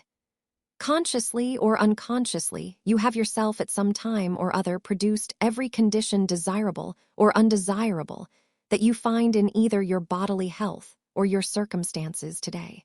You and you alone ordered those goods, and now they are being delivered. As long as you go on thinking wrongly about yourself and about life, the same sort of difficulties will continue to harass you. For every seed must inevitably bring forth after its kind, and thought is the seed of destiny. I once quoted these words of Dr. Fox in a lecture. Upon hearing them, one lady got so upset that she left the meeting, rushed home to bed, and was sick for days. It shook her up to realize that she could no longer blame her troubles on somebody else, that they were of her own making. If you have been inclined to blame others for your problems, you will want to clear up such erroneous beliefs by declaring often, I now dissolve in my own mind, and in the minds of all others, any idea that my own good can be withheld from me. Those blessings which are mine by divine right now come to me, and in my clear perception of truth, I welcome them. No person, thing, or event can keep from me that which the universe has for me, and the universe has unlimited good for me now. The only crop you can ever reap is the crop you first planted in your thoughts and feelings. Jacob proved this, and we do, too, all of the time. You get practice out of challenging experiences. There once was a little boy who was always getting into fights. He prided himself on being the champion fighter in his neighborhood. One day he came home from school showing signs of battle from a scrap he obviously did not win. He had a black eye, a bruised face, and a nose that was out of joint. His father said, "Son, you've been fighting again, haven't you?" "Yes, I have," replied Johnny. "You took on the new boy down the street, didn't you?" "Yes, I did. And he got the best of you, didn't he?" "Yes, but I got practice out of it," Johnny coolly replied. Surface defeat may contain transcendent success. Jacob met life head-on early in his growth. He fought for his good, schemed for it, and mentally outwitted others for it. Life seemed to get the best of him for a time, but he got practice out of it. So can we. A surface defeat may contain the germ of transcendent success. Certainly Jacob's surface defeats and disappointments became the foundation of his later successes. It can be so for you, too. How? Jacob had a quick, alert, strong mind. He knew the power of thought, the power of suggestion, and the power of picturing what he wanted. He used all of these mental techniques to make Laban and himself wealthy. But in the process, Jacob, in spite of his tremendous mental abilities, had human relations problems to face, work out, and overcome. There was a good reason for this. Even though a person has a brilliant mind and great knowledge of the laws of mind action, that person is not balanced mentally, spiritually, emotionally, and physically until he coordinates that mind power with love. It is a well-known metaphysical law that mind power must express through love in order to be productive of good and give you a harmonious, balanced life. Whereas, as Jacob discovered early in his life, when mind power is not balanced with love, it can become crafty, plotting, deceitful, unreasonable, and unbalanced. Why brilliant people have human relations problems. Often a person learns about the power of thought and happily begins to develop it in constructive ways. Then human relations problems appear. This indicates that mind power is being given an opportunity to be balanced through love. When it is, problems are resolved and a happier way of life appears. If you know people who have developed a knowledge of the power of thought, yet are faced with human relations problems, your first reaction may be, if they are so knowledgeable in this way of thinking, why are they having these problems? It is because they are so advanced mentally that they have those problems. They are having to do their emotional homework so that their mind power can be balanced by love. They are getting practice out of it. In your own experiences, do not turn your back on human relations problems when they appear. Do not try to bypass them. Meet them non-resistantly with love so that a balancing process may take place in your interior nature. This balancing process will always lead you into a life of more expanded good. Your growth and expansion come in phases of normality. First, you gain knowledge of the creative power of thought and begin to use it mentally. Then human relations problems often arise so that you may prove it in the heart, emotionally. Indeed, there is no balance in your consciousness until love and wisdom are united in you and reflected in your life. The sages of old used to teach their students to declare often, Let love and wisdom be united in me. 3. If you have been mentally fighting something in your life, rest your overworked mind. Think instead in terms of love and peace. As you practice doing this daily, the results will amaze you. How this success method worked for a school teacher. When you are wondering how you can bring success out of apparent disappointment and defeat, remember this. You came into this world divinely equipped to meet every demand that this world will make upon you. You always have what it takes to meet life's challenges victoriously and to grow through them into better experiences. A school teacher proved this. She went to a small town to begin her teaching career. The situation she found there was pathetic. The town was poverty-stricken. Most of the young people had left to make a living elsewhere. The children in her classes were dirty, noisy, and underprivileged. They were inattentive in class, radiated much hostility toward this young teacher, and rarely did their homework. After 2 months, this young woman had become so nervous that one day in class she lost her temper, told the children off, and then had a nervous collapse. While she was at home recovering, one of the parents of a child in her class surprised her with a visit. This parent said, "My daughter prays for you every night because she knows that this town needs you and that the children in your class need you. These children are this town's only hope for a better future. The present generation is all we have left." This teacher returned to school with new hope. She stopped mentally fighting the situation and began to think of it in terms of love and peace. She told her students they were the future citizens of that town, that they were important, and that they mattered. She told them they must learn everything they could so they could lead their town in the future. She said, "We must work together to make our town a better place to live." As she spoke these words, one little boy jumped up and said, "Yes, what this town needs is prettier houses. My house is the ugliest one of all." Another little boy jumped up and said, "Yes, what this town needs is bright paint with beautiful colors on all the buildings. I'd like to paint every house in this town." Still another youngster said in a very confidential tone of voice, "What this town really needs is plumbing." Everyone laughed because his father was the town plumber. When one of the parents saw the house these children had designed on paper, this parent hired the students to help remodel an old house. Someone gave them furnishings to be redone for that remodeled home. Months later, the remodeled house, now shining with bright paint and surrounded by trees, grass, and flowers, was put on display.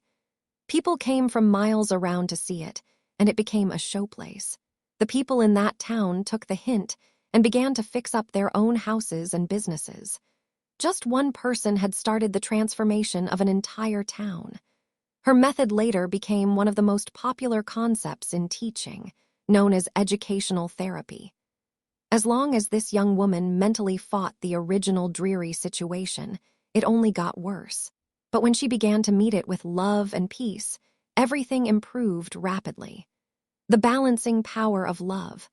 Once we know this success philosophy, it is our sacred privilege to use it to bring constructive results into our own lives and into that of others. Luther Burbank once talked about the power of love as a balancing factor.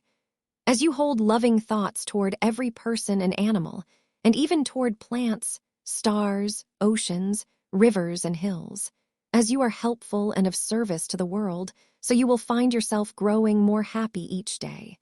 With that happiness comes health and everything you want.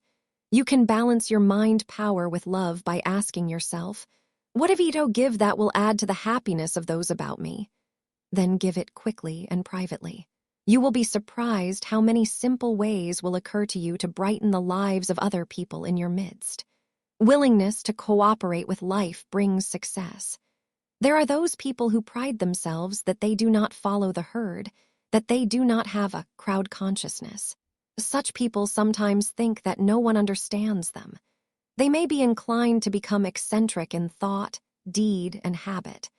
But, as Jacob found out, the development of your mind powers is for the purpose of making you more adaptable to situations and more friendly in your relationships with others. The development of your mind powers can fail in its purpose if it causes you to become introverted, given to abnormal introspection, and inclined to hold yourself apart from the world about you. The development of mind power is a sane practice that should lead one to a saner way of life. So shun the eccentric as you develop your mental abilities. Seneca, the 4th century Roman philosopher, said, "Everything that exceeds the bounds of moderation has an unstable foundation." How can you develop your mind powers in a sane and normal way? Since willingness is the open door to advancement, you must be willing to cooperate with life, situations, and especially people. If, at times, this is not easy to do, act willing anyway. You then find matters proceeding so smoothly that you will become willing to cooperate. Your progress on the pathway of life has brought you to your present surroundings. However, resentment of those surroundings and circumstances can temporarily halt your progress or stop it altogether. So deliberately cooperate with environments, situations, and people, and they will begin to cooperate with you. Kindness is the kingpin of success. There once was a businessman who was involved in a lawsuit which seemed unfair and unjust. He was bitter and resentful about the proceeding. Finally, when things were in a deadlock, a friend told him he would never get anywhere until he rid himself of resentment about this legal matter. He was advised, "Bless your opponents. Know that in some way not yet apparent they are doing you a favor. Say to yourself every day, 'I live by the law of love, and love is now victorious in this situation for the good of all concerned.'" As this formerly bitter, resentful businessman began to change his thinking and consciously live by the law of love, an opportunity came to do a favor for the man suing him. He performed that favor, and his actions opened the way for an out-of-court settlement that immeasurably benefited all involved. One man recently said, "I often wonder why people do not make more of the marvelous power there is in kindness. It is a wonder worker, the greatest leveler to move the hearts of men that the world has ever known. Kindness is the kingpin of success in life. Kindness is the prime factor in overcoming friction. If a man is your enemy, you can disarm his hostility by doing him a kind act, thereby making him your friend." Jacob had to prove that love can triumph over hate. When he balanced his fantastic mind power with love, when he met human relations problems non-resistantly, he was able to realize his heart's desires. Balance came into his personality, then into his life. The success power of love and peace. Take anything in your life that seems not to be going well. Spend a few minutes each day thinking about that situation constructively. Don't fight, manipulate, or dictate. Do not try to mentally force anything or anybody in the matter. Instead, treat people and events involved with thoughts of love and peace. Remind yourself that harmony and true success are the divine purpose of your life. As you follow this practice daily, instead of becoming eccentric, rigid, or demanding, you will become more flexible, adaptable, harmonious, and successful in every phase of your life. How to realize your heart's desires. From Jacob, you learn to think on what you have, not on what you have lost. 6 blessings that are recognized and counted multiply. Every lost thing can be restored or compensated for in the course of your growth. As for Jacob, finally Jehovah indicated his favor by renaming Jacob Israel, which meant Prince of God. Jehovah's explanation was, "For thou hast striven with God and with men, and hast prevailed." Genesis 32:28. The extent to which Jacob was favored is shown by the fact that he became the father of the 12 tribes of Israel, and an important nation was founded through him. This persistent millionaire's descendants included prophets, kings, and people of prominence who also became millionaires many times over. May you realize your heart's desires as you meditate often upon these statements characterized by the life of Jacob. My progress on the pathway of life has brought me to my present surroundings. Resentment of those circumstances could temporarily halt my progress or stop it altogether. So I now willingly cooperate with people, situations, and with life, and they cooperate with me.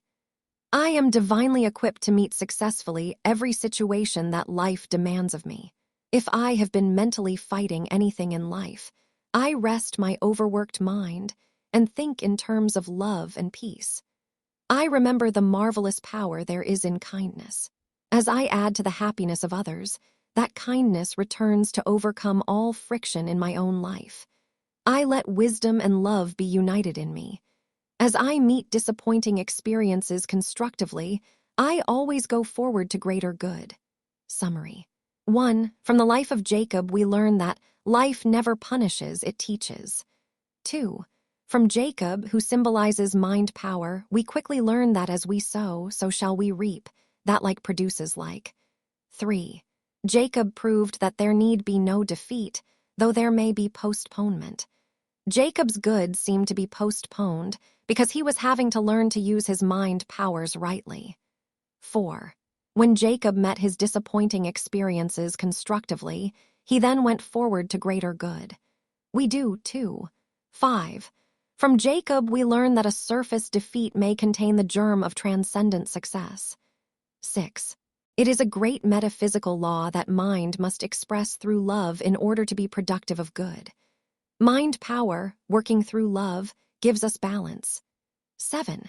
If you have been mentally fighting something in your life, rest your overworked mind and think in terms of love and peace instead. 8. We came into this world divinely equipped to meet victoriously every demand that this world would make upon us. 9. Willingness is the open door to advancement. When you are willing to cooperate with people, situations, life, then those people, situations, and life cooperate with you. 10. Do not fight, manipulate, or dictate. Do not try to mentally force anything or anybody in any matter. Treat people and events with thoughts of love and peace. As you follow this daily practice, instead of becoming eccentric, rigid, demanding, you will become more flexible, adaptable, loving, harmonious, and successful in every phase of your life. Love and wisdom will have become united in you. This can help you realize your heart's desires.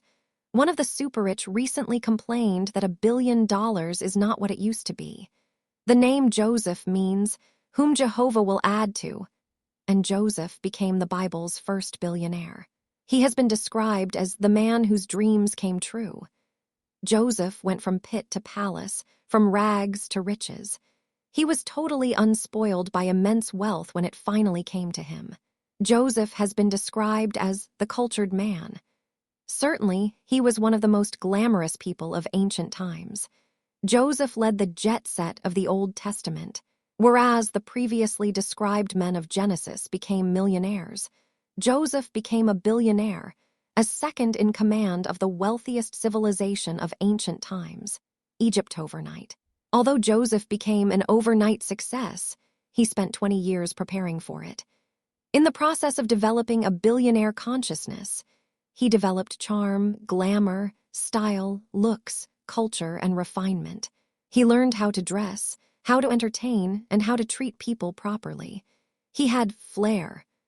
All of these qualities are helpful in developing a well-balanced prosperity consciousness. In modern times, one of the world's leading billionaires recently confessed that the turning point from severe poverty to acquiring billions came for him when he bought his first tailored suit and began to associate with millionaires. By getting into their prosperous mental atmosphere and learning from them how to dress, how to entertain, and to treat people socially, he developed flair and style that led him to acquire millions. It is little wonder he later married one of the most famous and glamorous women of modern times. Putting your best foot forward is still a success secret fit for a future millionaire. Joseph's prosperous background. By going to Egypt, Joseph developed his prosperity consciousness in a way he never could have had he remained in the land of Canaan. In Egypt, he was exposed to immense wealth and all that goes with it. It is little wonder he later declared, "Ye may have meant it, i.e., my banishment, for evil, but God turned it to good." Genesis 50:20. However, Joseph was a cultured gentleman while still a shepherd in Canaan. He was taught by his father, Jacob, how to behave in the presence of princes and rulers. His good manners and education prepared him to rise quickly to a high position in Egypt. All of the sons of Jacob had been well brought up and trained by their father, Jacob, and their grandfather, Isaac. Even as children, they had often feasted with kings and princes. The Egyptians were amazed because they had not expected these desert men to know anything about good manners. During the course of his life, Joseph used most of the basic prosperity principles employed by the earlier millionaires of Genesis. He practiced the prospering power of release, non-resistance, forgiveness, affirmation, picturing, recognition of God as the source of his supply, and tithing. Perhaps that is the reason he became a billionaire, not just a mere millionaire. In my own gradual growth out of long-term poverty into a more abundant way of life, I have found that it is necessary to employ all of the prosperity methods that Joseph used so faithfully. When people wail, "Those prosperity laws you write about sound good, but they do not work for me," it is because you're like Joseph. The doubters have not practiced prosperity's dynamic techniques consistently over a period of time. That Joseph did so and got such remarkable results should greatly encourage you in the deliberate expansion of your own prosperity consciousness. Specific secrets for gaining enormous wealth. What was Joseph's specific secret for manifesting such enormous wealth? Joseph's name had prosperity significance. It meant, "whom Jehovah will add to." Joseph symbolizes the ability to increase substance through deliberate constructive use of one's imaging power. Joseph became a master of substance and manifested it as vast wealth through the repeated use of one specific prosperity principle, the picturing of the mind. Here is Joseph's greatest prosperity secret for you. 1. Through the deliberate practice of appreciating the vast wealth he saw all around him in affluent Egypt. And 2. Through picturing vast wealth for himself, Joseph became a billionaire. From $10,000 to $100,000 a year income, she maintained it. A businesswoman had gone from $10,000 a year financial income to $100,000 a year income after she began to make prosperity maps each year, placing on them the financial income she desired. Then 1 year after she had reached her $100,000 goal, she neglected to make another prosperity map picturing her continued financial success. The results: her income began to dwindle. She was baffled and frightened about this sudden turn of events, until she realized she was no longer picturing financial success. When she made a new prosperity map, picturing a $100,000 a year financial income for herself, it again manifested for her. See instructions at conclusion of this chapter for making a prosperity map.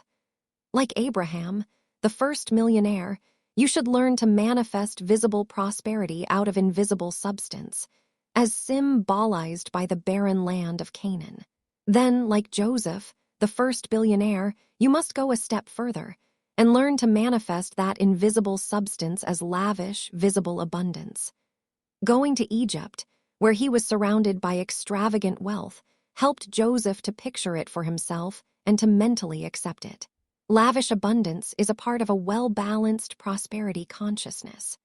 Remember that Joseph symbolizes the imagination, that powerful mental faculty that forms ideas first in the invisible substance of the universe and then brings those ideas into visible form. The picturing power of the mind is one of the oldest devices known to man for getting what he wants. Joseph proved it. As will be shown in this chapter, the experiences that Joseph went through before he gained vast wealth symbolize the discipline you must experience in order to gain vast wealth and to maintain it. Why you should keep quiet about what you picture. In the land of Canaan, Joseph had been trained to be chief of the tribe and successor to his father. As such an heir, he wore a coat of many colors. This special attention from his father caused jealousy among Joseph's brothers. When you begin to prosper, jealousy may be reflected toward you. If so, do not be surprised by it and do not respond to it. Protect yourself by declaring often, "Love envieth not. The prospering truth has set me free to prosper." Joseph dreamed of dominion when he seemed to have none. You should, too, but you must keep quiet about your dreams. Joseph was clairvoyant and had some prophetic dreams, but he made the mistake of innocently telling his dreams to his jealous brothers. His father rebuked him, and his brethren envied him. Genesis 37:10-11. His brothers retaliated by selling him into Egyptian slavery. Joseph's dreams were a prophecy of the great events that were to happen to him later. His dreams were also a prophecy of his attainment of a superior consciousness of universal substance. When he developed that consciousness, he would become an overnight billionaire. To that billionaire consciousness, his brothers were destined to come and ask for help. His billionaire consciousness was to save them and the entire ancient world from starvation. How Joseph's prosperity consciousness expanded in Egypt. How yours can, too. Ironically, Joseph's prosperity consciousness began expanding when his brothers sold him to some Arab traders who were on their way to Egypt. He was purchased for 20 shekels of silver ore between $12 and $15. It also seems ironic that his value went from about $15 to that of a billionaire after he was immersed in an atmosphere of lavish abundance and pictured it for himself. In Egypt, Joseph began expanding his prosperity consciousness in an outer way. Joseph had come from the barren hill country of Canaan, across the sandy desert to the lush green lands of the Nile Delta, then into the teeming city of Tarius, also known as Zoan. Zoan was a wealthy dwelling place of the kings and princes of Egypt. It symbolizes a rich, material state of consciousness, one in which all that man has pictured in the invisible realm of substance can then become tangible, visible supply. And this is what happened to Joseph. There in that prosperous trading center of Tarius, Joseph saw for the first time every conceivable kind of merchandise. Bolts of cloth, bundles of spices, baskets of luscious fruit, beautiful objects of copper and gold. Also, the people looked and dressed differently in Egypt. These men were clean-shaven, not bearded as were the men of Canaan. They wore cloth and linen apparel rather than skins. The more prosperous men wore neckbands of colored metal beads. They also rode in two-wheeled, horse-drawn chariots. This was all magnificence beyond Joseph's wildest dreams. As previously mentioned, you have to become aware of prosperity, even lavish abundance, in an outer way in order to demonstrate it in your own life. This is one of the most valuable lessons I have learned over the years. I am certainly not in a position to compare my progress with that of the fabled Joseph. Yet I know that his prosperity methods work.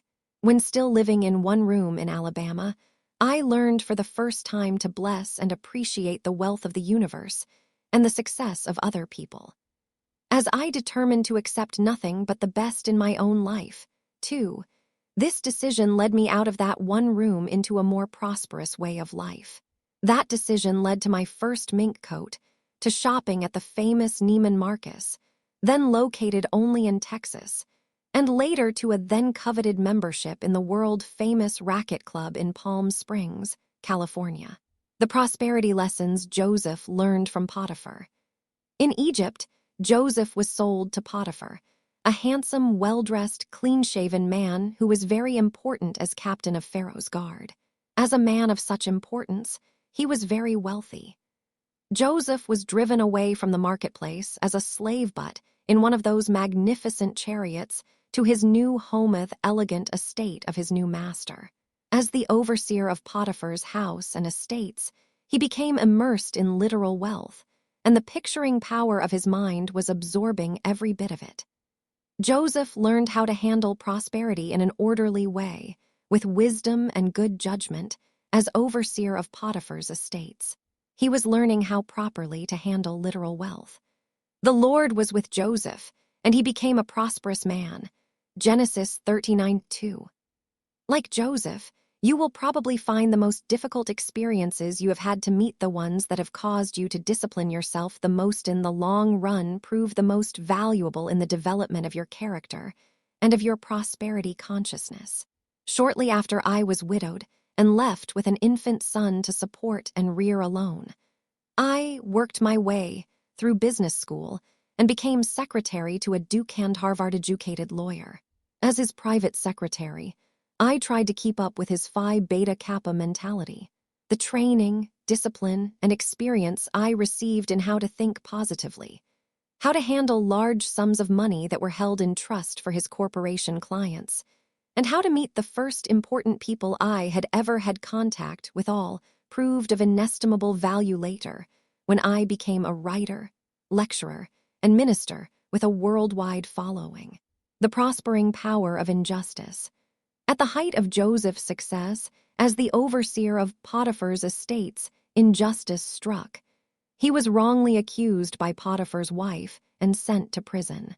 This apparent injustice was a test of Joseph's expanding prosperity consciousness.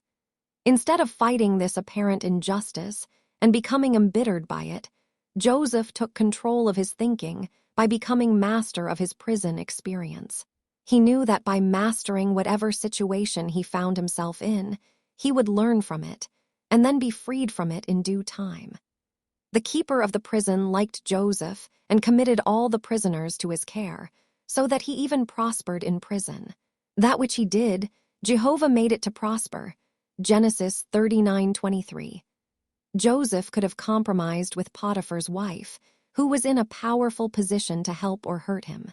But Joseph intuitively knew that moral compromise was not necessary. It never is. He became far wealthier in his own right than Potiphar's wife could ever have helped him to become. When Joseph did not fight for what had been taken from him, he was given far more later, because he had developed the prosperity consciousness which could not be taken from him. Here is one of the billionaire secrets you learn from Joseph. Instead of fretting about what can be taken from you, you should persevere in developing a prosperity consciousness that cannot be taken from you. When you have done this, no person, thing, or event can keep that from you which the universe has for you. The prospering power of discipline. Joseph needed the quiet time that came to him in prison, away from the world, for further development of his imaging power.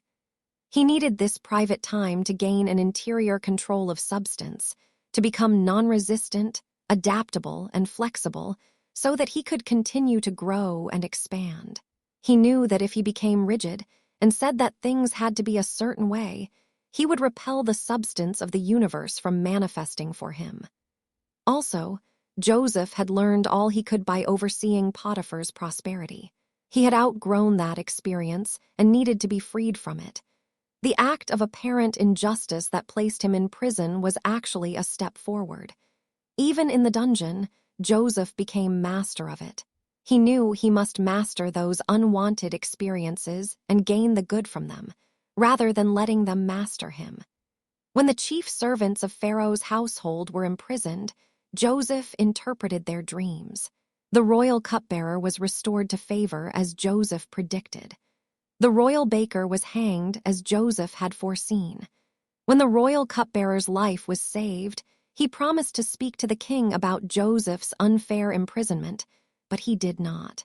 Instead of reacting to this further injustice, Joseph kept right on non-resistantly gaining control of his prison experiences. He kept on picturing better than the best he was then experiencing. If he had fought back, he would have dissipated his expanding prosperity consciousness. He would have had to start all over again in gathering universal substance together in the invisible, and then in the visible realms. He would have had to start all over again in picturing it. There is prospering power in not fighting back. 2 secrets for getting results through picturing. Joseph knew these secrets for getting results through picturing. First, you draw the substance of the universe into definite form in the visible world through your definite pictures.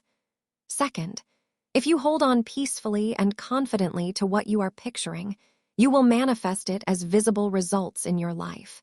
But if you get angry and resentful, then universal substance evaporates, and you have to start all over again. In the face of all this injustice, Joseph kept his cool because he knew he was being disciplined for greater things. One day, 2 years later, his non-resistance paid off. Pharaoh had a dream that all the wise men of Egypt could not interpret. Suddenly, the cupbearer to the king remembered Joseph. He was brought out of the dungeon. He interpreted the dreams as a prophecy of the 7 years of plenty and the 7 years of famine that were coming to Egypt. At this point, Joseph's troubles were over. A long period of severe discipline was ended, but it had been worth it. Life as a billionaire. One day Joseph had been a forgotten prisoner, a slave. The next day he was prime minister of Egypt, the second richest man in the ancient world. Only King Pharaoh was wealthier. Some of the manifestations of lavish abundance, which the picturing power of the mind provided for Joseph, were these. King Pharaoh placed on Joseph's finger a signet ring as a symbol of royal authority and vast wealth. Joseph was clothed in embroidered garments. A gold chain was placed around his neck. He was given Pharaoh's second chariot for his own. He was given a lovely Egyptian wife, the daughter of a highly respected priest. Pharaoh conferred upon him an Egyptian title which was to be prophetic. It meant savior of the world. Pharaoh said grandly, "I have set thee over all the land of Egypt." Genesis 41:41. The king meant by this statement, "I have set thee over the wealth of the universe," because the great empire of Egypt was the richest country of the ancient world. Such wealth and honor would have turned the head of the average person. It would have emotionally unbalanced most people, but not Joseph, who had spent years being disciplined and prepared for the enormous wealth that was suddenly poured out upon him. The prospering power of forgiveness. Joseph's positive attitude about what he had been through is shown in the way he named his sons. His first son was named Manasseh, meaning forgetfulness. Joseph explained, "God has made me forget all my hardships." Genesis 41:51. His second son was named Ephraim, meaning fruitful. Joseph said, "God has made me fruitful in the land of my affliction." Genesis 41:52. In these two statements, Joseph was practicing the prospering power of forgiveness. When you, too, say of hard experiences and difficult people, "I pronounce you good," you open the way to reap the vast benefits of the prospering power of forgiveness. A businessman in Palm Springs, California said, "I know that forgiveness prospers." A number of customers had not paid their bills. After the usual methods of attempted collection, I decided to try forgiveness. I took a week off and vacationed at Newport Beach. I spent a great deal of time reading along inspirational lines and practicing forgiveness. I wrote out the names of those owing me money on my forgiveness list. I called their names daily and declared that all things were cleared up between us. It worked. When I returned to my office, several of the largest outstanding accounts had been paid while I was away. Lavish abundance during 7 years of plenty. Then came 7 years of abundance. In the 7 plenteous years, the earth brought forth by handfuls. Genesis 41:47. During this period, Joseph displayed great humility. He did not sit back idly amid his vast wealth, but he worked diligently as an able administrator. Joseph went out over the land of Egypt. Genesis 41:45. He had not been emotionally unbalanced by vast wealth. During this period, he lived and worked amid unlimited abundance. Joseph stored up grain in vast abundance, like the sand of the seas, until he ceased to measure it, for it could not be measured. Genesis 41:49. As prime minister, he had a marvelous life, even though he worked steadily. He entertained in his home and at public banquets. He lived like a king. As a celebrity in his own right, he was loved everywhere. It was all the result of years of disciplining his thinking, of picturing the good, and of not fighting back. Joseph proved that the longer your good is in coming, the bigger it will be when it comes, if you persist in expecting it and in preparing to receive it. The riches that a famine brought. During the following 7 years of famine, Joseph's family came from the land of Canaan begging for food. When his big chance for revenge came, Joseph ignored it by forgiving his family, his former tormentors who had tried to destroy him. He explained, It all happened according to God's plan. God set me ahead of you so that I might save you from hunger. Genesis 45:7. He gave them gold, clothing, wagons, donkeys, and fertile, well-watered grassland in the green delta region of Egypt in which to live. He prosperously affirmed, I will give you the good of the land. Ye shall eat the fat of the land. Genesis 45:18. King Pharaoh was also generous to Joseph's family. The land of Egypt is before you, in the best of the land. Dwell, Genesis 47:6. Joseph's father, Jacob, had already become a millionaire, as evidenced by the vast flocks and possessions he brought with him to Egypt. Due to Joseph's generosity, coupled with that of the powerful King Pharaoh, the rest of Joseph's family became very rich, too. Joseph brought Egypt safely through the famine and lived with his family there in honor, esteem, and vast wealth to a ripe old age. He promised his kinsmen that God would one day take them out of Egypt into their own rich promised land. Yet there was a divine purpose in their following him to Egypt. There the Hebrews came into contact with an advanced civilization, and they developed the national prosperity consciousness they would need and use later to become one of the wealthiest groups of people the world has ever known. The prospering power of Jivingand of giving thanks, although nothing is said in the book of Genesis about Joseph tithing. He did so because his father, grandfather, and great-grandfather before him had tithed. It was a Hebrew tradition.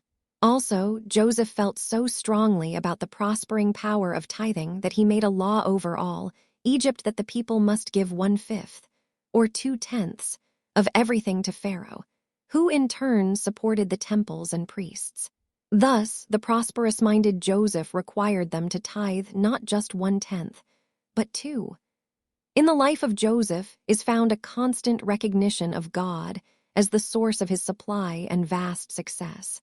There are numerous biblical references pointing this out, such as, the God of your father hath given you the treasure, Genesis 43:23. Jehovah was with Joseph, and he was a prosperous man, Genesis 39:2. The blessing of Jehovah was upon all that he had in the house and in the field, Genesis 39:5. On the way to Egypt to live, Joseph's father, Jacob, had stopped at Beersheba, fulfillment, in the land of Canaan, realm of substance, to offer sacrifices. This would indicate that Jacob took the time to render thanks for the fulfillment and abundance that had come into his life.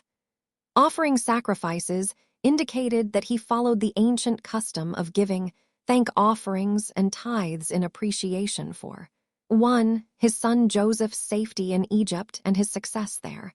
2. The families being saved from starvation. 3. Their reunion in Egypt. The wealthy Jacob had long since learned that to give a faith offering before his prayers were answered assured results, and to give a thank offering afterwards sealed and protected the results and made them permanent. No wonder he lived amid such lavish abundance in his later years in Egypt. He had earned it in consciousness through his faithful giving over the years. Miraculous abundance. The power of demonstrating miraculous abundance through a practice of giving is shown in this report from Canada. Last week when I wrote you from Victoria, British Columbia, I sent a faith Thanksgiving tithe from the money I had miraculously found on the street. I am writing today from Toronto, Ontario, to say I have since been divinely supplied with $1,000. This has brought a great sense of joy to my heart and a great sense of peace to my pocketbook. I am sharing a tithe, thank offering from this latest blessing. The greatest prosperity secret of all. The greatest prosperity secret that we learn from Joseph is this. Vast wealth did not come to Joseph until he was ready for it mentally and emotionally. After the depths of humiliation, which he never accepted, Joseph was then lifted up into high honor and vast wealth. It did not turn his head, because he had earned it in consciousness first. He was ready to accept it and to retain it. As symbolized by the events of his life, Joseph developed a superior consciousness of universal substance. He learned how to manifest that universal substance as visible wealth for himself and for the entire ancient world, mainly through the picturing power of the mind. A billionaire meditation. The following statements, paraphrased from the life of Joseph, can help you develop a billionaire consciousness. Putting your best foot forward is still a success secret fit for a billionaire. Joseph became a master of substance and manifested it as vast wealth through the repeated use of the picturing power of the four-ind. I can, too. Lavish abundance is part of a well-balanced prosperity consciousness. The picturing power of the mind is the oldest device known to man for getting what he wants. I use it daily. I keep quiet about what I am picturing. Love envieth not. The prospering truth has set me free to prosper. I am master of substance. As I attain a superior consciousness of universal substance, I prosper exceedingly. I dare to expand my prosperity consciousness in outer, as well as inner, ways. I learn how to handle prosperity in an orderly way with wisdom and good judgment. Instead of fretting about what can be taken away from me, I persevere in developing a prosperous state of mind that cannot be taken from me. I gain an interior control of substance by becoming non-resistant, adaptable, flexible. I am not rigid or negative, so I do not repel substance. Instead of reacting to any apparent injustice, I constantly picture better than the best that I am now experiencing. I prove that there is prospering power in not fighting back. I keep my cool because I know I am being disciplined for greater things. When wealth and honor come, they do not unbalance me. I practice the prospering power of forgiveness by pronouncing all of my experiences good. I display great humility. I constantly recognize God as the source of my vast and ever-increasing supply. I tithe my way to vast wealth. I protect my wealth and make it permanent through my faith offerings, thank offerings, and consistent tithes to God's work. As I do these things, I know that vast wealth comes to me just as soon as I am ready for it mentally and emotionally. Therefore, it does not turn my head, because I have earned it in consciousness. Knowing this, I rejoice and enjoy the wealth of the universe as it flows to me unceasingly. Instructions for making a prosperity map or wheel of fortune. How to picture your good. The fantastic power that lies in deliberately picturing what you want was brought to my attention many years ago by an engineer in Alabama who designed a wheel of fortune, which worked so well for him that he went from a mediocre job in the Deep South to a multi-million-dollar construction job in the Midwest. He used a large piece of poster board, outlined a circle on it which he divided for the various departments of his life: financial, job, family, health, vacation, and spiritual growth. In each segment, he placed pictures of the good he wished to experience in that phase of his life. Later, a college professor in Austin, Texas, and a lawyer in San Antonio showed me simpler success maps, which they made that produced equally successful results for them. Also, from years of experience in making success maps for myself and others, I would like to share with you these ideas, which I have found very helpful in manifesting one's good through pictures. First, keep quiet about your pictures. Do not discuss them or try to convince others to try this method. The words secret and sacred have the same root meaning. What is sacred should be secret. Do not talk away your good. Second, use big, beautiful, colorful poster boards if you want big, beautiful, colorful results in your life. A college professor made a small, crowded, drab, colorless success map for travel abroad, and it worked. He had a crowded, drab, colorless trip. Third, use definite colors for definite results desired. According to the ancient science of color, you should use green or gold poster boards for financial success maps, for job and career success; yellow or white for increased spiritual understanding; blue for intellectual accomplishments such as writing a book or finishing a degree; orange or bright yellow for health, energy, a more vital life; pink, rose, or warm red for love, harmony, marriage, happiness in human relationships. Color is important because color impresses the subconscious mind much faster than black or white. Whether or not you follow the foregoing ancient color chart, be sure to use colored poster board, always in a color that appeals to you emotionally. Fourth, use colored pictures rather than black and white ones on your colored poster boards. A recent comment was, "Now I know why my pictured good took so long to manifest. I had used black and white pictures and backgrounds rather than colored ones." Fifth, do not clutter your board unless you want cluttered results. Make several maps for various phases of your life. A housewife exclaimed, "Now I know why our house is so crowded. We placed a small, crowded house on our success map, and we got just that." Soon after she made a new map for a larger house, it came through her husband's promotion and job transfer. Sixth, on your financial poster board, put money, not just things you want. Otherwise, you may get those things plus indebtedness. Use play money or checks. Also use specific affirmations for wealth if you expect specific financial increase, such as the following. I am open and receptive to the vast wealth that the universe has for me now. I am beautifully and appropriately clothed, housed, transported and supplied with the rich substance of the universe now. The enormous sums of money that are mine by divine right now manyest for me, under grace in perfect ways. I welcome them in humility, wisdom, and peace. I am receiving now. I am receiving all the wealth that the universe has for me now. A specific affirmation for marriage that has worked for a number of people after they placed it on their success map was this. Divine love active in me now manifests for me my own true wife, husband for life. We enjoy a healthy, happy, prosperous marriage together here and now. Seventh, place a spiritual symbol on your poster board, such as a picture of the Christ, the Bible, or a Bible promise. This gives your desires a spiritual protection and opens the way for what you have pictured or something better to come to you. Eighth, view your success map every day, preferably early in the morning and just before sleeping.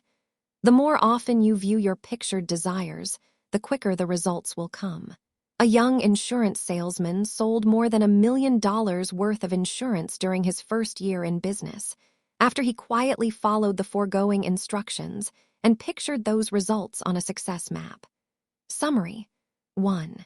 Joseph symbolizes the ability to manifest substance as tangible results through the picturing power of the mind.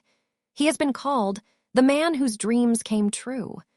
Yours can, too, when you employ his methods. 2. Joseph dreamed of dominion when he seemed to have none, but he innocently told his dreams to his jealous brothers who sold him into Egyptian slavery. From Joseph, we learn to keep quiet about what we are picturing, but also to keep picturing it. 3. Like Joseph in Egypt, we must become aware of prosperity in outer ways in order to manifest it. 4. Like Joseph in Potiphar's house, we must learn how to handle large sums with wisdom. 5. Joseph's imprisonment was a test of his expanding prosperity consciousness. He became master of substance, even in prison. He was being disciplined for greater things through that period of apparent tests. 6. The longer Joseph's good was in coming, the bigger it was when it came. Joseph was not unbalanced by sudden wealth because he had spent years being disciplined and prepared inwardly for it. 7. Joseph made 3 statements after he became prime minister, showing forgiveness of his family, all of which are marvelous decrees for us to use. 2. In the face of apparent injustice. 1. God has made me forget all my hardships. 2. God has made me fruitful in the land of my affliction. 3. Ye may have meant it for evil, but God turned it to good. 8. A national prosperity consciousness was developed by the Hebrews in Egypt, which they would need later.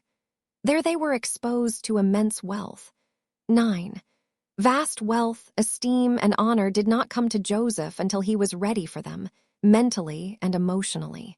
10. Joseph continued to work diligently in Egypt while enjoying the privilege of immense wealth. 11. Joseph's name had prosperity significance. It meant, whom Jehovah will add to. 12. Enormous wealth and honor came to Joseph through his quiet, persistent use of the picturing power of the mind. As second in command of the wealthiest civilization of ancient times, he became the Bible's first billionaire. The Book of Ruth, best known as a love story, is also one of the greatest prosperity stories of all times. It is a master short story containing human interest, tragedy, humor, love, and a very happy ending. It brings a message of hope to those people who have suffered from sorrow and loss and want to see their good restored. As this story proves, there are always returning cycles, when the good that seemed lost returns again in a new guise. Although the famous love story of Ruth is not found in the Book of Genesis, it is being included in this study of the Bible's early millionaires for two reasons. First, the historical setting of the Book of Ruth is uncertain. Although it follows the story of the judges in the Bible, many historians feel it was written during an earlier era. Second, it seems appropriate to place Ruth in importance with the Millionaires of Genesis, because she became the Bible's first millionairess through her own actions. Technically, Sarah, as the wife of the first historical millionaire, might be considered a millionairess. Surely Jehovah gave her a divine blessing which was fit for a millionairess, when he promised that her descendants would become people of prominence, even kings. Genesis 17:16. Also, the wives of Isaac, Ishmael, Jacob, and Joseph enjoyed the immense wealth accumulated by their husbands. Yet Ruth was the first among the early Bible women to show through the actions of her own life, and through those of her mother-in-law, the mental steps that were taken to manifest the lavish abundance she later enjoyed. Eve of the creation story in Genesis 1 and 2 was the allegorical millionairess, symbolizing every person's feeling nature. However, she is being given only honorable mention here because Eve misused her feelings by dwelling upon a belief in lack in the midst of abundance. Whereas Eve started out rich and ended up poor, Ruth did just the opposite. She was poor in the beginning but grew out of poverty into tremendous wealth. We can, too, as we follow her mystical success formulas. Although Ruth attracted wealth in a traditional way by landing a rich husband, her actions symbolize the use of some basic prosperity principles that you can use to manifest increased abundance in your life, too. By interpreting the mental steps Ruth and Naomi took, you gain a quick review of the basic laws of prosperity that were used by all of the early millionaires. Thus, her story is a fitting one to conclude this study of the ancient millionaires and their deliberate use of universal success principles. Prosperity begins in Bethlehem.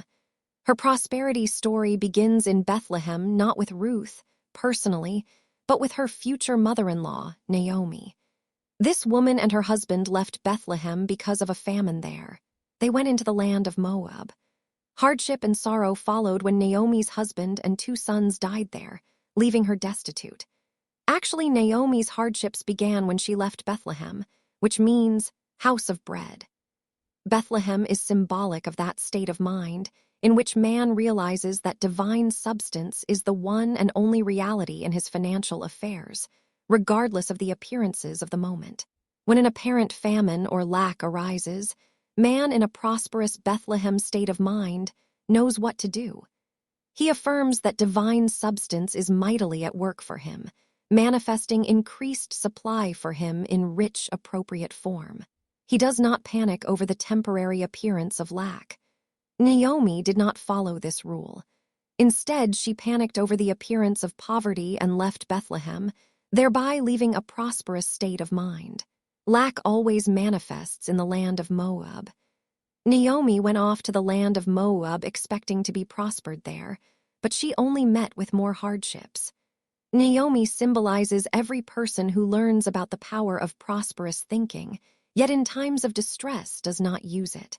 She symbolizes those people who, in the face of lack, try to find an easy way out by going off to the land of Moab. Moab symbolizes that material state of mind that says, I do not know how to solve this problem of lack and distress in an inner way, So I will go back to my former methods of fixing things up in some outer way. But when Naomi tried to fix things up in an outward way, she just encountered more lack and loss. You must learn to think things through rather than trying to force things through. When you deliberately employ prosperous thinking, your prosperity thoughts move on the lavish substance of the universe, manifesting it as rich ideas and as increased supply in your life in any number of ways. Your prosperous thinking develops the rich state of mind known as Bethlehem. When you try to force things through in an outer way and panic at every sign of lack, your hardships just multiply. This develops the limited hardship consciousness, known as Moab. Although Moab symbolized hard conditions, those hard Moab conditions contain the possibility of good. But one must work in and with the land of Moab to extract its good. Since Naomi did not do this, a hardship consciousness developed.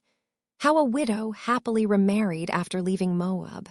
A widow of 10 years wished to remarry and lead a happier, more normal way of life. She had prayed, affirmed, and cured a happy new marriage for several years, but nothing happened.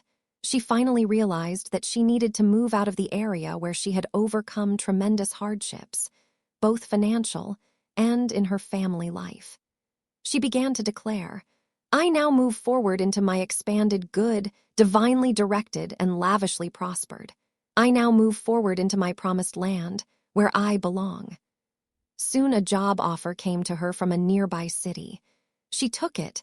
Then she released furniture, clothing, even friends that were connected with the barren, widowed way of life she had led for so long. In her new surroundings, she moved into beautiful new living quarters. New friends opened a busy social life to her. Within the year, she had met and married a very fine man whom she would never have met and married had she remained in her former surroundings. They soon settled in their own new home, surrounded by new possessions and an expanded way of life. But in spite of all of her former years of praying for a new life, nothing had happened until she first got out of a former Moab hardship state of mind and released all that went with it. The prosperity lesson that Naomi learned. Naomi finally came to her senses and returned to Bethlehem, where she got into a prosperous state of mind and met her problems successfully. She learned what we all must learn, that once you know how to use the power of thought constructively, no other method works for solving your problems. If you try to revert to the former methods of rushing around, trying to make things right in some outward way, the situation only gets worse. It never gets better until you return to Bethlehem or begin to use the inner laws of prosperity again. You can quickly return to Bethlehem and reap the prosperous benefits of that rich state of mind. First, by affirming that you do not depend upon persons or conditions for your prosperity, that God is the source of your prosperity, and that God provides His own amazing channels of supply to you now. Second, by declaring that divine substance, the mystics called it the body of God, is the one and only reality in your financial affairs, and that divine substance is manifesting in rich, appropriate form for you now. How a teacher demonstrated prosperity for self and others. Does it work in a practical way to do this? A teacher from New Hampshire recently wrote, Divine substance is the one and only reality. I am happy to say that shortly after I started to declare these words every day, I obtained 2 new art students. I obtained an order for the product I sell, and I received the inspiration for a children's book. As I use the statement, divine substance appropriately manifests for me here and now, I had several other prosperous results. I gave my brother, a businessman, these statements to use, and he has already had 3 prosperity demonstrations. Physical force is the lowest type of energy. Why can't you continue to use outer physical force, instead of the inner mental and spiritual forces, to try to solve your problems? Because physical force is the lowest form of energy, while mental and spiritual forces release the highest form of energy. Once you learn how to release the highest form of energy and power into a situation, the lower, weaker forms of energy do not respond to you anymore. Physical energy is a slowed-down vibration that has limited power in the midst of accelerated mental and spiritual vibrations. Physical energy is meant to be a vehicle through which high-powered mental and spiritual energies express. Physical power is not an end in itself. When you revert to outer material methods, because it seems difficult to work out your problems through use of inner mental and spiritual methods, the result is always disastrous. Either temporary results, confusion, or hard experiences follow. Knowledge carries sacred responsibility. You do not learn about the power of prosperous thinking until you are ready in your soul growth to begin using it. Once you are given this valuable knowledge, you must use it for your continued growth and expansion. If you do not, the result is always sad and unproductive. How a businessman got out of Moab and made $75,000. A businessman started tithing at a time when his tithe check amounted to only $10 a month. He prospered enough that his tithe check was soon $100 a month. He then reasoned that $100 a month was too much to give away, so he stopped tithing and returned to the hard work consciousness known as Moab. Disaster followed. He was brought down to poverty and humiliation through business reverses. He finally realized his foolish mistake and returned to a Bethlehem state of mind by beginning to tithe again. Later, he was making $75,000 a year and gladly tithed $7,500. He had learned his prosperity lesson well.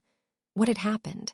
By putting God first financially in the beginning, he had gotten into the prosperous Bethlehem state of mind, where his tithes went from $10 to $100 a month. But when he reasoned that a $100 a month tithe was too much and stopped giving it, he reverted to a Moab state of mind and reaped according to that hardship consciousness. By reverting to a limited way of thinking, limited results naturally followed. Whenever you revert to material methods because it seems difficult to work out your problems from a higher level, the result is always disappointing. You cannot go backwards, you must go forward in order to succeed in life. How to pay the bills and taxes, get a home or job, sell property, or get efficient employees. In the Bethlehem state of mind, prosperity and every other blessing is added.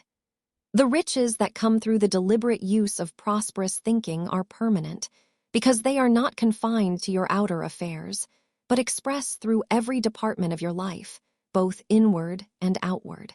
There is a practical way you can get out of Moab into the abundant state of mind known as Bethlehem. By declaring often that you do not depend upon persons or conditions, but that God is the source of your supply and provides his own amazing channels of supply to you now. Do you realize the practical power there is in doing this? When there are bills to pay, clothing to purchase, income tax payments to meet, that is the time to declare that in all these situations, God is the source of your supply. If there is property to rent, that is the time to realize that God is the source and that his divine love is providing just the right tenants for you now. If there is property to sell, that is the time to realize that since God is the source, he can draw to you the ones who are looking for such property and who will be blessed by it. If there is a need for a home, that is the time to realize that God is the source of the perfect place for you to live, that in the Father's house are many mansions. If there is a need for a job, that is the time to realize that God is the source of all opportunity, so he has just the right place of service awaiting you. If there is a need for more workers, that is the time to realize that God is the source of all work and all workers. Declare that you are trusting him to provide everything that is necessary to the expression of a good life. How Army officer and businessman prospered. A businessman said he became a branch manager for his company after he began to declare daily, "I look to God for guidance and supply." Another man found work, though he was past retirement age, after he daily declared, "I look to God for guidance and supply. I am now guided into my true place with the true people and with the true prosperity." An Army officer said he and his wife always found just the right home for their family near crowded military bases by declaring, I daily look to God for guidance and supply. I am beautifully and appropriately housed with the rich substance of God now. How to develop a millionaire consciousness. Naomi had to return to a Bethlehem state of mind in order to demonstrate prosperity, and so must we. Since the word Bethlehem means house of substance, you can get into a prosperous state of mind and reap its vast benefits by quietly inviting the substance of the universe into your life. I invite the powerful, loving substance of the universe into my financial affairs now. I invite the powerful, loving substance of the universe to manifest wealth and abundance for me now, quickly and in peace. How several $1,000s came to the author does this simple technique work? I was once startled at how quickly it worked for me. One afternoon, I meditated for a long time on the powerful, loving substance of the universe and invited it into my life. That night, a friend paid a visit and handed me a check for several $1,000s. It was a love offering in appreciation for some ideas in one of my books which had prospered this friend. The check to me was a tithe from that prosperity demonstration. In gratitude, I gave thanks for the quick way that universal substance had heard my call and had responded. How businesswoman became a millionaire. A businesswoman quietly went from limited financial circumstances to a life of affluent financial independence. She became a millionaire after she began to spend time daily meditating upon the rich substance of the universe and inviting it to manifest lavish abundance for her. The millionaire meditation method, which she developed and suggests, is this. Get by yourself for a few minutes every day. Release your worries, relax your body, and quietly invite the rich substance of the universe to flow into your mind, body, and affairs. State that this rich, universal substance is providing you with whatever you need for your growth and expansion. It might be health, guidance, specific ideas or information, a job, more money, peace of mind, more leisure and time for reflection, or more harmonious relationships. Do not try to force this power to do anything for you. To try to compel it only repels it. Be relaxed, receptive, open-minded, humble. Do not get impatient, but practice this simple asking and inviting method daffy. Something wonderful will happen if you persevere. How a housewife demonstrated financial independence. A housewife had long suffered from privation because her husband was one of those people whose theme song was, "We can't afford it." Upon learning about the power of prosperous thinking, this housewife was relieved to learn that God, not her husband, was the source of her supply. She began quietly to invite the wealth of the universe into her life every day. That universal wealth quickly responded. She soon learned that she had become an heir to a family business. Her husband scoffed at her inheritance, since it was a business that had never prospered. In spite of this, she began quietly to invite that same universal wealth to take control of her inheritance. The heirs placed this business under new management, and it began to produce as never before. This quiet, prayerful lady was soon receiving substantial monthly income checks from this business. She blossomed forth with a mink jacket, diamond rings, a redecorated house, all the beauty she had secretly longed for over the years. Her husband, still in a Moab consciousness, continued to say, "We cannot afford it." His wife's answer. From her prosperous Bethlehem consciousness, she replied, "Maybe you can't, honey, but I can because I have finally learned that God is the source of my supply." This housewife discovered that when you invite the rich substance of the universe into your life, remarkable things do happen. Prosperous reasons why Ruth went to Bethlehem. Naomi had 2 daughters-in-law. One was Ruth, the other was Orpah. When Naomi returned to Bethlehem, she took Ruth with her but left Orpah in the land of Moab, and rightly so. Orpah symbolizes a material state of mind, one that loves that which can be seen outwardly. Ruth loved the inner world of mind and spirit. She symbolizes one who holds fast to the power of prosperous thinking until it has had time to manifest permanent results in one's life. This, of course, is the secret of permanent success. Experts have estimated that success results 98% from inner work, Ruth, and 2% from outer action, Orpah. Since Ruth persisted in doing this inner work, even in the midst of the most trying circumstances, it was appropriate that she should have accompanied Naomi to Bethlehem. Gathering your good bit by bit leads to wealth. When Ruth and Naomi arrived in Bethlehem, they had nothing. Naomi was bitter about their poverty because she was still judging according to appearances. But Ruth knew this was the test. She uncomplainingly did the things that lay at hand to do, while practicing prosperous thinking. One thing she could do to meet their immediate needs was to go into the harvest fields as a gleaner. The word glean means to collect gradually, or to collect bit by bit. Ruth collected bit by bit the grain that was left by the reapers. Granting this privilege was one of the ways the Hebrews helped their poor people. It was an ancient custom for the wealthy to leave sheaves in the field for the poor to gather, bit by bit, in order to add to their prosperity. When you have a need, you must be willing to do the same thing. Practice thinking prosperously and gather the prosperous results bit by bit, if necessary. As you quietly and uncomplainingly collect your good bit by bit, it increases. From one room in Alabama to famed actor's former home in California. I started writing about the inner laws of prosperity at a time when I was living in one room. I felt ridiculous telling other people how to be prospered, while I was still living in only one room. But I realized that I had to expand my prosperity consciousness in order to break out of such a narrow world, and that the best way to expand was by thinking, affirming, teaching, and writing about abundance. A gleaner is one who collects his good gradually, if necessary. I found that the only way to get out of that one room was bit by bit. As I quietly blessed it, beautified it, and lived as prosperously as possible in it, it became easier to picture something better. That method worked. I moved from that one room into a beautiful new church manse in Alabama. It was not mine, but living in it was a step forward. Later, I lived in a series of apartments in Austin, Texas.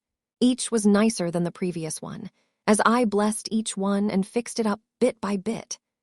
This method led me to my first home in San Antonio, Texas, a Mexican hacienda, which I filled with custom-made furnishings from Mexico.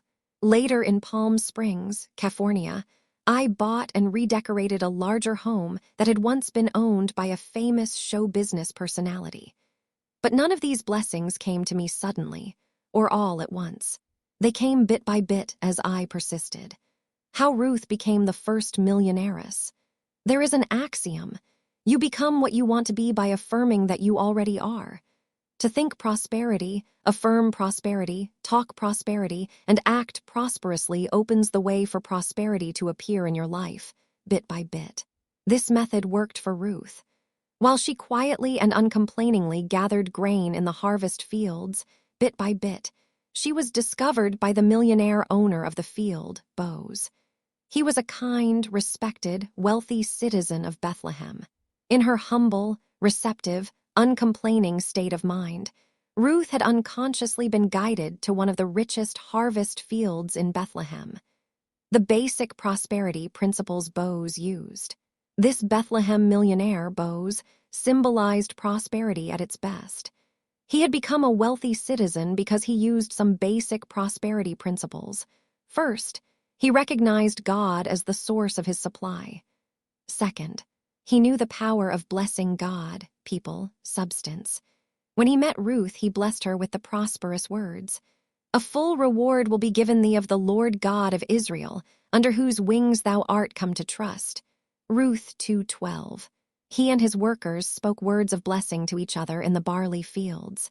He said to the reapers, "The Lord be with you." They happily replied, "The Lord bless you." Ruth 2:4. Theirs was a pleasant, prosperous relationship. No wonder Boaz was so rich. As he blessed people and things, this caused a quickening of substance, which resulted in his increased wealth. How to use the prospering power of blessing. First, bless all that you have. Blessing your money stamps it with increase. A dollar which has been blessed is capable of bringing you much greater good than the dollar which has not been blessed. When the word of blessing is placed upon tangible objects, those objects are surrounded with the quickening power of increase. I bless all that I have, and I look with wonder at its increase now. Second, bless all that you hope to have. Not only should you bless what you have, but you should go a step further and bless what you would like to have. Make a list of your desires. Bless them. Invite them to come into your life. A simple word of blessing poured out upon what you have and upon that which you would like to have will begin to release the superabundance of the universe to you. Declare often, I bless all that I have and all that I hope to have now. Third, bless people, things, or events of the past or present which have seemed to hurt you. This is another form of blessing that is all-powerful. There is great prospering power in the word of blessing directed toward those people, things, or events which have hurt and disappointed you. As you practice blessing the people who have injured you and the failures that have burdened you, an unlimited blessing can still come out of it all.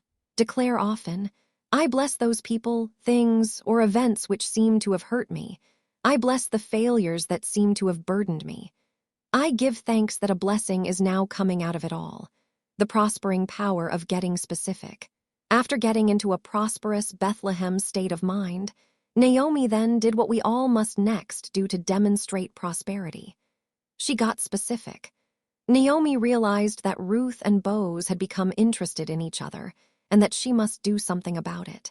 Ruth was a poor widow, a gleaner in the fields, whereas Boaz was the rich owner. Naomi knew she must find a way to bridge the gap between them. She found it quickly by remembering that Boaz was a distant relative of hers. According to Hebrew law, a widow, when she remarried, was supposed to marry a relative of her late husband's family in order to protect the family name and to retain family property. Naomi got specific when she sent Ruth to Boaz to remind him of his family duty and asked his protection in marriage. Her method worked. Boaz followed through according to Hebrew tradition and married Ruth. But then he would, because remember that Boaz means prosperity at its best. Through this marriage, both Ruth and Naomi had demonstrated just that to the prospering power of sorrow. Like Naomi, when you return to the prosperous state of mind known as Bethlehem, and then get specific about what you want, your former bitterness turns to joy. Prosperous thinking is always the victor, never the victim, when it is persistently used. Why was Naomi able to demonstrate so much happiness and wealth for herself and for Ruth after a lifetime of hardships? Perhaps because she had been through so much. Sorrow can expand your consciousness tremendously.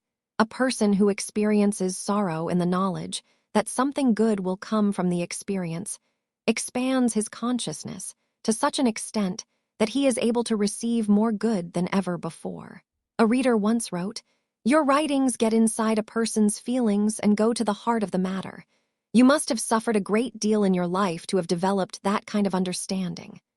Like most people, I've experienced sorrow over the years, much of which it was inappropriate for me to write about. Yet I had hoped it didn't show. But I realize that every painful experience, private or otherwise, has not only forced me to release limitations of the past, but has caused me to expand my consciousness in preparation for accepting greater good. Pain can bring gain. If sorrow seems to seek you out, do not shun it, because the experience of sorrow can get you ready to receive in a much bigger way than ever before. As you meet it non-resistantly, sorrow makes you let go and release the limitations of the past. Sorrow frees your good to expand. The Persian philosopher Khalil Gibran explained it in his famous book, The Prophet. Pain is the breaking of the shell that encloses your understanding. Their happy ending can be yours, too. With Ruth's marriage to the fabulous Boaz, Naomi's former bitterness turned to joy. Although she and her daughter-in-law had returned to Bethlehem poverty-stricken, they were now two of the richest women in the city. Later, when Ruth and Boaz gave birth to a son who became an ancestor of Jesus, and grandfather of the illustrious King David, Naomi moved into their home, adopted their son as her own, and lived happily ever after as the matriarch of this rich and honorable family. I have faith that, as you use the prosperity formulas found in this chapter and throughout this book, you, too, shall demonstrate a Bose in your life prosperity at its best. You can begin demonstrating prosperity at its best by declaring often, I rejoice, because I am now experiencing prosperity at its best. The psalmist might have later been describing the happy ending to Ruth and Naomi's experiences, the happiness we can all experience when we follow their mystical formulas for success. He that goes forth and weepeth, bearing seed for sowing, shall doubtless come home with shouts of joy, bringing his sheaves with him. Psalms 126, 6, a meditation fit for a millionaires. There are always returning cycles, when the good that seemed lost returns again in a new guise. So I do not panic over the temporary appearance of lack. Instead, I learn to think things through rather than trying to force them through. As I employ prosperous thinking, my thoughts move on the lavish substance of the universe, manifesting it as rich ideas and as increased supply in my life, in any number of ways. When I learn about the power of prosperous thinking, it is because I am ready to begin using it in my soul growth. So I do not try to revert to former methods by rushing around, trying to first make things right in some outer way. To do so would be unproductive. This is true because physical force is the lowest form of energy, while mental and spiritual forces release the highest form of energy, thereby producing results. As I get into a rich state of mind, every good thing can be added. As I practice blessing those people, things or events which have hurt or disappointed me, or the failures that have burdened me, an unlimited blessing can still come out of it all. Pain can still bring gain. As I quietly and uncomplainingly begin to collect my good bit by bit, it increases. This leads to prosperity at its best. Summary. 1.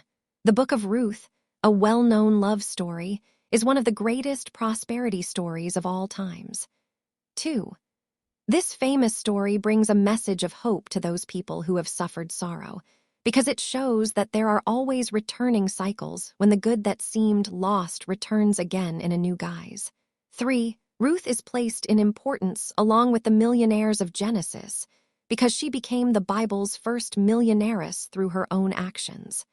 4. The story begins when Naomi and her husband left Bethlehem because of a famine there and went into the land of Moab where hardships followed. 5. Her mistake was in leaving Bethlehem because it symbolizes a prosperous state of mind. 6. Naomi symbolizes every person who learns about the power of prosperous thinking, yet in times of distress does not use it. She symbolizes those people who, in the face of lack, try to find an easy way out by going off to the land of Moab. 7. Once you know how to use the power of thought constructively, no other method works for solving your problems. If you try to revert to former methods of rushing around, trying to make things right in outward ways, the situation only gets worse. 8. It never gets better until, like Naomi, you return to Bethlehem or begin to use the inner laws of prosperity again. 9. The word Bethlehem means house of substance. You can return to the prosperous Bethlehem state of mind and reap its vast benefits by quietly inviting the powerful, loving substance of the universe into your life. Remarkable things happen when you practice doing this daily. 10. Ruth, symbolizing one who loves the inner world of mind and spirit, accompanied Naomi to Bethlehem, where she became a gleaner in the fields of the rich Boaz. When she became willing to gather her good bit by bit, it multiplied. 11. Boaz, the Bethlehem millionaire, symbolizes prosperity at its best. He knew the prospering power of blessing people, places, and things. He did it constantly. 12. After returning to the prosperous Bethlehem state of mind, Naomi did what we must all do next to demonstrate prosperity. She got specific by arranging a marriage between Ruth and Boaz, based on family ties. Her method worked. After prolonged poverty, she and Ruth became two of the richest and most beloved women in the city. Her sorrow had turned to joy. As you, too, use these methods and get specific, you can demonstrate a bows in your life or experience prosperity at its best. More than a decade ago, when I began to write the first edition of this book, I had a surprise. Each of the great people of Genesis came alive in consciousness, and I could feel their personalities. They were so individual and had such different stories to tell. Yet each one's life was mystically cloaked in fascinating success secrets that we can use today. Adam, the first millionaire, had an unresponsive personality, probably because he was an allegorical millionaire rather than a literal one. But he still had a story to tell, an important one. Abraham, the father of the Hebrew people, that pioneering millionaire with his aristocratic consciousness, quietly let me know that he deserved 2 chapters in this book. He got them and then generously shared 1 chapter with a fellow aristocrat, Melchizedek, the mystical millionaire. Many historians have overlooked the importance of his son Isaac, regarding him merely as the rich son of Abraham. Isaac was so quiet that I almost overlooked his importance, too. I had not planned to write about him in this book until I discovered he had increased his income 100-fold in just 1 year. Then I realized he deserved his own chapter as the peaceful millionaire. I later came to regard his wells of abundance, success formula as one of the most fascinating in this book. The first billionaire, Joseph, that kind, glamorous dreamer with all his vast wealth and prestige, gave me no trouble at all. In his humility, he seemed happy to get 1 chapter. So did the loving, gracious Ruth, the first millionairess. But one surprise was Ishmael, the minority millionaire, whom I totally overlooked and did not include in my first edition. A famous television actor later reminded me of his importance and urged me to include him in this revised edition. So the controversial Ishmael and his family, who became a nation of princes and formed their own desert aristocracy, have finally gotten the recognition they so richly deserved, as well as an opportunity to share their success secrets in Chapter 4. However, it was Jacob, that naughty boy of the Old Testament, who pressed on to become the father of the 12 tribes of Israel, that gave me the most problems. Through meeting his many challenging experiences constructively, Jacob had paid his dues and he knew it. In the first edition, Jacob confidently let me know he needed 3 chapters to properly tell his story and share his success secrets. But I naively ignored Jacob's promptings, and I gave him only 2 chapters. For 10 long years, he continued to let me know he should have had more. This expanded edition finally contains his overall success philosophy in Chapter 8, not previously included. His persistence paid off. Peace at last with Jacob. I trust, as you have studied these great people, that you, too, have felt the very different consciousness of each one. As you continue to study them, I trust they shall keep on unfolding their success formulas to you, as they have to me. Yes, the millionaires of Genesis are alive and well, and so are their success secrets. So enjoy, use, and share. The end.